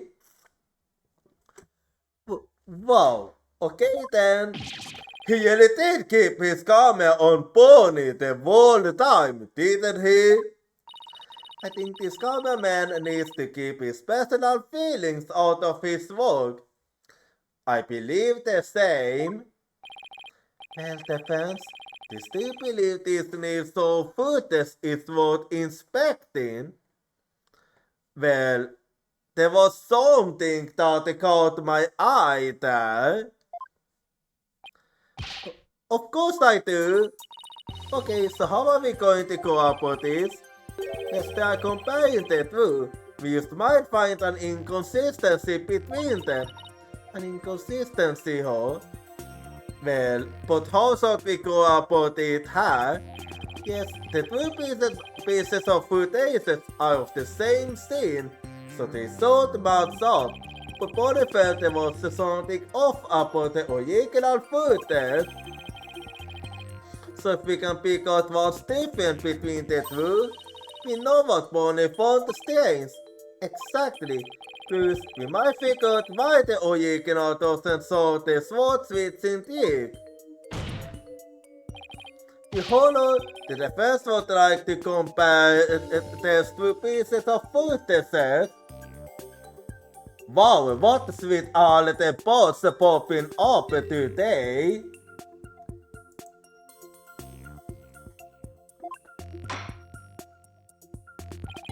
Very well, I will allow it. What a waste of time. I'm not sorry about that. Apollo, do you know how to compare the two pieces of footage? No, I never done it before. Yeah, this is completely new for me. I'll give you a little lesson then. Use the video player's button to go to the footage. When you want to speed it up, use the fast forward button. And if you want to go back, use the right button. If you want to halt the playback, use the pause button. Oh, and by the way, if you fast forward or rewind when the playback is paused, you can do a slow frame by frame playback. Okay, and so how do I switch between the two videos? Use the switch camera button. Now, if you find a difference between the two pieces of footage, put the cursor over what's different and present it to the code. Thanks, Satana. Really know you stuff. Not really. I just carried some cursor and then went with my foot on most of it. Yay! But I so hope she goes right. Anyway, let's give it a try. Yeah. Well, I can't save right now. Anyway, so let's see how then. Hang on. Yeah, I'm just gonna let it play. So, I'm gonna take a careful look at the both of them now. Let's see how.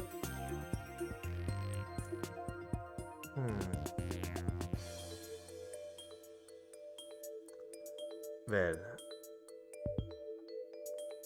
das var alright.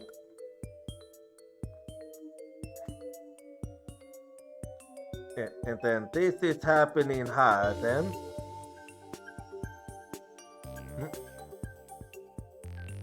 Okay, something felt off there.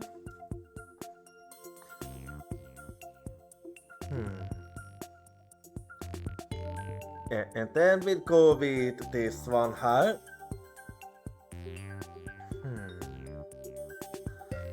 Yeah, that's it for this one. And now I'm gonna switch to this one then. To this one that was a bit creepy.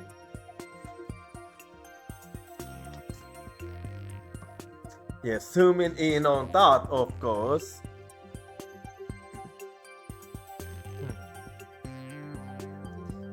And now, let's see. There was something about this that I found a bit strange somewhere around here.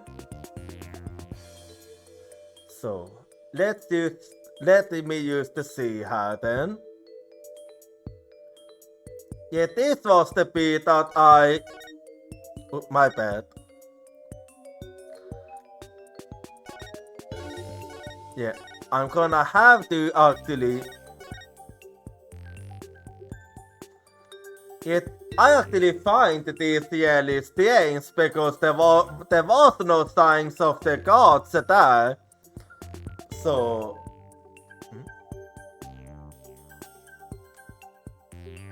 there we go. So take that. I do find it very strange. This is it right here. Take a good look at this scene and compare it to the video shot from the front. Oh, the playing cards don't appear in the video shot from the front. Yeah, and that's very strange indeed. Hey, you guys, what's going on here? Well, that's bullshit. The one that we had, it had actually been edited out. Mr. White, what can you tell us about the playing cards? Oh, those? They're the cards I have when I do the sword switching trick. I see. What? Mr. Eustace, does this mean it does? So she did indeed do that sword switching trick.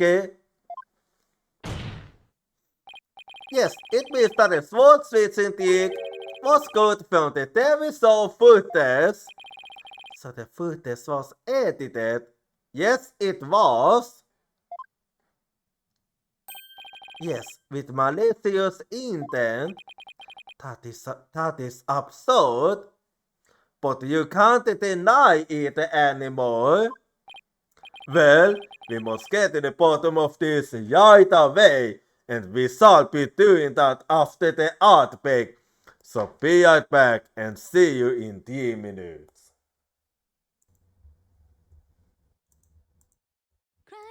I can't hold Your voice crying for me, it's crying out my name.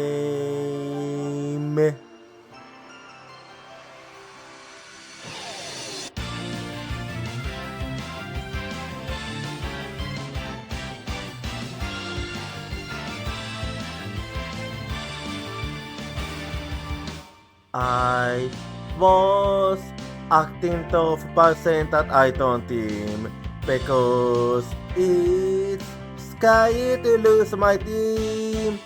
I have a feeling that by abandoning my team, I'll be able to make up for something else. Tuesday is the determination to say after intangible things like business or love. I can hold a voice crying for me, stand up and fight. Don't deceive yourself. Cry for you in order to answer your voice. I know cry out your name.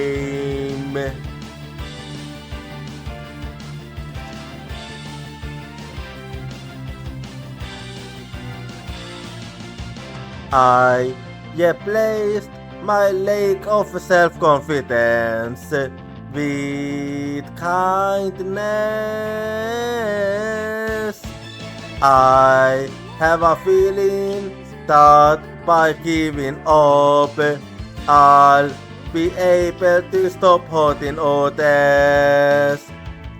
When we completely accept our pain and hardship and start to understand each other, Tuesday will be born. I can hold a voice crying for me, don't run away. I will hold you everything tightly. Cry for you, wanting to answer your voice.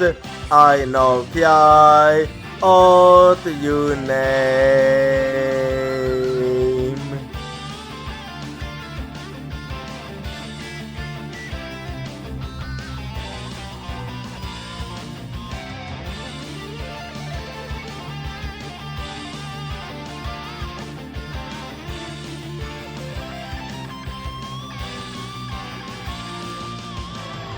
Let's never forget the fact that we can't be healed by overwhelmed of contact and sadness. I'm hearing your voice crying for me. It's crying out my name. Cry for you in order to answer your voice. I know cry out your name. I cry for you. Are you?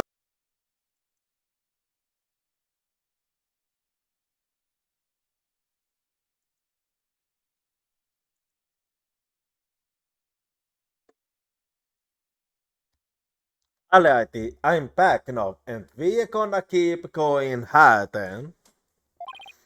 Polly, the devastation might still have their unedited footage. Go see what you can find out. Yes, yes, your honor. Okay, who is it now? Ah, it's Yoke again. It's you. No, hold up, your honor. This is all just a big misunderstanding. Believe you me.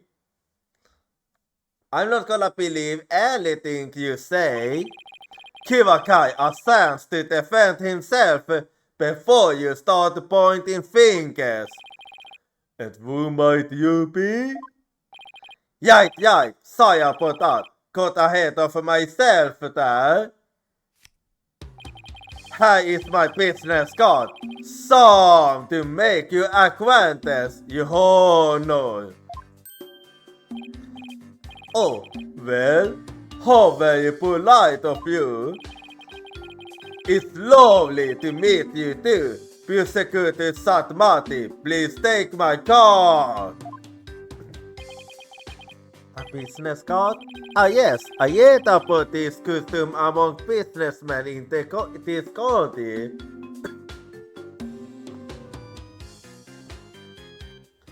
Okay, my voice wasn't really prepared for this. I have ever familiarized myself with the various replies. How do you do, good soul? Or was Chakalakin homie, for example? Okay, that's something I never thought I would hear you say. Oh, you from Take Through Debbie, are you, witness? Come to Dingo Field. I believe I've seen you on television before. Yes, Yogi Yetings, otherwise known as the Yetings Yaya. He is a TV producer and appears on many of his own shows as of late. He is best known for his catchphrase, "Hang loose, baby." Oh my! So you're the Yetings Yaya? Yep, and he's a fucking scammer. Hang loose, Yotzi baby. Nice costume you got, huh? I never thought I'd get to meet you in person. But you secured some Satmati. How do you know so much about him? In preparation for the case, I was all of his songs. I found the Yetings Yaya goes to Pokemon of particular interest. So I take it that you are a big fan then? It inspired me to visit that restaurant straight away to learn more about the local cuisine. Okay, yeah, you're a big fan. But you went to Pokeball? Who would have thought? Yeah, unexpected, I know, right? You must really wanted to try it, ho, buddy. Go start line. Okay, I think... Yeah, I have been in those ridiculously long lines before. And when I'm saying ridiculous, I really mean it. Compared to my ascetic training, and overweight is nothing. I recommend the Southwestern Burger with jalapeno jack cheese, by the way. I do love jalapeno, but I'm sorry, I'm allergic to cheese. I'm having a really hard time picturing him in line for burgers. They might think he's a cosplayer. Oh, him! Prosecutor Satmati's unexpected enthusiasm for food aside. Mr. Yetings, what is this misunderstanding you mentioned? Well, for starters, it's true that the footage was edited. You get your hands on this anyway, so I might as well show you the unedited footage. It's a pretty long video, so I'll just show you the part with the playing cards. You can see the cards when Theosis spins around, so keep your eyes peeled. Is there a reason why you only saw me not start?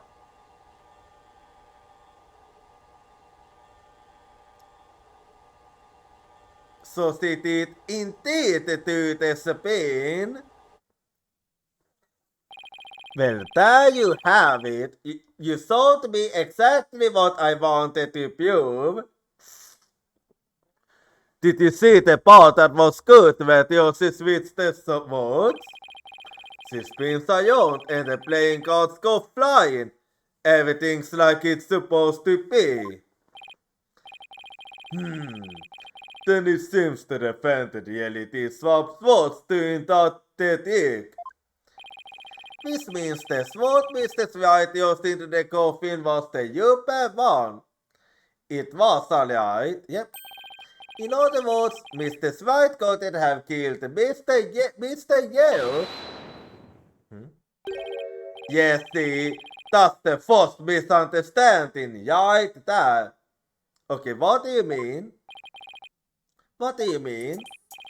Well, there's definitely swap swords as you saw.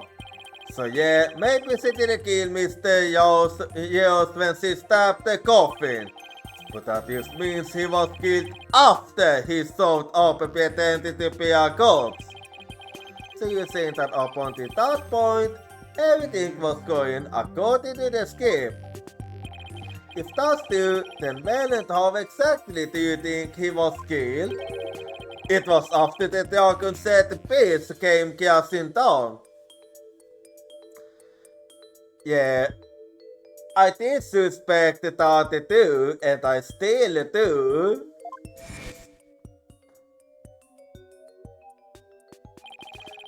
I stayed Yoshi more than Mr. Yos when she was hiding from a wife behind the set piece. Are you sure of that? She could be easily done it behind that who's the dragon and nobody'd be the wiser. Are you absolutely sure? I see. Indeed. There is a yin of duty to you assassin. You bet! Plus there's a suspicious looking shadow in the footage too. I know exactly which shadow you're talking about. It's towards the end of the footage, just before the dragon hits the stage. It might be easier to use to see it for yourself. Well, I do know what you're talking about.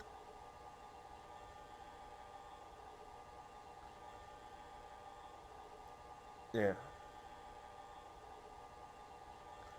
Yep, that was the shadow I was thinking of too. It's only for a split second, so it's hard to catch, but look here. Yeah, I did see it. This suspicious shadow must be Yoshi. Are you sure? I actually believed it was... You know what I believed? I believed that it might actually have been Mr. Hat. She's using the steel sword she hid behind the curtain doing the trick to kill the victim. Now that you mention it, I suppose it does look that way. I disagree. This witness is just trying to jam his territory over truth, Your Honor. And that's not all, aren't we forgetting that the witness willfully edited the sword switching out of the footage? Yeah, and there must be a reason for that. You see, that's your second misunderstanding, right there. Your Honor, would you mind if I testify about it? I've seen people testify on TV and I've always wanted to give it a shot. That would be fine with me, Prosecutor Satmati. This is quite unexpected. It threatens to disrupt the comic course of this case. Hey, lighten up, Petty boy. You're gonna like what I've got to say, promise. He's quite a fan of yours, damn it. Very well. However, if you do anything to impede the last years for the victim, I will have you removed. Alright, with Prosecutor Satmati's permission, please give us your testimony, Mr. Yettins. Okay, Yettins, the Yettins Yaya, no case of the courtroom. Hehe, I'm taking over the floor, so listen up, loyal buyers. I'm not gonna be loyal to you. Anyway, so let me use the save hat then. It wasn't telepathy, I tell you. Footage is meant to be edited, I tell you. Scenes are spliced together and longer point scenes are cut out. Other stations edit footage this way. It wasn't like it was done maliciously or something. It was just a coincidence that particular scene was cut. It wasn't intentional. Or what? You got some proof that I had an ulterior motive for editing that footage? Well, not that footage in particular, but I do have something. I see. So you're saying it was a coincidence that the sword swapping scene was cut?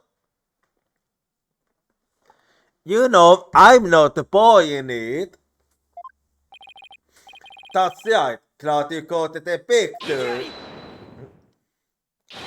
Coincidence? That's just a little too convenient if you ask me. Yeah. Oh, an objection. How cool. It so packs a lot more bones when you hold it live. Do that again.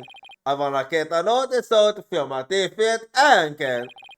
My objection is not for your entertainment. And cut. There. I got some good stuff there. Mr. Yedins, filming is prohibited inside the courthouse. Whoops, my bad, Yods.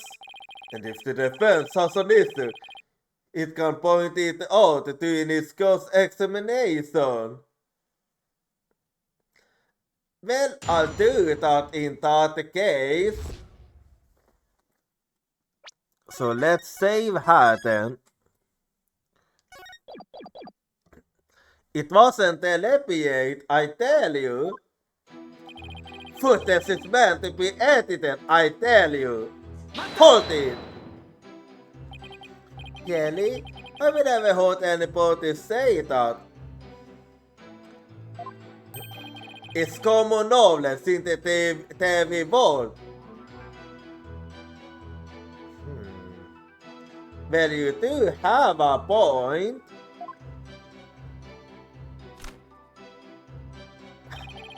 Okay, now you're used to showing off your money again. You got any idea what a snooze security bit it was a magic show without editing? A magic show like that one, anyway. Okay, why are you saying that now?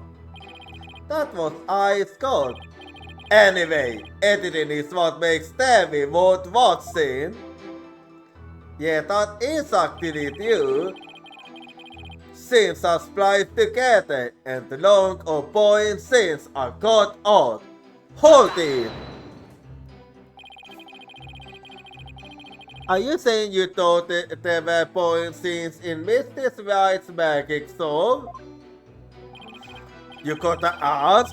That script and the presentation the show plays on the cutting room floor?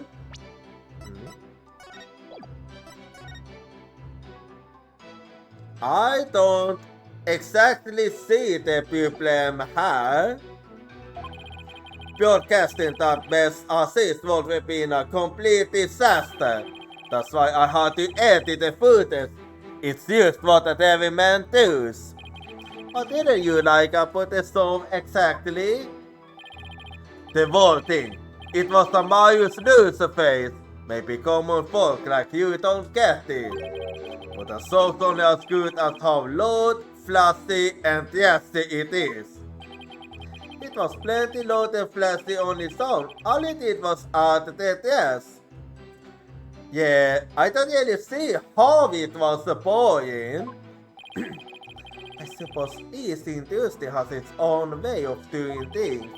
Just as we in the legal profession focus exclusively on evidence and testimony. Exactly.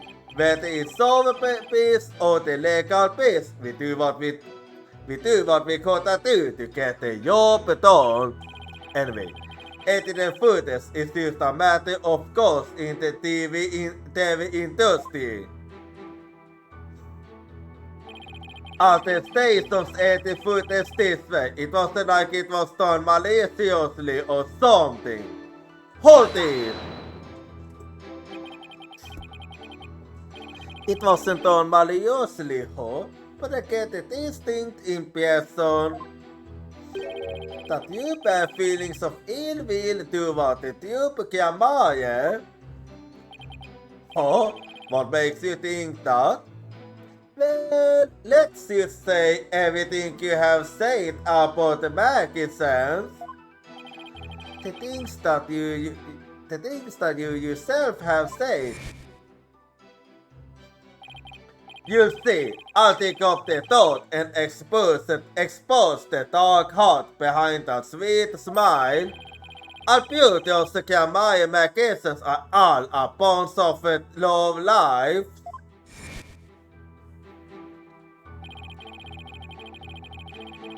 And I also get the impression that you have felt this way for a long time. Yeah, and then we have about the Theosis said about your sleight of hand. Both sorts of stuff can be interpreted in many different ways. For example, to forbid the defense no ill will, I would not hesitate to say that he is a good-for-nothing Lord of Alavia. He bear me no ill will, God will fool me. Yeah, indeed. And yet, it is the truth. I'm only strictly on you, as it seems you have strayed from the path. If you have any objection, Mr. Eustace, please make your case with evidence in the footnote. Mr. Yettins, please continue your testimony.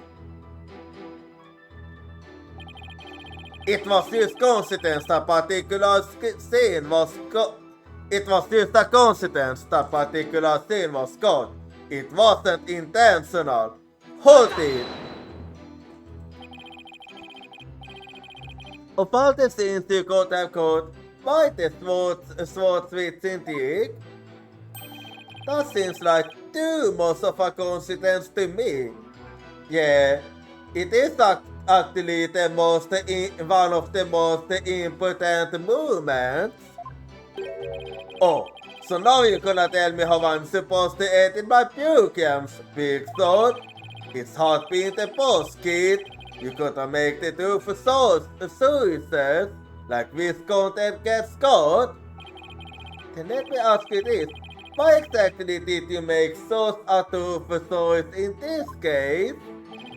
You won't understand, Sam. It's all about artistic vision. I tell ya, people tell you how to do your job when they don't know the first thing about it. I might not know Devi, but I love evidence love, and boy do I have some for you. Sam? Nice one. I might not be able to show you that your selective editing was intentional. However, I know you better defended ill will, and this is the evidence that proves it.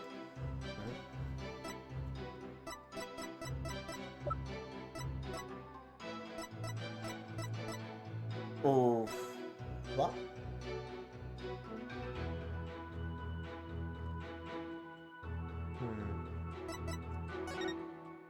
Okay, I'm trying to figure out what it could be.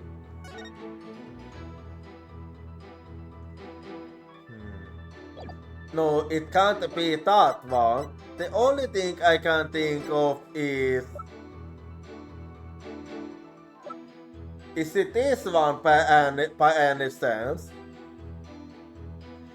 So, take that? I don't know. This piece of evidence proves that you bear ill will toward the defendant. Yeah, I didn't think so. That thing, what could that possibly prove? But take a good look at that. What do you argue that it puts you in a better light? but looking bad and having evil intentions are two entirely different things. Look at me, for example. I'm not evil, but I'm a bit of a bad boy. Oh, if I could be a bad boy myself, but bad lawyers get penalties for presenting bad evidence. Oh. So that's how it's gonna be. Anyway. Well, I gotta be careful with that particular one then.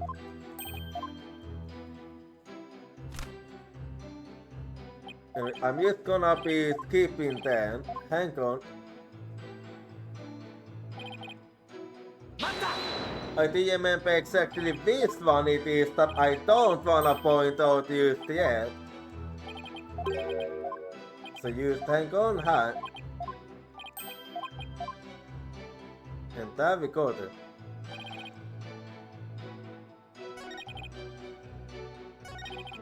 Oh yeah, I can... Yeah, that one I can go for too, it's fine. Anyway, just hang on. I'm just gonna be skipping a little here then. Anyway, and there we go. Anyway, and there we go. Or what? You got some proof that I had an ulterior motive for editing that footage.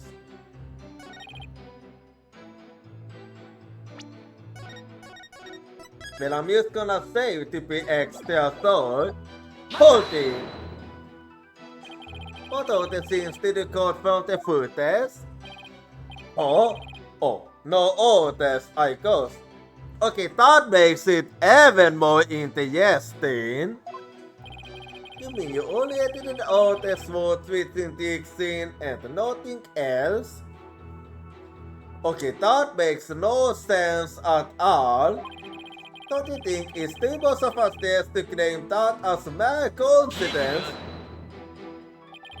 No matter how artificial you find the affair, strange things have happened on their own. That is, unless you have something with which to prove otherwise defense. Well, if you have a valid criticism of Mr. Yetin's testimony, feel free to counter with evidence.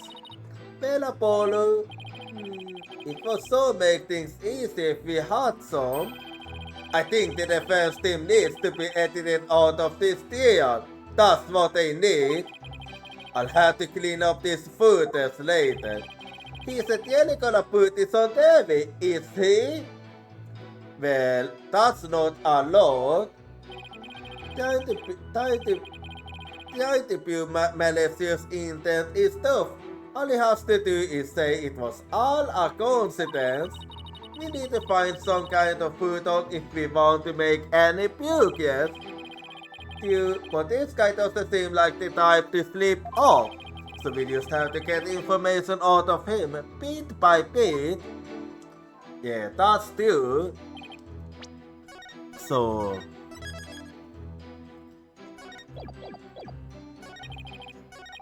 I'm gonna be starting with this one then.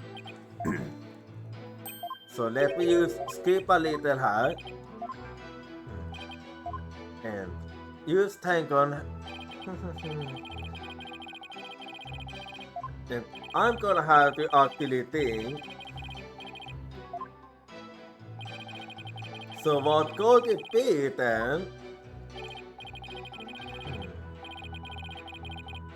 Well, I'm gonna have to think what it could be. The reason behind could it be this one or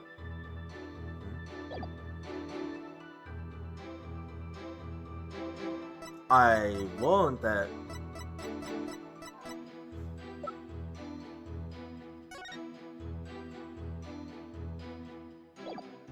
I wonder, could it actually be that one? We'll see. Take that! Let's see. I had a feeling that wasn't it, but I still had to try. I need to think. What could it be then? No, this one wasn't easy.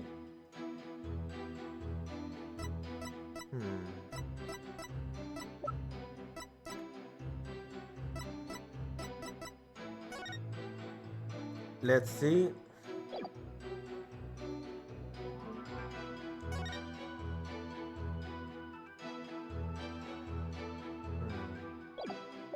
I wonder if this is it. Take that, maybe. Let's see. Okay, maybe not that one. How about that one then? This one, okay, this one is actually tricky. After doing so well, I finally hit that movement. Let's see, take that.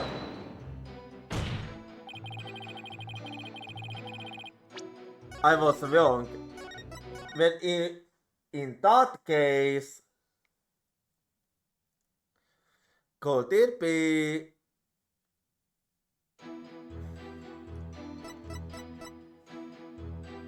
If it wasn't that, could it actually be this one?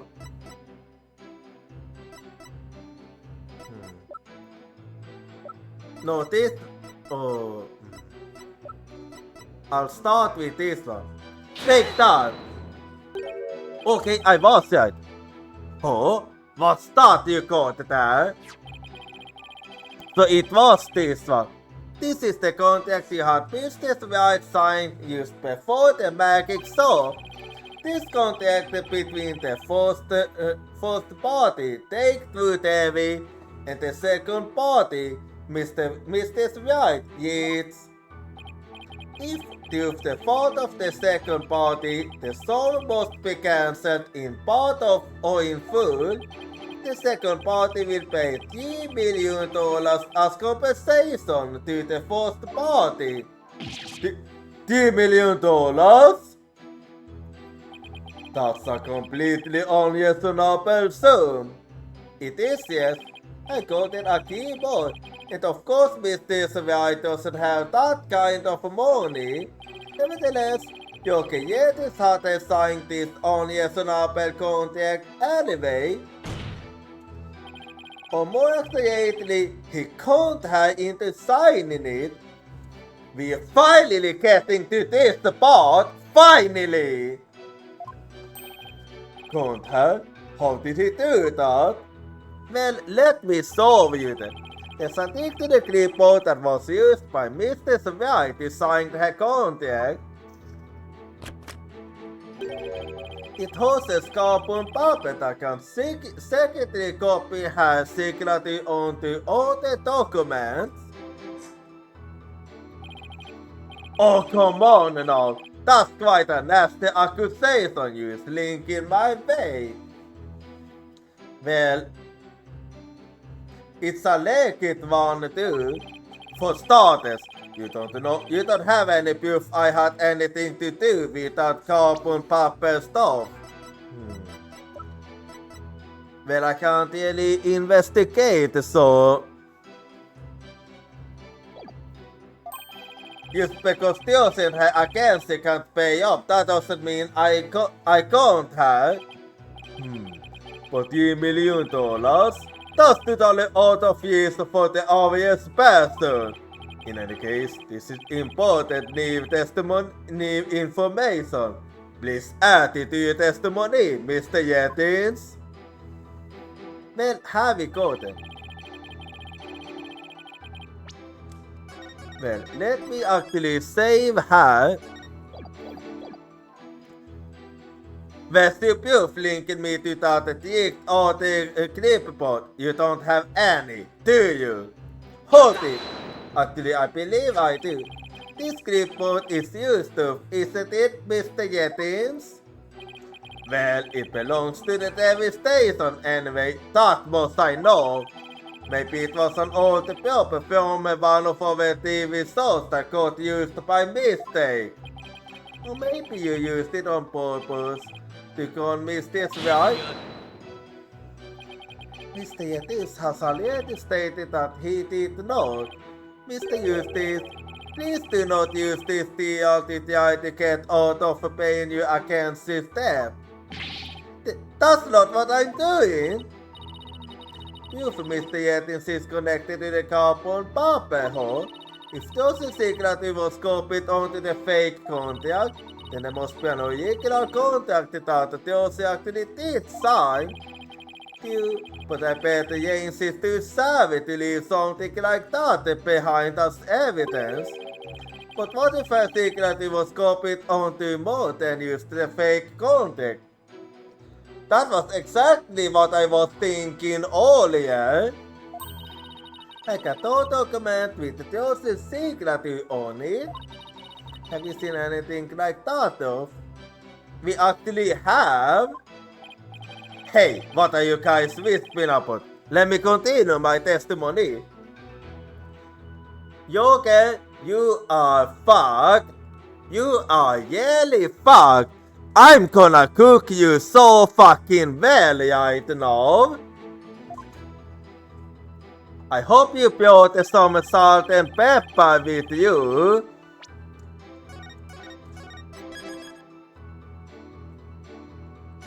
And let me show you exactly what I'm talking about.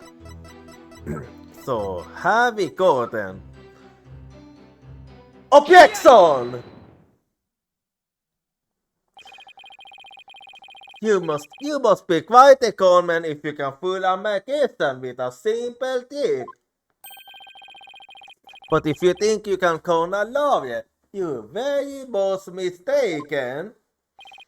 Hey kid, want to kill you to enunciate in front of the camera?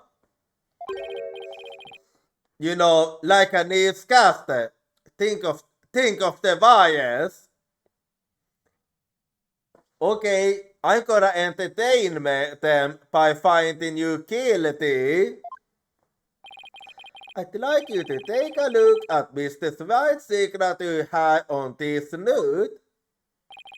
Now let's compare the signature to the one here on this contract. Well, would you look at that? They're exactly the same. Yeah, both the way it's written and the location. That's right, Your Honor. Not just a smiley, but exactly the same. Nobody can sign the name in exactly the same way twice, unless it's a copy. I can confirm that my signatures are always different. I never have the same signature when I sign. Yes, keep going.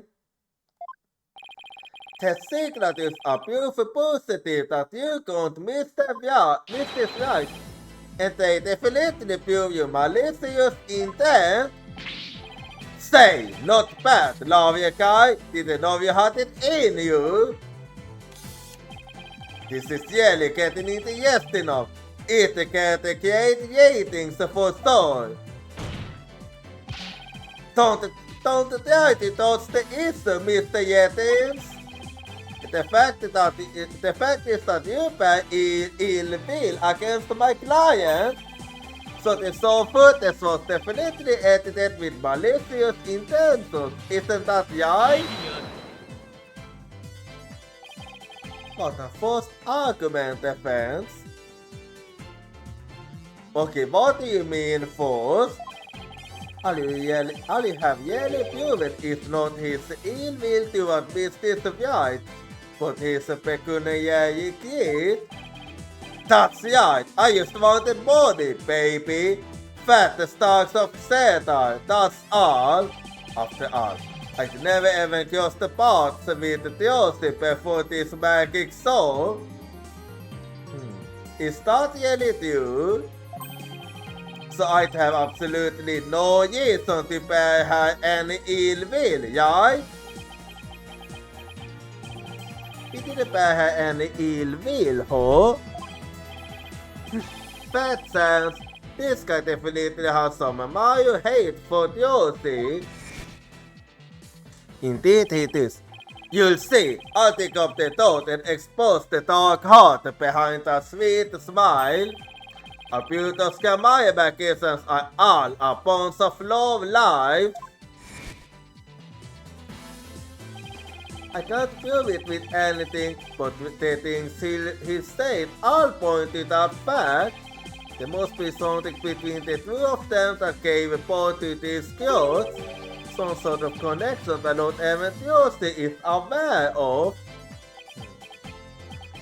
You honor, I tried to argue that Yogi Yetins and the Tuesday White must have crossed the paths before. There must be some hidden connection between them. Yeah, it does make sense. Hidden connection?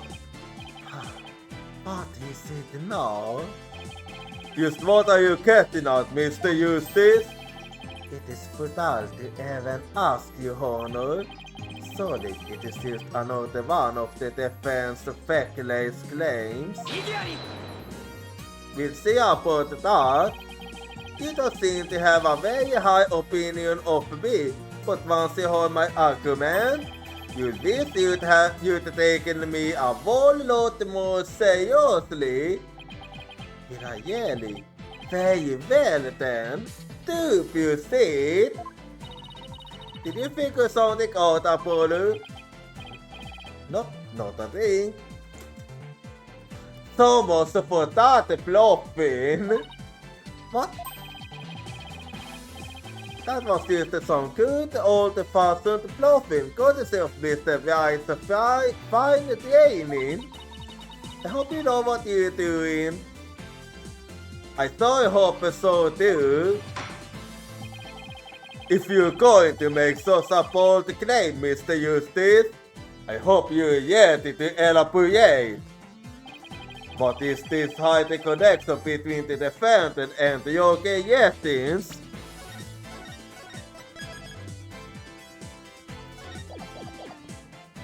Well, I do believe that Yetins is in fact a magician too. That's the only thing that makes sense here. That's late of handing Mr. Yetins did during the yeses earlier. Filming is prohibited inside the courthouse. Do you want me to get the bailiff? Huh? Filming? What are you talking about? I don't even have a camera on me.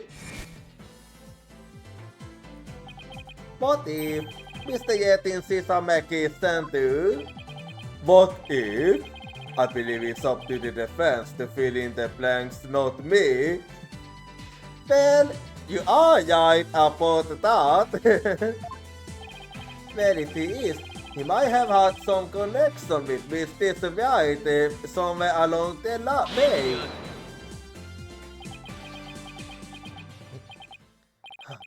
Your argument is hardly worth responding to, but by all means, please do continue. As a passage in the sacred scriptures of Quranic state, he who gives a sermon to a monkey is himself a monkey. Yeah, it doesn't matter what you say to your teammate, he isn't gonna get it anyway. But we saw Mr. Yetins perform a magic trick. He made this video camera disappear in the blink of an eye. That is it. Well, I think it would be pretty funny if I were a magician. You must have been seeing things. Want me to introduce you to a good eye doctor? If a connection as tenuous as that is all it takes, then every magician in the county could potentially bear ill will toward the accused. I guess you're right. Yeah, it makes sense. You're not the sharpest knife in the area, are you, sort of? Det var tur väl det glänste att put ditt mind of use in the holy waters of Mount Punipuni. Dit ei sånt jag fick ett waterfall. And even you thought jag is to the level of a monkey. Ha ha ha! A numbskull for a numbskull. Ooh, well this numbskull has thick skin, so that. Well. I think I get what you driving at. Even if he is a magician, it's not exactly a reason to pay accused against Josie, is it? Yep. That is exactly it. Hold on, I can think of one person. One magician who has a reason to pay accused against Josie. Pojate, one magician who has a reason to pay accused against Job Kiamaye. Yeah, same here. Oh. Well, here we go then. No way! Is something wrong, Mr. Eustace? Got the data bit. You honor the defense witness to submit evidence at this time. I see. And what sort of evidence do you have for us? Evidence that points to the Yale killer, the one who had a motive to commit this crime. I actually know exactly what you're thinking about. What? If my prediction is correct, you're referencing to this one, aren't you? What?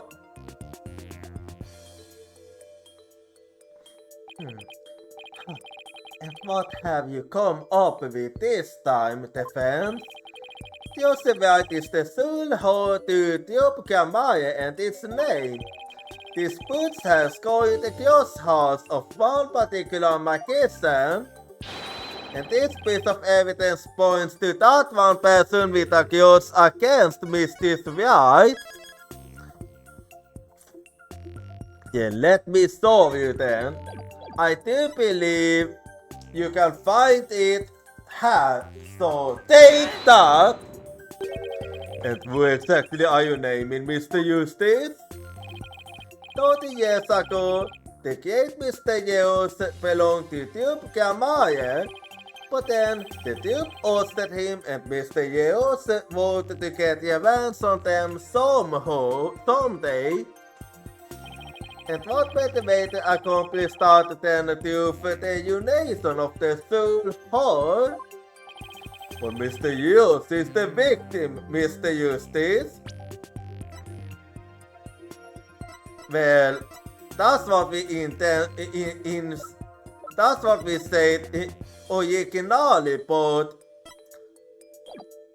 what if we have the wrong that we have been wrong about this and Mr. Yeos at the magic shop and Mr. Yeos from 13 years ago are two entirely different people?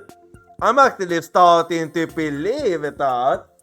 And that's actually something that's been nagging me for like an hour now. You will name the dead man as your suspect.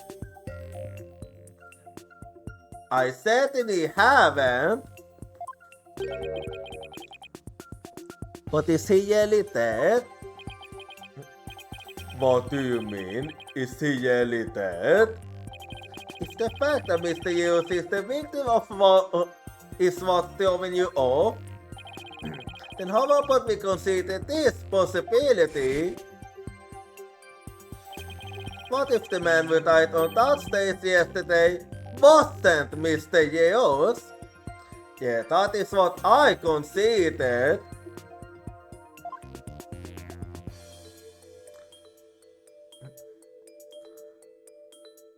Yeah, they do kinda have smiley looks. But what? You mean the victim was an imposter? Yes, that is exactly what I mean.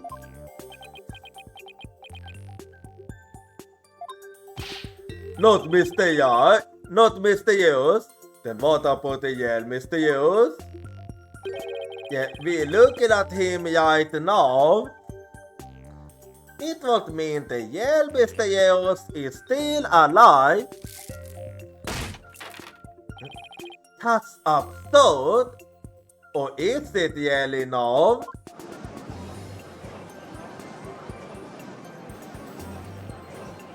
I wonder if it really is absurd. Mr. Eustace, who is the yell Mr. Eustace if not a victim of this case? I'll solve you, alright? I'll solve you. It's all coming together now. I finally see the gimmick that to this entire case. Well, have you got it? This should explain everything, Your Honor. The Yale killer, the one who hated the Duke Maya and wanted to sully its name. The magician looking in the shadows will set up a fake Mr. Hughes in his stead.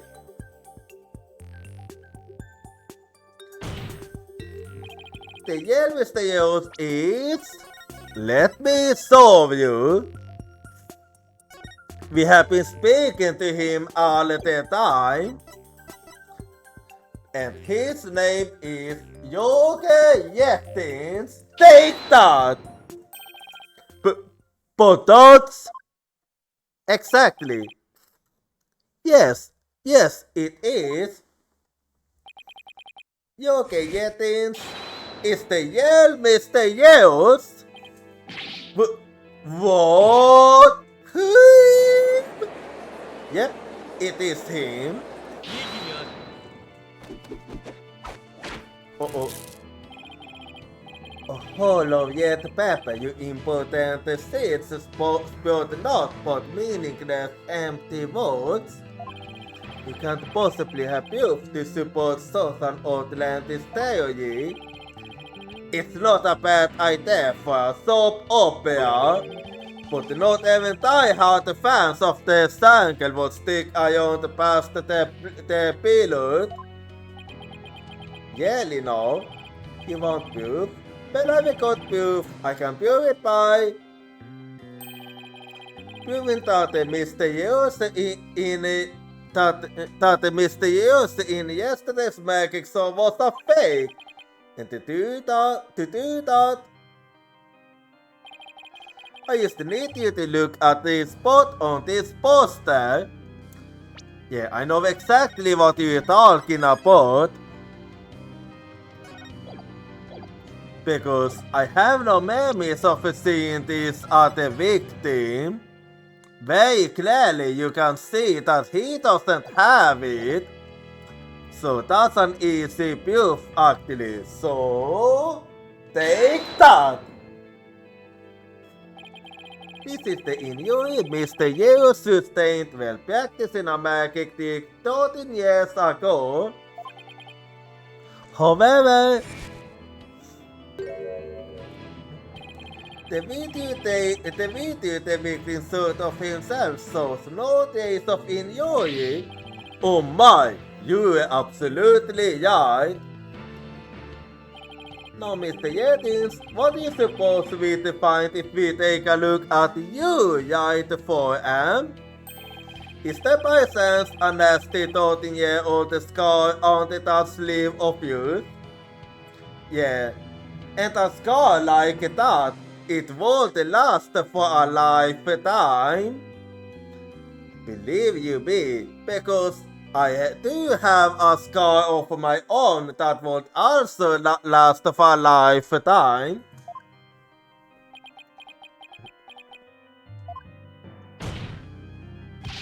Well, Mr. Yetins, why don't you roll up your sleeve and let the court have a look? Or are you hiding something else up there? I'm waiting. Ha ha ha ha ha ha. Come on now, I have nothing up my sleeve. I don't need to hide anything up there, because I got no tricks or gimmicks. For you see, my magic is the yellow deal. Okay, what do you mean? There we have it. Is this what you were hoping to see? Oh, there it is, the scar. Yeah, it is identical. Just as I thought. That's right, I'm the forgotten magician, abandoned to the dark on the stage of history. The great Mr. Yeos. Have we gotten? This is totally absurd. Well, there'll be a case that haven't been absurd. Ho ho ho! How ironic, what did you say? That this odious mark caught into me by Tiopka Maya would bring me back into the limelight once more. Strange that the comic gets before me. If the witness is the yell Mr. Yes, then who is the victim who perished in the magic show? He was both a fan. I met him on one of my programs several years ago. He said he had become a magician out of admiration for the great Mr. Yeon. In confidence, I told him my new identity and let him take on my mantle. And when did this man take over for you? About 2 years ago, I taught him my tricks and even acted as his producer. So you have used him for 2 years? And so, a amateur became a popular magician overnight, courtesy of my magic on the stage without television. Hope you enjoyed the song. You really had us all fooled. Yeah, you actually did for a good movement. Mr. Yetins, or so to say, Mr. Yeos. In you hated of Ethiopia Maya, you killed the victim, Mr. Misty, and then set up Mr. Right to take the fall, didn't you? You didn't all use the tarnish the Gamaya name. Ho ho ho! I have no idea what you're talking about, lad. I set up the bank. That was it too, but it was simply a harmless joke on Tracy, I assure you. Yet she learned of the plan and made use of it to commit murder. That is how strongly the criminal element runs in the blood of those Kamaya. Really? But if it was a secret bank with away where people never put, couldn't you have been the one to use it for murder instead? Very easily too. God! Oh, yikes! Oh, what? His head! Heh! Just kidding! The fuck was that? What the heck was that? Hit my words, Lavia lad, for I fear you grasp on reality is slipping. I do believe I told you that my magic is real. It employs neither tricks nor gimmicks. Enough with the ambiguity. Why did you make your point, Alieti? My alibi is as pristine as ever. What did you again, you security sat Marty? Yes, I suppose that is correct. The witness does have a solid alibi. What? I think I know what you're talking about, but is it really that silly? Check out the fans that at the time of the magic song, Mr. Yetin's was a take-through TV, a fact that many people can easily attest to. God, that's right, I forgot all about that. Ho ho ho! So what do you think, Your Honor? Would you like me to testify on the matter? Yes, I think you'd better. Please tell the court more about your alibi. Väl, här vi gården an vägvälten. On vite sov. Are you watching, Magnifica Maya? The time has finally come for my magic to slough out you precious petty kid. The Kiamaya line will be no more. Is that really the case? I'll prove you otherwise, but that will be after the outbreak. So, I'll go be right back and I'll see you in 3 minutes. I can't hold your voice crying for me, it's crying out my name.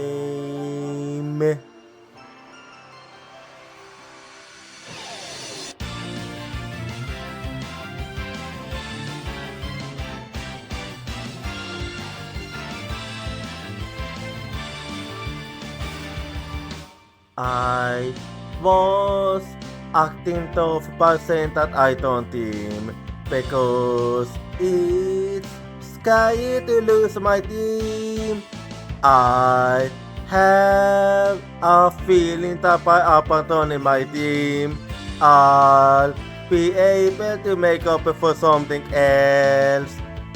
Tuesday is the determination to chase after intangible things like business or love. I can hold a voice crying for me, stand up and fight. Don't deceive yourself.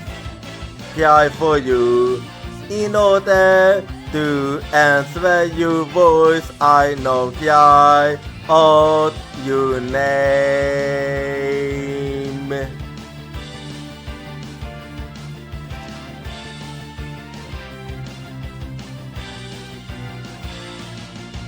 I replaced my lack of self-confidence with kindness. I have a feeling that by giving up, I'll be able to stop hurting others. When we completely accept our pain and hardship and start to understand each other, Tuesday will be born. I can hold a voice crying for me, don't yawn away. I will hold you everything tightly.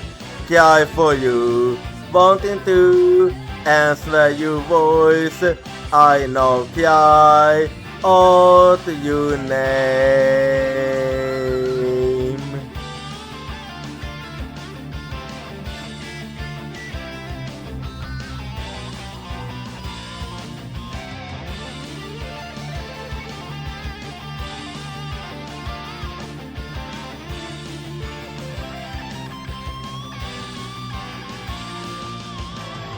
Let's never forget the fact that we can't be healed by overwhelmed of contact and sadness. I'm hearing your voice crying for me.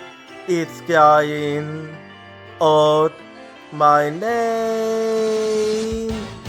Cry for you in order to answer your voice. I know cry.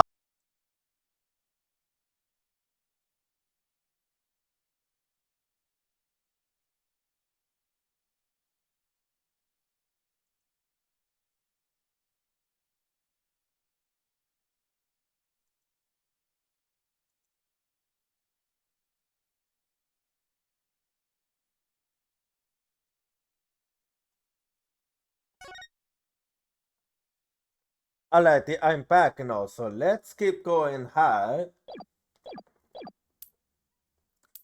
My perfect alibi. I was at the Davis station at the time of the band user performance. I was busy working on another TV program. I could spare no time for the magic show. You ask my staff if you doubt my claim. And there it is, a simple and perfect alibi. No tricks, no gimmicks, just the truth. I wonder about that. Do you understand now, perhaps? I did not create the theater with my bare chest until after the incident. So how could I have committed the murder? His staff did say he was there at the station. Yeah, it is true actually. So it does sound like a solid alibi, but I can't be right. If Mr. Yetis is the killer, he's had to have been at the theater. There's gotta be a hole somewhere in his story. Heh heh heh. I assure you, there are no holes on Mr. Yeo's days. No tricks, no gimmicks. Still magic doesn't need trapdoors to escape to you. To enjoy my soul to the fullness. And my Yale alibi.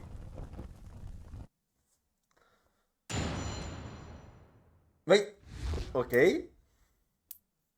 So, the Yost isn't even gonna say anything, okay? Well then. But yeah.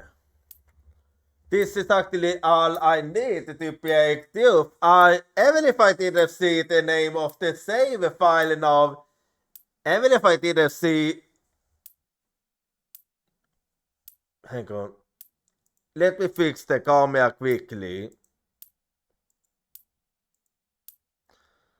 Yeah. Anyway, as I was saying, even if I didn't see the name of the save file, I did suspect that this was the final course examination. So here we go then. My perfect alibi. I was at the TV station at the time of the band use performance. Hold it! But you did go to the theater eventually, isn't that right? Indeed. Anxious to see how the show was progressing, I made my way to the theater. Let's see, my unit took about 10 minutes by car. Could he actually have been at the theater during those 10 minutes, killing the victim? Ho ho ho! Allow me a stab at it in your mind. Aha! Could I have been at the theater during those 10 minutes, killing the victim? How did that... I mean, Apollo, that was kind of obvious. Anybody would be thinking that. But no, I took a taxi. The driver can attest to that. We fitting out the taxi company if my vote is not satisfy you. The driver is a big fan of the Yating Tiara. I even gave him my card. He gave the driver his card. That was very clever of him. Yeah, that it was. You might as well give it up, lad. Questioning Yale magic is a fool's errand. Besides, you know very well what I was doing at the time of the incident. I was busy working on another TV program. I could spare no time for the magic show. Yeah, they say it as was. Anyway, hold it! What was this other TV show you were working on? My own special project, you see. One moment, perhaps this is more appropriate. It's a Yating Tiara special production, yeah! Hang loose, baby! It's called Desperation Jason. What kind of name is that? Is this personas used to say that? What's the sova pot? Vostop has been singers and comedians get together and play musical songs. The winner of the game is given a second chance at the career. A priceless prize for songs who was up to all in life. Sounds great, yeah?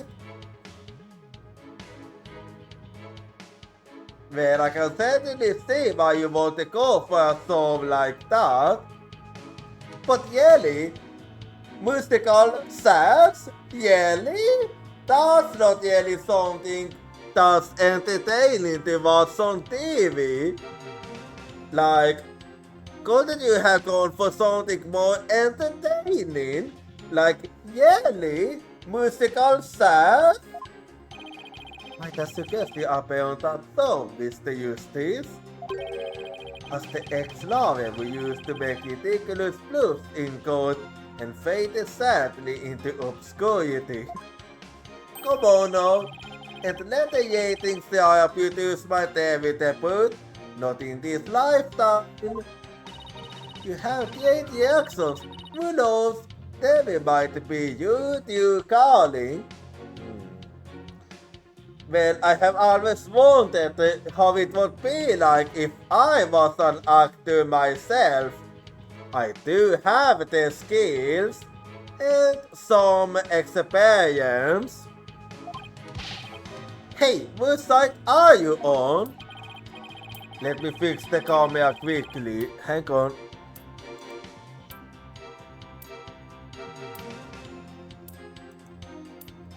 Okay, sorry about that. Anyway. In any case, I was always in production of this program during the Benny's performance. To ask my staff if you doubt my claim, hold it!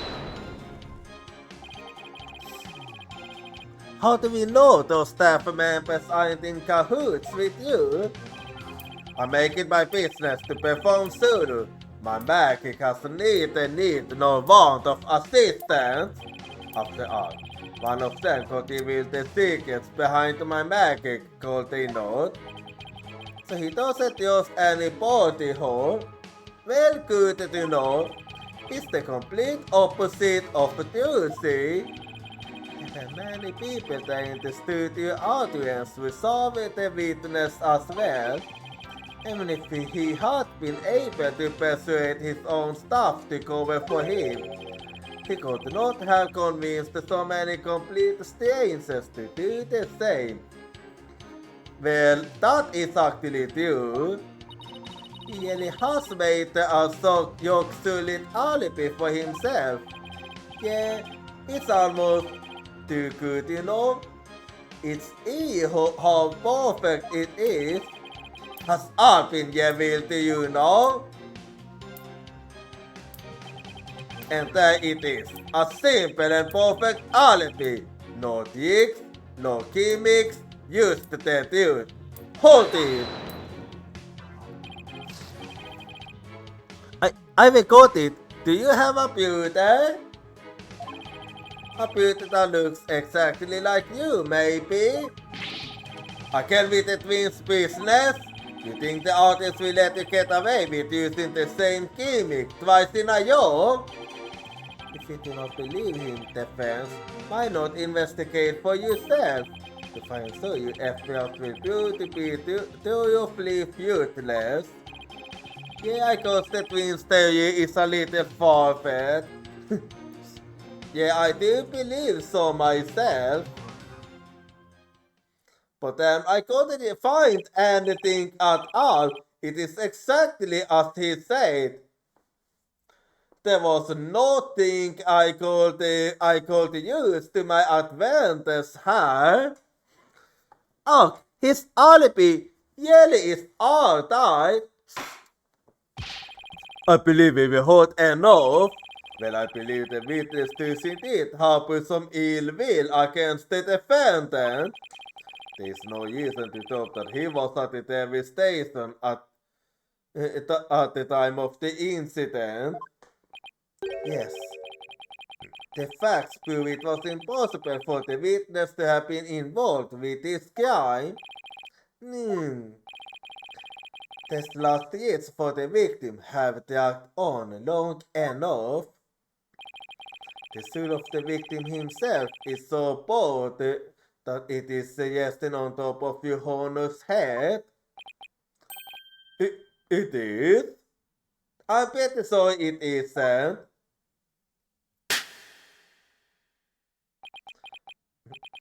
The time has come. Let us punish the sinner and tie the victim's soul to the twilight realm.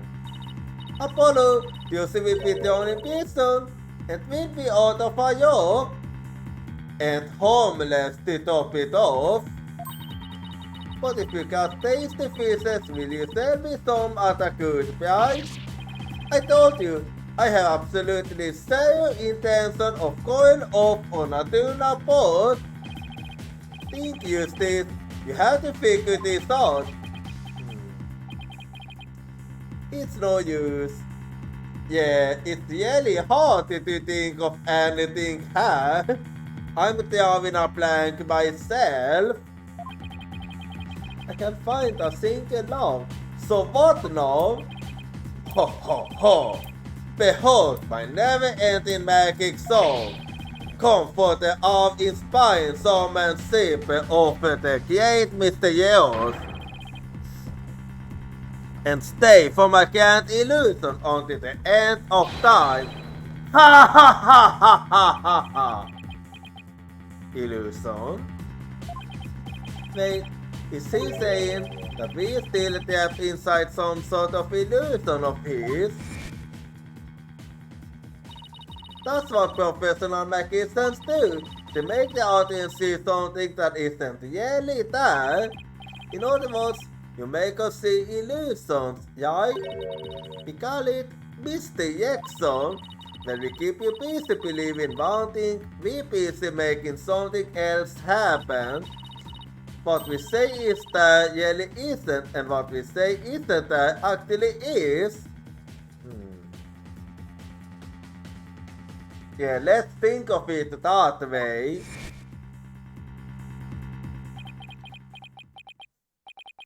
Could it be? You know what, Mr. Yettins? I guess we have all been spectators to the elaborate illusion you were prepared for us.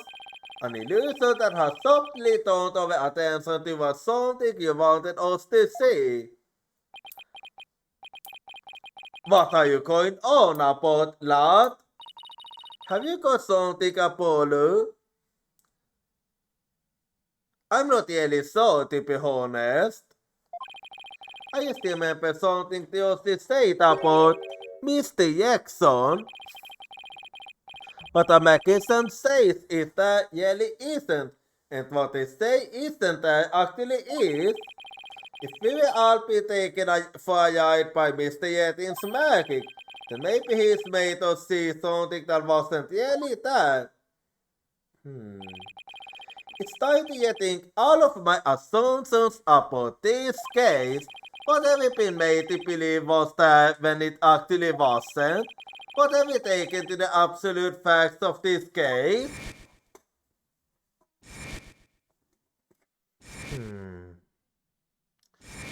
Well, we're gonna have to think that if I evaluate the volatility of all of these things, then yes, maybe. Well, Athena, there's something uncanny about this case. Okay, what is it? Yetin's alibi, it's too perfect. That's true, it's like it's impossible to break, no matter how hard we try. Yeah, that it is. But maybe that's the thing, maybe that's exactly what he wants us to think. I'm not following. We're not making any headway happen because we've been so focused on making his alibi. Oh, I think I get it. You said he's using Mr. Jackson on us, right? Yeah. I'm starting to think something, but I'm not entirely sure. It's definitely a possibility. Ahem, what the defense can't share with everyone what is discussing over there. You hollow, we believe that if we were to consider a certain assumption, we might finally arrive at the truth. In fact, I think we'll ever finally see who's hiding behind the curtain, so to speak. And what is this certain assumption you're thinking of? This is the one key assumption we've been taking for granted this whole time. Yeah. It might actually have been. We might actually have been mistaken about the crime scene. The actual scene of the crime wasn't the theater, but the TV station. If Mr. Yetis brought the victim's body to the theater after the fact. Foolish lawyer. Without you, then what about the body you witnessed during the show? Well, it could have been placed afterwards. Don't you know it's you to ask how a dig is done with security body? Oh, I was wrong. Okay, I was wrong then. Well, if that's the case, then the only thing I can think of is... This one makes no sense at all, so then it must be this one. Maybe he was on the... What if the culprit was somewhere other than the theater at the time of the crime? What if there was some way to commit the murder without actually being there? If that were the case, then Mr. Yetin's perfect alibi would become irrelevant. It seems like I'm right. How could one person stop another to death without physically being there? Well, there are ways. Furthermore, we all saw what appears to be the culprit set of in the footage. But what if that's another Mr. Jackson? But could we just as easily assume that the set of tools not belong to the culprit?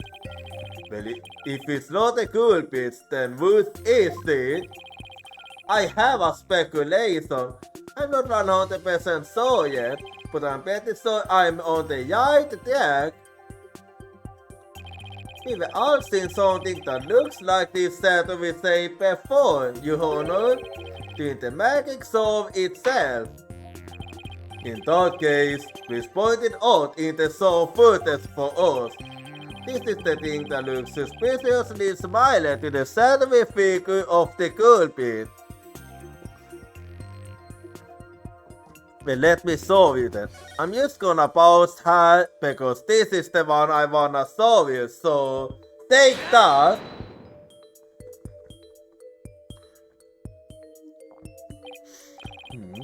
Mr. Justice, how do you start having a muntlig exempel? This shadowy figure? I thought it looked pretty smiling, do you not think so? Wait, so I was wrong, okay.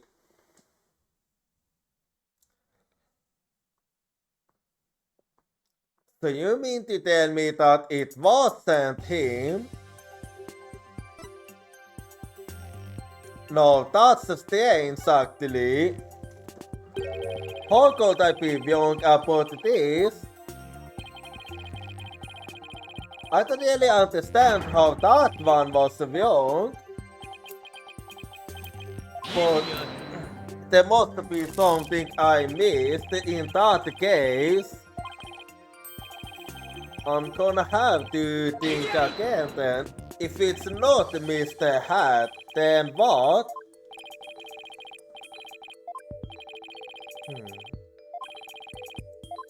Well, if it isn't Mr. Hat, then what else?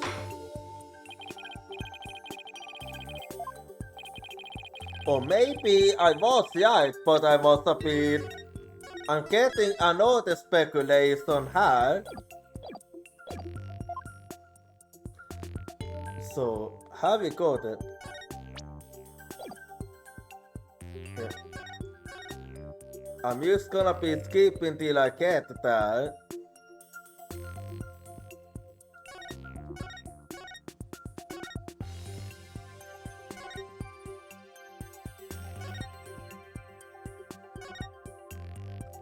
Yeah, I'm gonna have to actually think.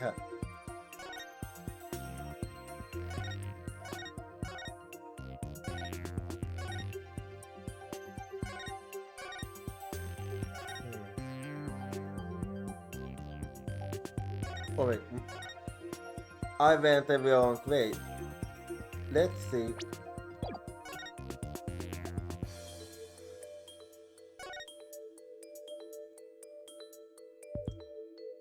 I wonder if that's the case. Let me... I can't really think of anything else, really. So let's see.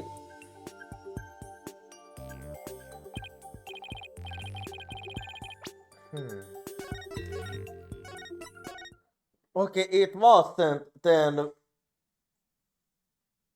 If it isn't Mr. Hat, no matter how hard I try, well, I'm gonna have to think in that case, what else could it be?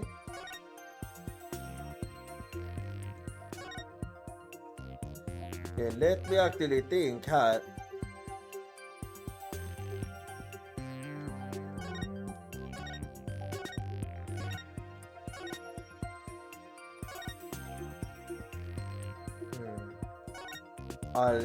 I do have to think.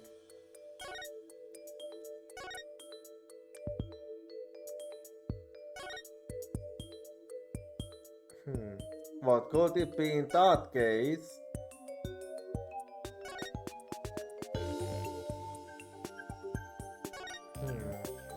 Yeah, I'm thinking hard.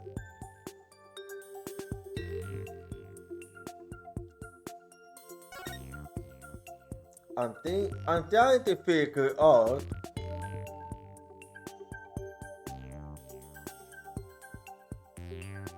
what could it be if it's not.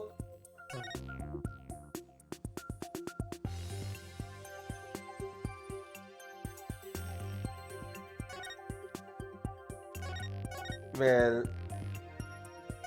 I'm gonna have to think what else. Wait, could it potentially be?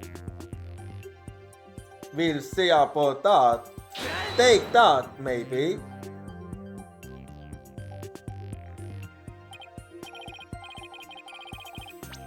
Okay, it isn't that, then. Well, I really have to think. What else could it be then? Okay, I'm actually quite stuck because it's apparently not Mr. Hat. And if it isn't, then who else could it be? Or maybe let me try again now that it's zoomed in on him. Let's see.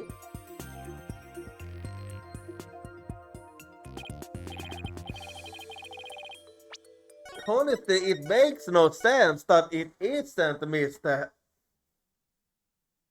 Hat.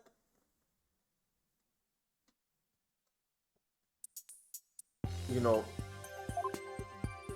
You know, I actually don't really have an idea now because of this. So, I'm gonna have to figure out. I wonder if this is it. Let's see.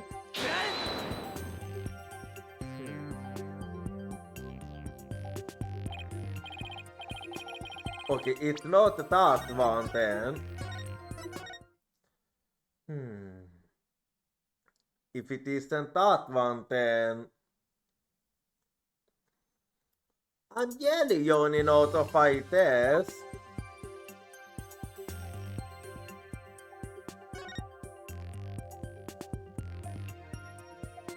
I wonder if this it.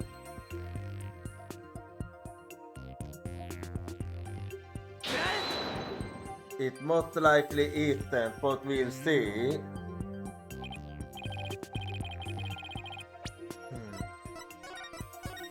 Well, I'm completely stuck then.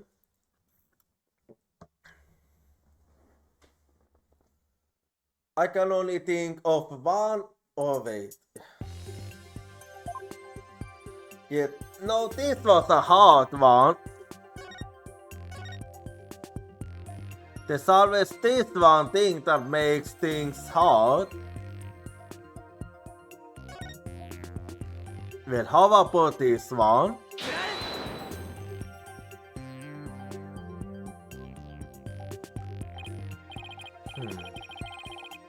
Not that one neither then. In that case, what else could it be then?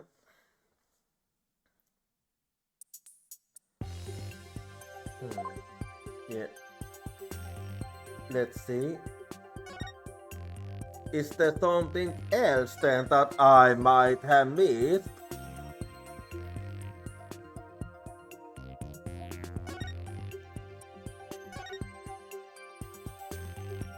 Let's see. I'm really trying to figure it out.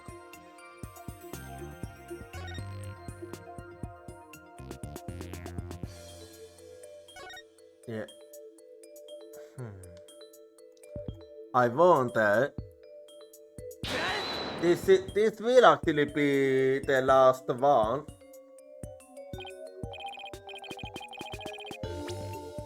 Okay, oh wait. No, because I had another thing, and if it isn't that one, then I'm really out of ideas. And somebody we need to. I'm gonna allow back sitting in this particular one.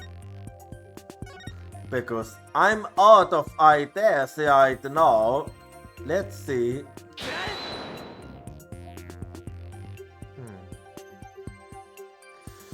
Okay, I have absolutely no idea. Okay, can somebody tell me? Can somebody tell me what I'm supposed to go for then? Because I don't have any ideas anymore. I have basically tried everything that comes to mind.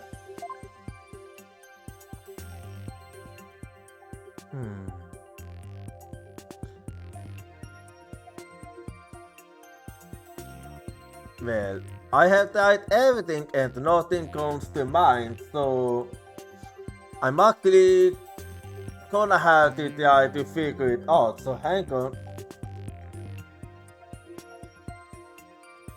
Give me a quick second.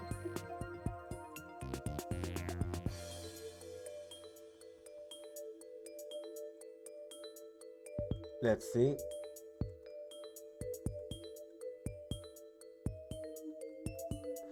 I'm just trying to figure it out.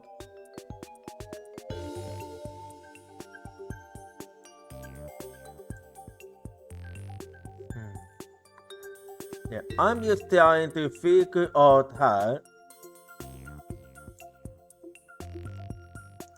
Let's see.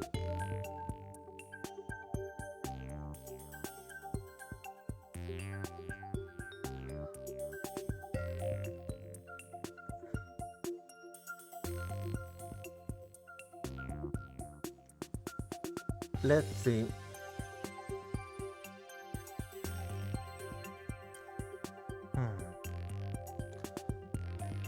So let's see. I'm just trying to figure out how.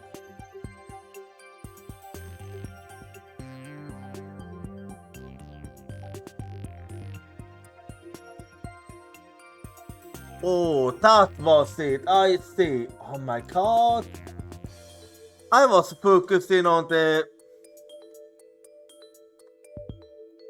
So you're telling me I was focusing on the wrong thing? Well, in that case, I'm gonna need to rewind here. Just give me a little bit here.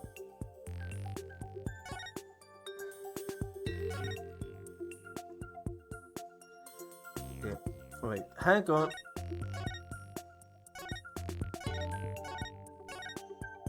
Yeah, here we go. So it was this one, so take that. I was focusing on the wrong thing, god fucking damn it! Doesn't this set of example the suspicious that we figure? Now that you mention it, it does, doesn't it? Mr. White, could you identify this set of for the code? Let's see. I believe that's Mr. Hat Saddle. It's from when he's being pulled up from the stage to the catwalk overhead by Var. Then could the saddle that's on later the footage be Mr. Hat too? No, that's not possible. And why it started the case? After Mr. Hat was put up to the catwalk, he stayed up there. Yeah, and that still we did find him there. In other words, the second saddle is from some other figure being pulled up. Some other figure? I'm afraid you need to be more specific than that, Mr. Eustace. He's right, we will come this far. I'll just have to figure it out from the clues I have on hand. What is the second saddle shown in the footage? Well, let me think based on everything I have. What could it be?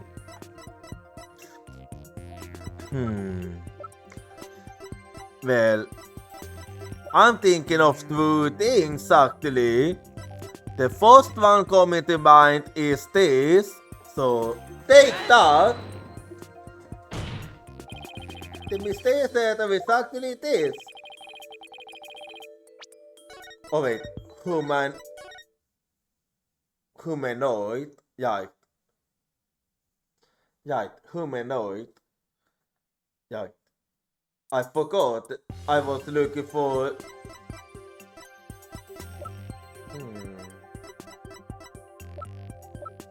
well, is it possible, maybe, it is this, maybe. So, take that. If we consider what was happening on the stage at the time, there is only one answer. The setup belonged to the fake Mr. Yeos. In other words, Mr. Mano Mystery, the victim. Yep. Please take a look at the blank plan script. Mr. Misty was to pretend to be dead and then fly up into the air after that. Isn't that right, Mr. Yettins? Indeed. And what of it? I can tell that that's exactly what happened. Yep, he was... Yep. The victim was wearing a stunt harness around his waist. It was most likely attached to a stunt wire so that he could be pulled up into the air. So you're suggesting that after pretending to be dead in the coffin, The victim flew up into the air, just as the Bianchi script says. Yep, that is what I believe. Exactly, we just got to see him go flying up because the dragon was blocking our way. And that last stick, ladies and gentlemen, is the deepest resistance of the Gulpist Mortius Magic Song.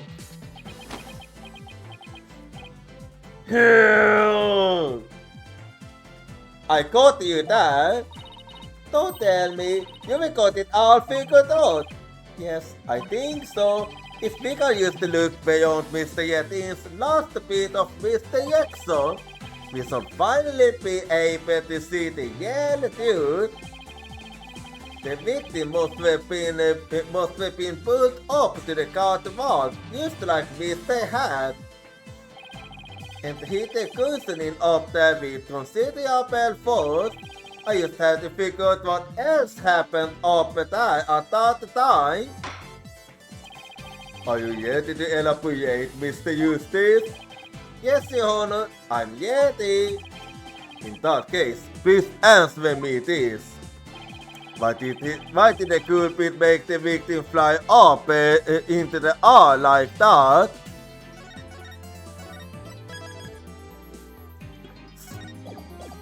Well, he did that so he could actually murder him.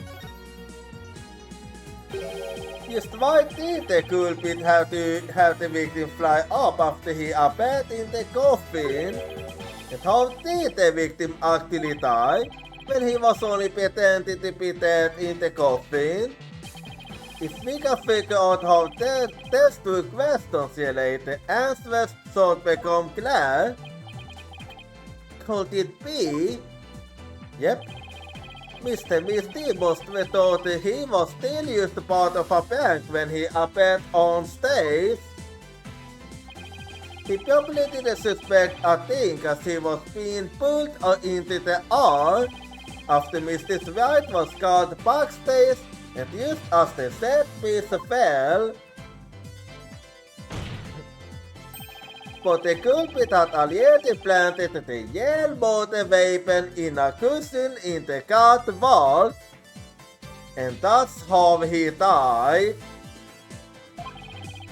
It was probably a knife or blade of some sort.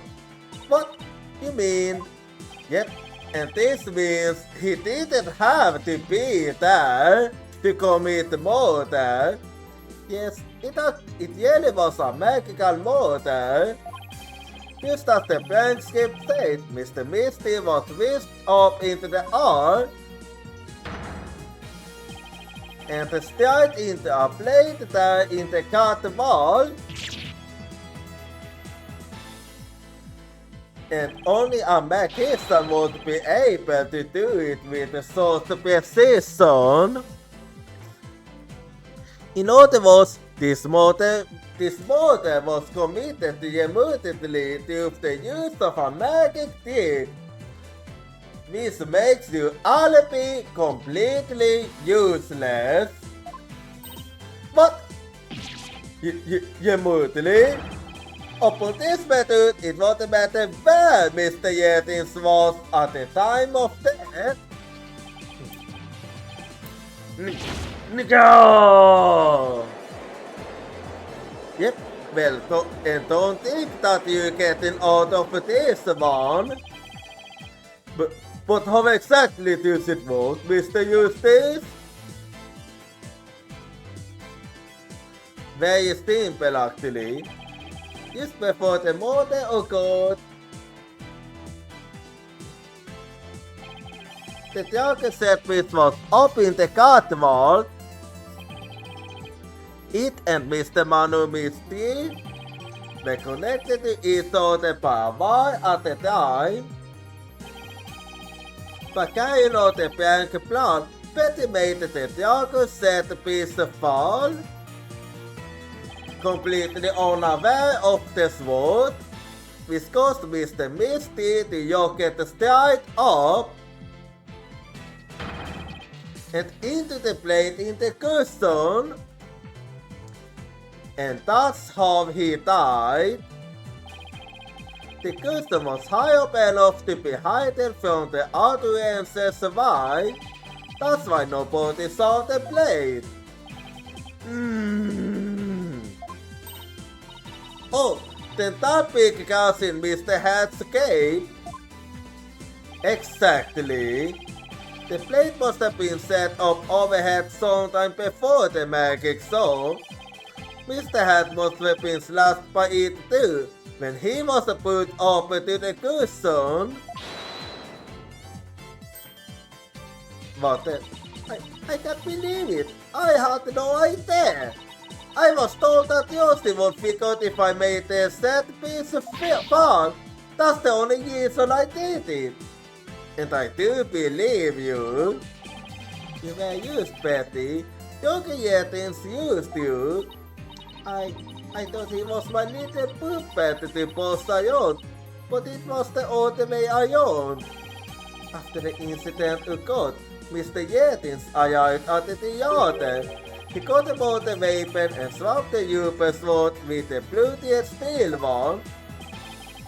That's also when he lowered the victim's body onto the stage. But how did he have time to do all that? When the set piece fell, the audience was evacuated from the building. And that's when he got his chance. He was able to do all those things after the fact because there was no one around to see. A horrific modern camouflage but spectacular magic show. That sounds like the kind of model only a magician could pull off. As long as the show proceeded as it was scripted, Mr. Misty was doomed to die. That's why it was you, Mr. Yetins, who killed the victim all the way from the TV station. This prank plan was, so to say, modern plan, plus the malicious intent.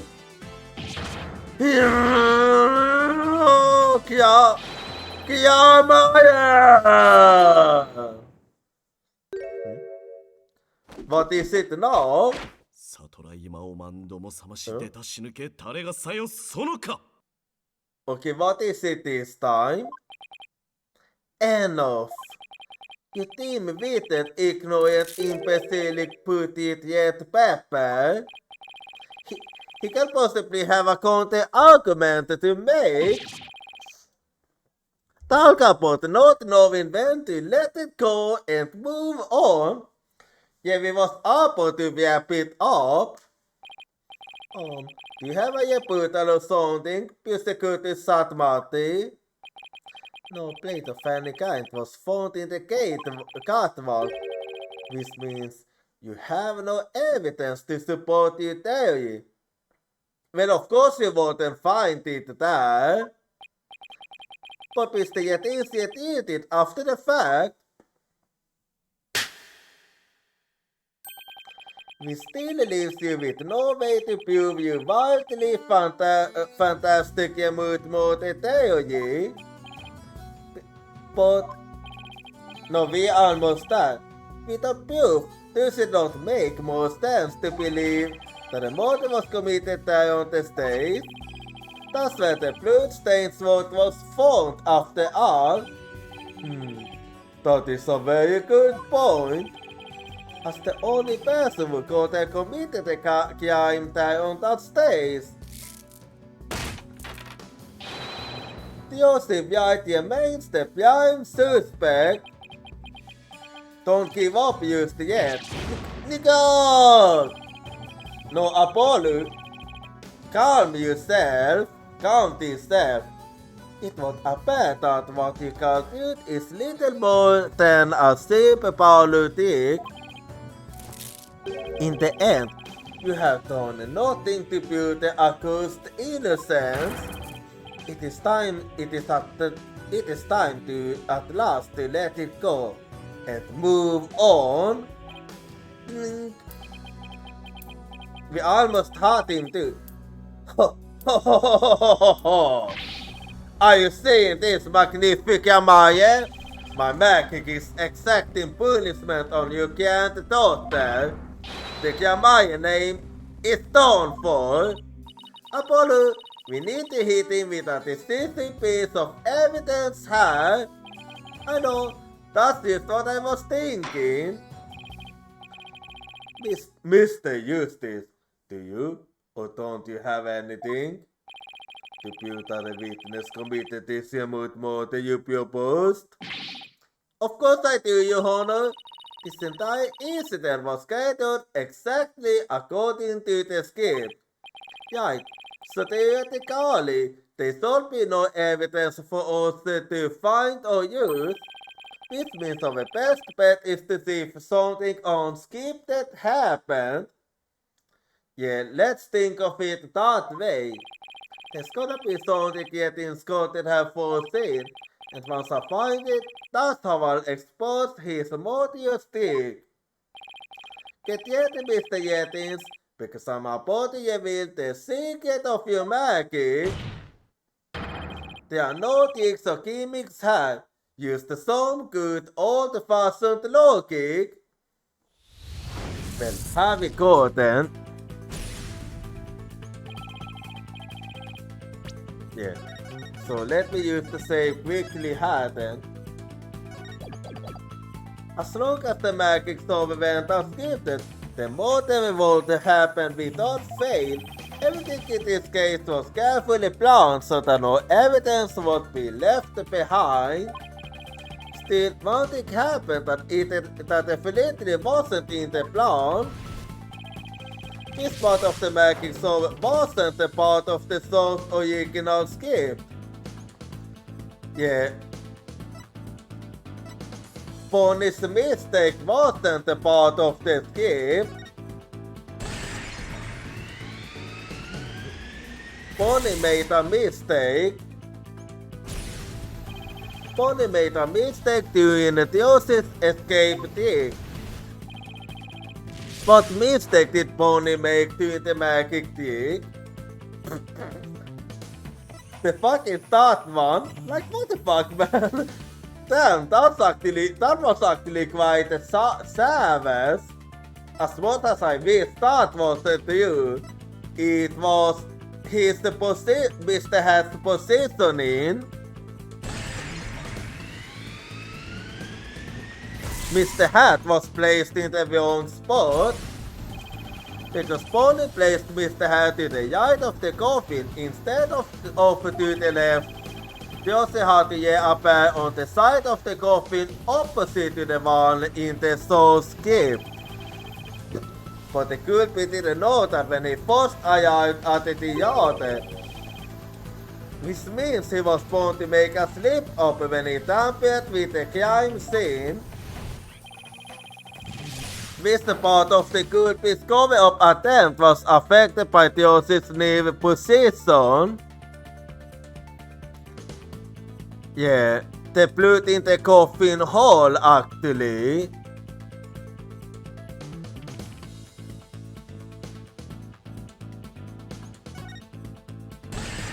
There we go. The blood was on the wrong side of the coffin too. Thinking Theosis had appeared on the left, the culprit must have put the blood in the left hole. But the blood was eventually discovered in the right hole during the police investigation.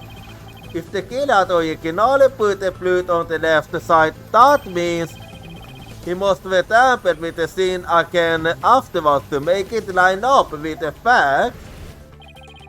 To make the crimes inconsistent with the facts, the culprit must have swapped the coffin sides most likely. And there we go. The culprit swapped the coffin sides. That's right. The left and right balance of the coffin are interchangeable. The culprit must have switched the true balance to make the blood stain fit the fact. But the switch must have also given rise to something unnatural. Oh, I remember now. There was something unnatural about the coffin and it's just the evidence I need. I know exactly what you're talking about. So, here we go. Sorry, Mr. Yettins, but I have some very conclusive proof of you killed. Another bluff, is it? There's no way you have anything of the kind. My magic is yet not it. No, the artists and gimmicks to it just like any other illusion. What? Yeah, and I do know what the trick is. After the murder, you switched the left and right balance of the coffin, didn't you? And because you did, you left behind something very unnatural for us to find.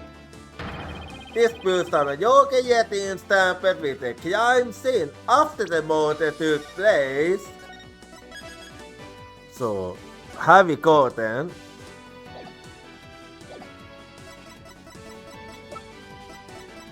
Yeah, the proof is this one, so take that! The fingerprint in results? Exactly! What about the fingerprints is unnatural? Let's take a look at the prints the victim left inside the coffin, shall we? If the victim was facing forward in the coffin, his prints thought were looked like this. However, what we found was they were facing the opposite direction. It's quite unnatural for the pin to be facing this way. Wouldn't you agree?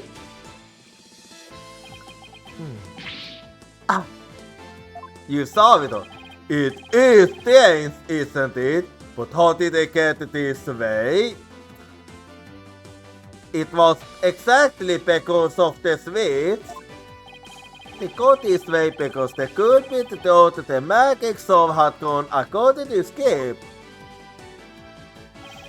The culprit thought Mr. Hat would be on the left side of the coffin, and that Mr. White would also pop up to the left of the coffin as per the soul's script. He then assumed she had thrust the throat into the hole on the left side of the coffin. That's why he put blood in the left hole when he was trying to cover up his crime. For some time after leaving the blood stain, the culprit must realize his mistake. He found out that due to his mistake, Mr. Hat was on to the right of the coffin, and that despite the skid, Mr. White had to thrust the sword into the hole on the right. In short, the hole with the blood in it was on the side opposite the one that the Josie used. To make the blood's location fit the facts, he had to tamper with the evidence yet again. So he tried to cover his track by switching the coffin's left and right panels. Oh, and that's how the fingerprints in the coffin ended up backwards. Yep, you're correct about that, yep. Because the culprit switched the two side panels around. The pins ended up facing the opposite direction. But instead of going to alter trouble with the panels, why didn't the culprit use to whip the blood away and do it on the other side? If he did, so would there still have been blood stains left behind? I'm afraid that wouldn't have worked, Your Honor, because of a little something called luminol testing. Oh, right, luminol. I almost forgot. Luminol can detect the trace amounts of blood, even if it's been whipped away, right? Exactly. That's right. Weeping the flute away Volpe only sought a proof of his meddling. Oma poti, Mr. Yetis. I did a pretty good job figuring out you think, didn't I?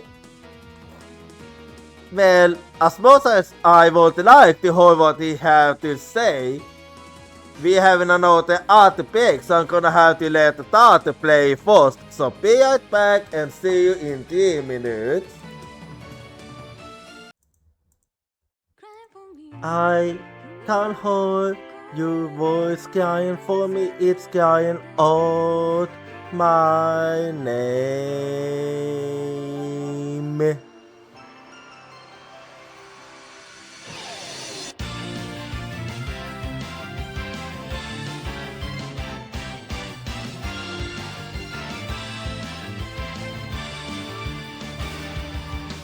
I was acting tough by saying that I don't team because it's scary to lose my team. I have a feeling that by abandoning my team, I'll be able to make up for something else. Tuesday is the determination to chase after intangible things like business or love. I can hear a voice crying for me, stand up and fight. Don't deceive yourself. Cry for you in order to answer your voice. I know cry out your name.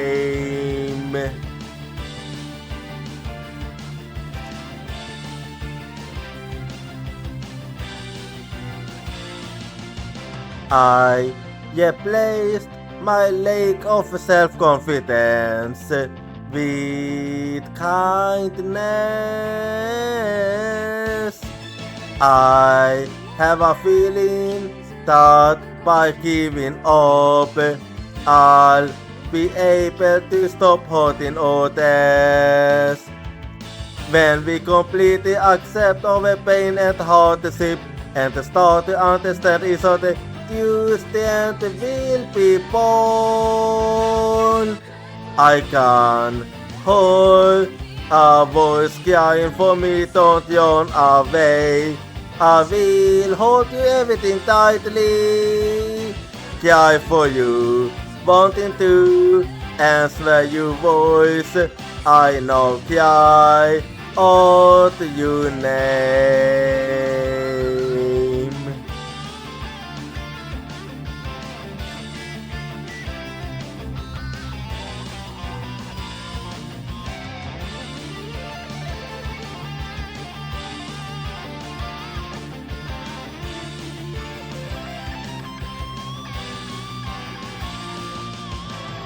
Let's never forget the fact that we can't be healed by overwhelmed of contact and sadness.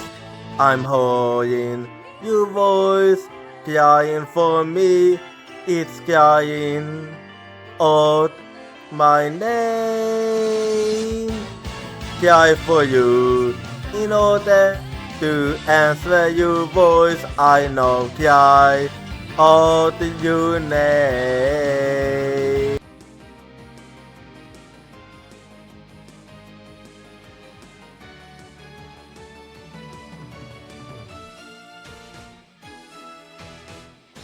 Okay, I'm back now, so let's keep going here.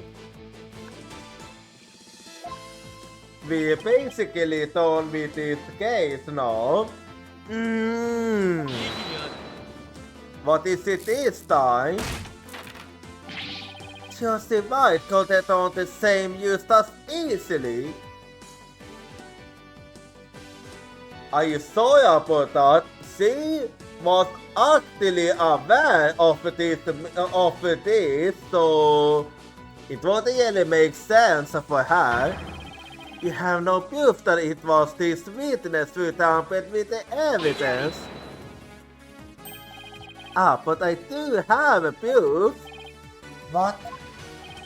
A person who was in the magic zone would never have made the mistake of putting the blood on the wrong side. Exaktamente!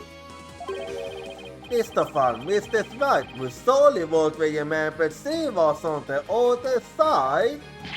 Oh my, you're absolutely right. Why you impotent? And so you realize by now, Prosecutor Satmati, that it couldn't have been anybody else. That you claim that Mr. White is the culprit just doesn't hold up. You are the accused, I must certainly point to hell. Really, Mr. White and I? Yeah. Why are you so certain about that? Because I think you're the one with a ticket there for trying to convict an innocent girl.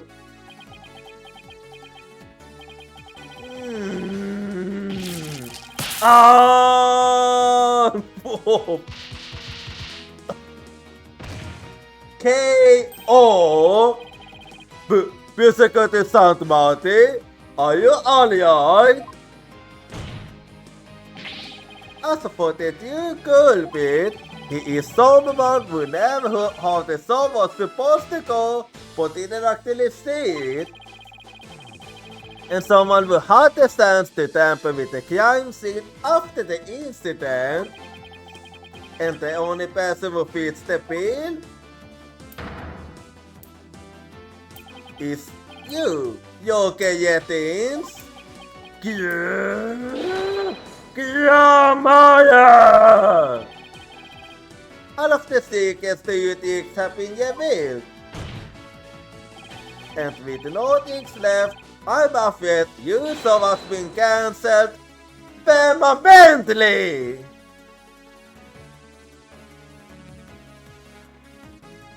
That was satisfying. Fucking satisfying. All of my secrets have been revealed, you say? What is it now? What?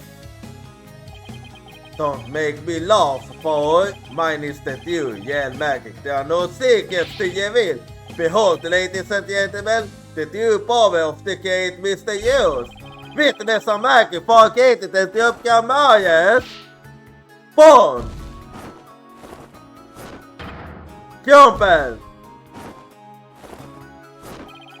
Fall to my furious flames, the great Mr. Hughes. We bring an end to you all. And now, for the final hand to the Kamayan name. Right there, no, you do. Huh? No, this isn't the eye. Oh! No, I didn't do anything wrong. No, it's not my fault. I'm not the one to blame. I'm the victim here. Oh! No, what? No! Oh! Stop! No! Oh! Go! You get my hair! Damn. Okay. That took the breath out of me then. Cause those Kamayas. It's all because of them. Even though they want me. You don't seem to understand. The reason he ousted you, he didn't do it because of your failure. He did it for your own safety. He didn't want any more harm to come to you. So he actually did it to protect you. Well, at the very least, that's what I would like to believe. Cast them all to the abyss. Do you really hate us that much? Do you hate it, young detective? deep enough to kill an innocent man? You tell me right, you have no idea what humiliations I had to suffer. You can't father, Magnifica Mai kicked me out after I could hold practice in my magic. He said I was too unskilled, that I would mess up on stage. He said it for your own sake, you know. He threw me out of the tube just because he was worried about his own reputation. I kind of believe that you were wrong.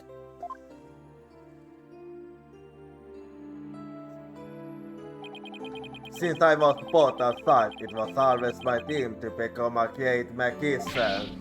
But a magnificent, he took it all from me. But that's no excuse, that's no reason to do something so evil. Magic is supposed to make people happy, not used as a means for murder. What's the big deal? I just used what I had available to me. That's all. That's all for you, maybe. I get it now. That attitude toward magic is why my grandfather kicked you out. You don't deserve to call yourself a magician. Yeah, I have to agree actually. Don't deserve? I don't know about that. What is it now? After all, you were completely taken in by my magic, were you not? If not for that lava over there, you would be on your way to prison as we speak. I didn't see it you few things. You see? So in the end, Typka Maya was defeated by the great Mr. Yeos. Ho ho ho. You're not fit to elect me from on high, Joseph, right? You don't even deserve to call yourself a magician, you naive teen hoon!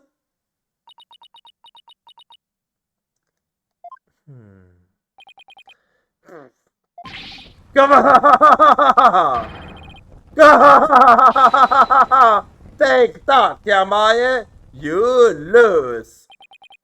If anyone needs to learn to let it go and move on, it's this guy. Yeah, it's all over for him.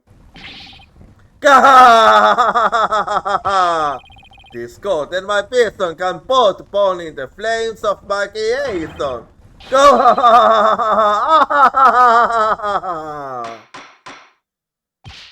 Polly, take Mr. Yetis away and pick a fire extinguisher used to be safe. Yeah, we don't want anything to get set on fire here now. It looks like we will use the end. I feel as the fire been watching a can't make it so. It was close, but we just barely made it through somehow. Thought we did. Huh? Why does the OC look so down? Mr. Right? Yes, the honor. I'm about to announce my verdict. Could I see that wonderful smile of yours? That smile of a true entertainer, as I do? Yes, the honor. Noted. This court finds the defendant Joseph White not guilty. Another win for us.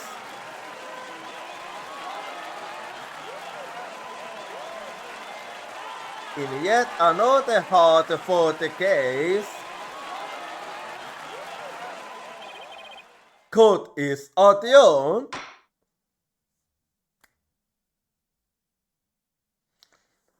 When we done with this then, Appeal 28, District Court, Defendant Lobby Number 3, Well then, we on with this now.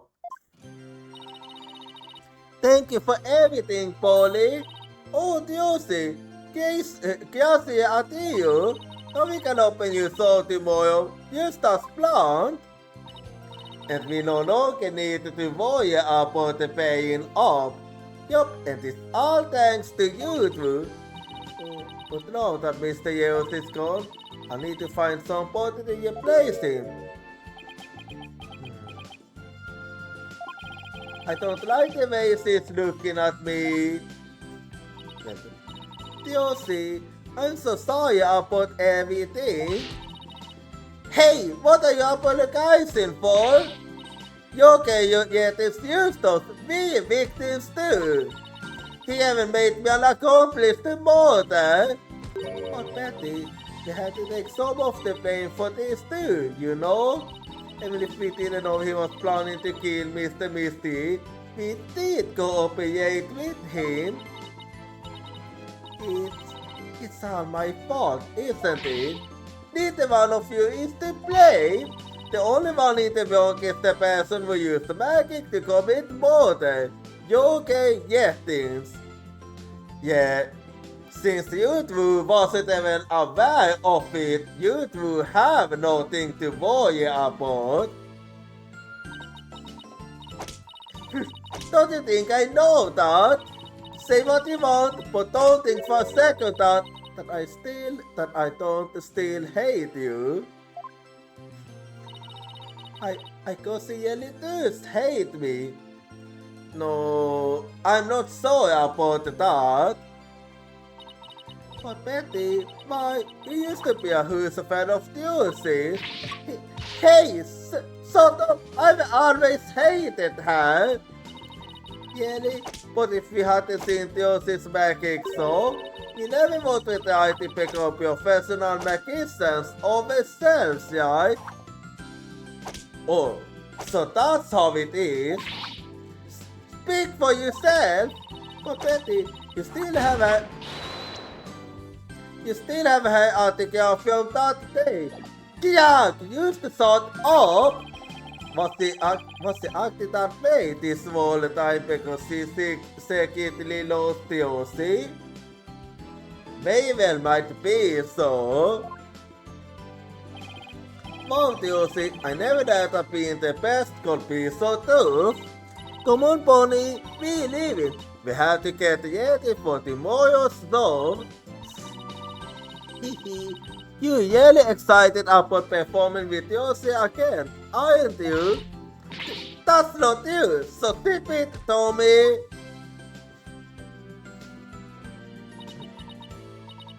Polly, do you think I really am a naive keen-hoon? No, you have gone a long way. Huh? No way, she's not. She's far from it. After all, you were completely taken in by my magic, were you not? If not for that love over there, you would be on your way to prison as we speak. You're right, I didn't see it you few things. You see, so in the end, Duke Gamai was defeated by the great Mr. Yeos.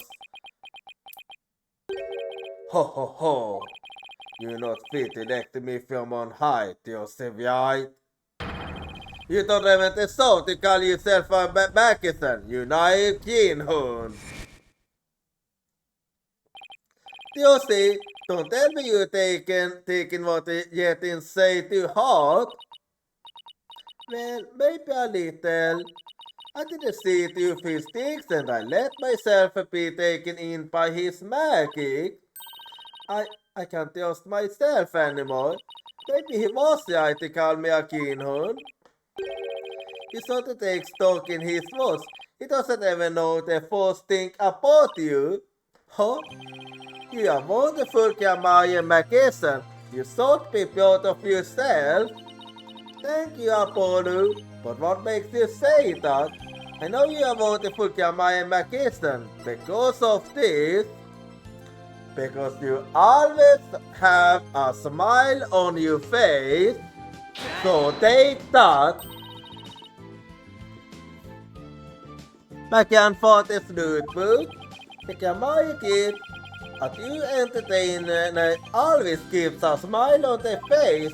When you perform the magic trick in court today, you saw the vote you dedication to YouTube skit.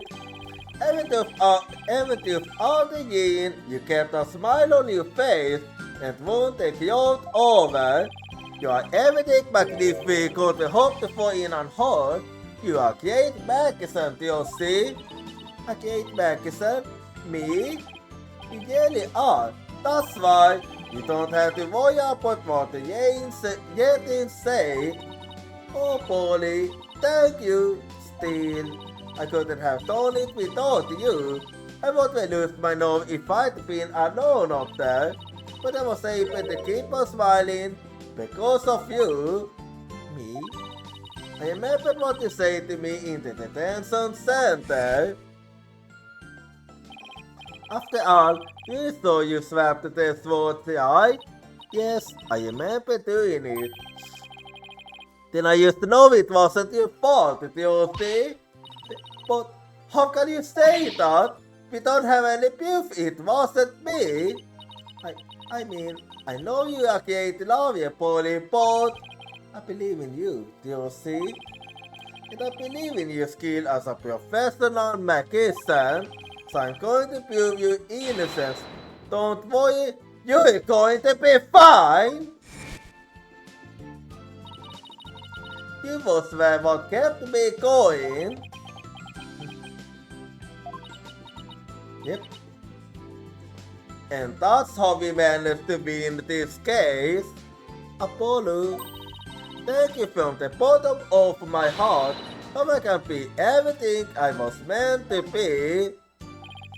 Josie's yell smile is the best. I'm so glad I could help make that happen. Emma, I'm really sorry, Josie, for everything. But why? You did your best, and I wasn't able to convince Security St. Martin what a good person you are, and I had to testify against you too. You have nothing to apologize for. You were just doing your job. That is very true. You're too kind. Oh, I don't know about... Oh, is something wrong, Emma? Oh, Klein aren't you? Security St. Martin, what are you doing here? What is it this time? Detective Sky? Yes? I require your forensic expertise in order to close this case. Come, let us go. Oh, that's actually good. Wait, Security St. Martin. The deal is over, Mr. Eustace. You and I are staying as once more, with no further need to interact. Stances, have you really forgotten all about me? What? So you two did know each other?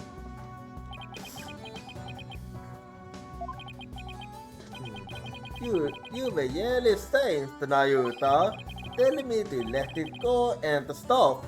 What happened to you? Oh, Love of Impulsoul, I have nothing to say to the likes of you. Okay, he seems not happy. Are you serious, Naruto?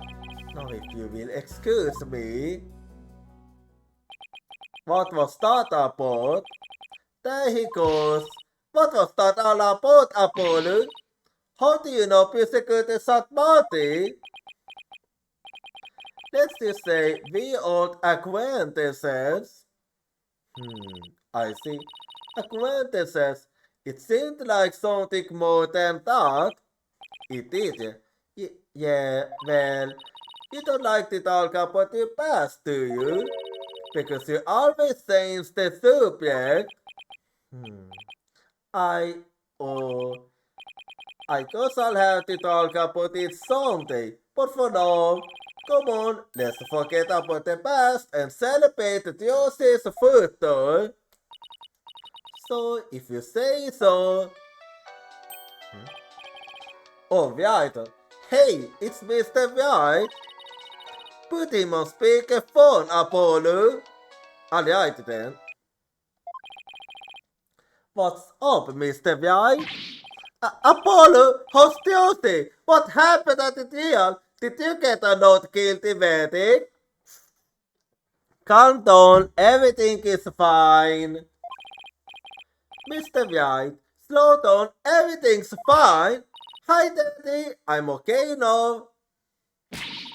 She was found not guilty in a very dramatic turnabout. Plus, we saved the office. It was a great victory for Apollo. That's a lot off my mind. I can't thank you enough, Apollo. Now I know I can trust you to hold it on the fort anytime. Me? Yelly? Yes, you. You are yellow, full-fledged lawyer now in my eyes. Full-fledged lawyer? I still can't wrap my mind around it. Well, I agree with White. Thank goodness you were there to take care of everything. And thank you, Apollo. No need to go that far, boss. Especially not in front of everyone. Oh, and by the way, I won't be able to make it to tomorrow's show, so I was hoping you could go. You'll do that for me, won't you? Of course, I won't miss it for the world. Full-fledged. So Daddy asked you to come to tomorrow's show, huh? As my assistant, right? Oh no, he just asked me to go see you all. Okay, then I'll be sure to save you the best seat in the house, Polly. The best seat in the house? I'll appreciate it, but good, then it's settled. Okay. Appeal 29. Ben used theater. States.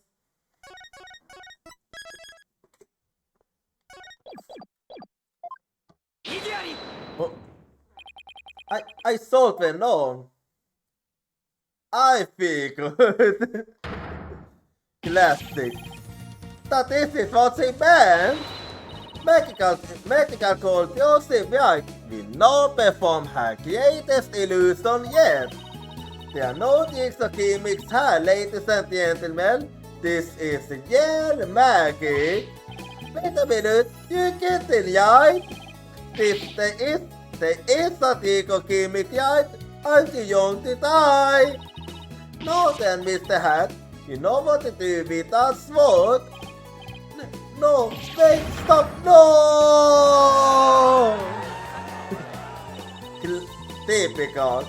That is how Yosinka Island ended on a usually high note, with a big round of applause and police are splitting schemes. What kind of an ending is that? It's a typical Ace Attorney ending. Anyway, and with this, we are now done with episode 2. Why was there no second one? Anyway, episode 2 is done, and we are long overdue. But next time, it's time for episode 3. But that's for next time. For now, I'm actually gonna be ending the stream here, so give me a bit. And hey, I know hands in. And I'm just gonna close the game quickly. And alright then, so now this was another good case, this one. And now,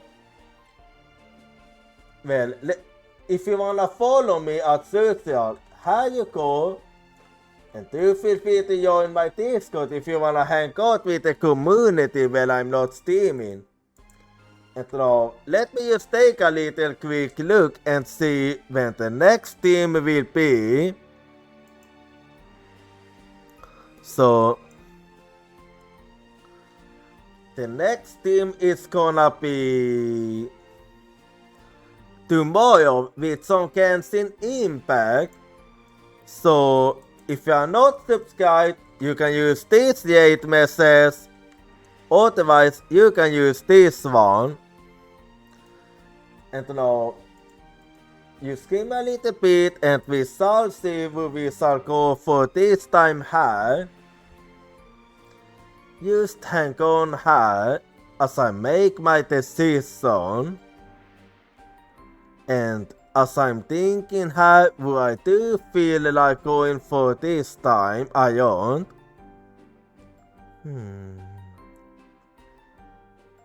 Yeah, let me actually do a little thinking here.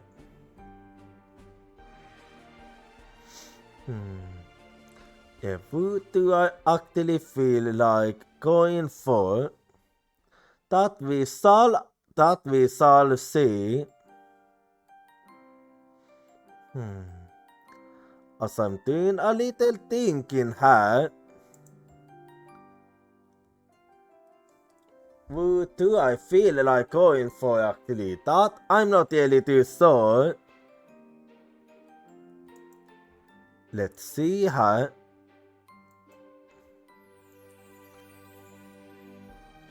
Who do I feel like going for?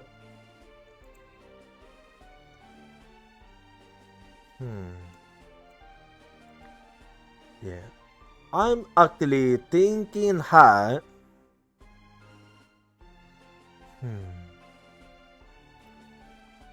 Yeah. Thinking of something to decide here.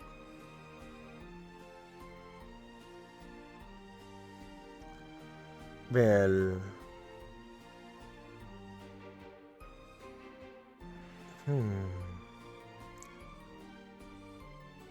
well, okay, I might actually have a little idea of who I want to go for this time around. Let me just find you. Yeah, there you are.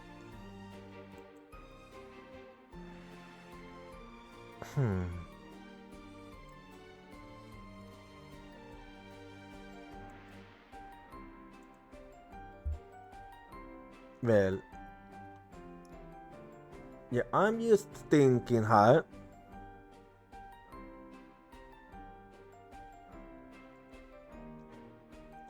Yeah, just hang on.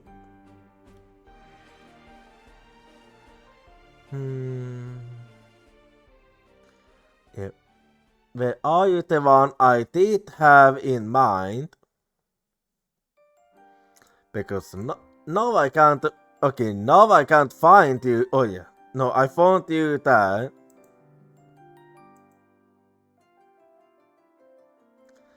So, this time around, we're going for Dama, and I'll be seeing you all next time. Good night, Uyatsumi.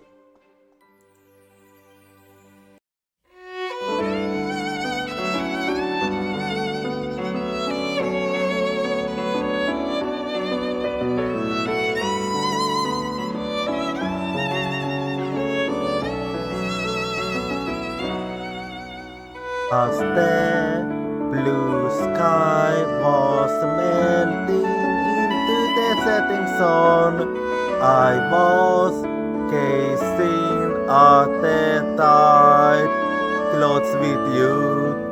What kind of words should I have used in order to be able to convey my feelings?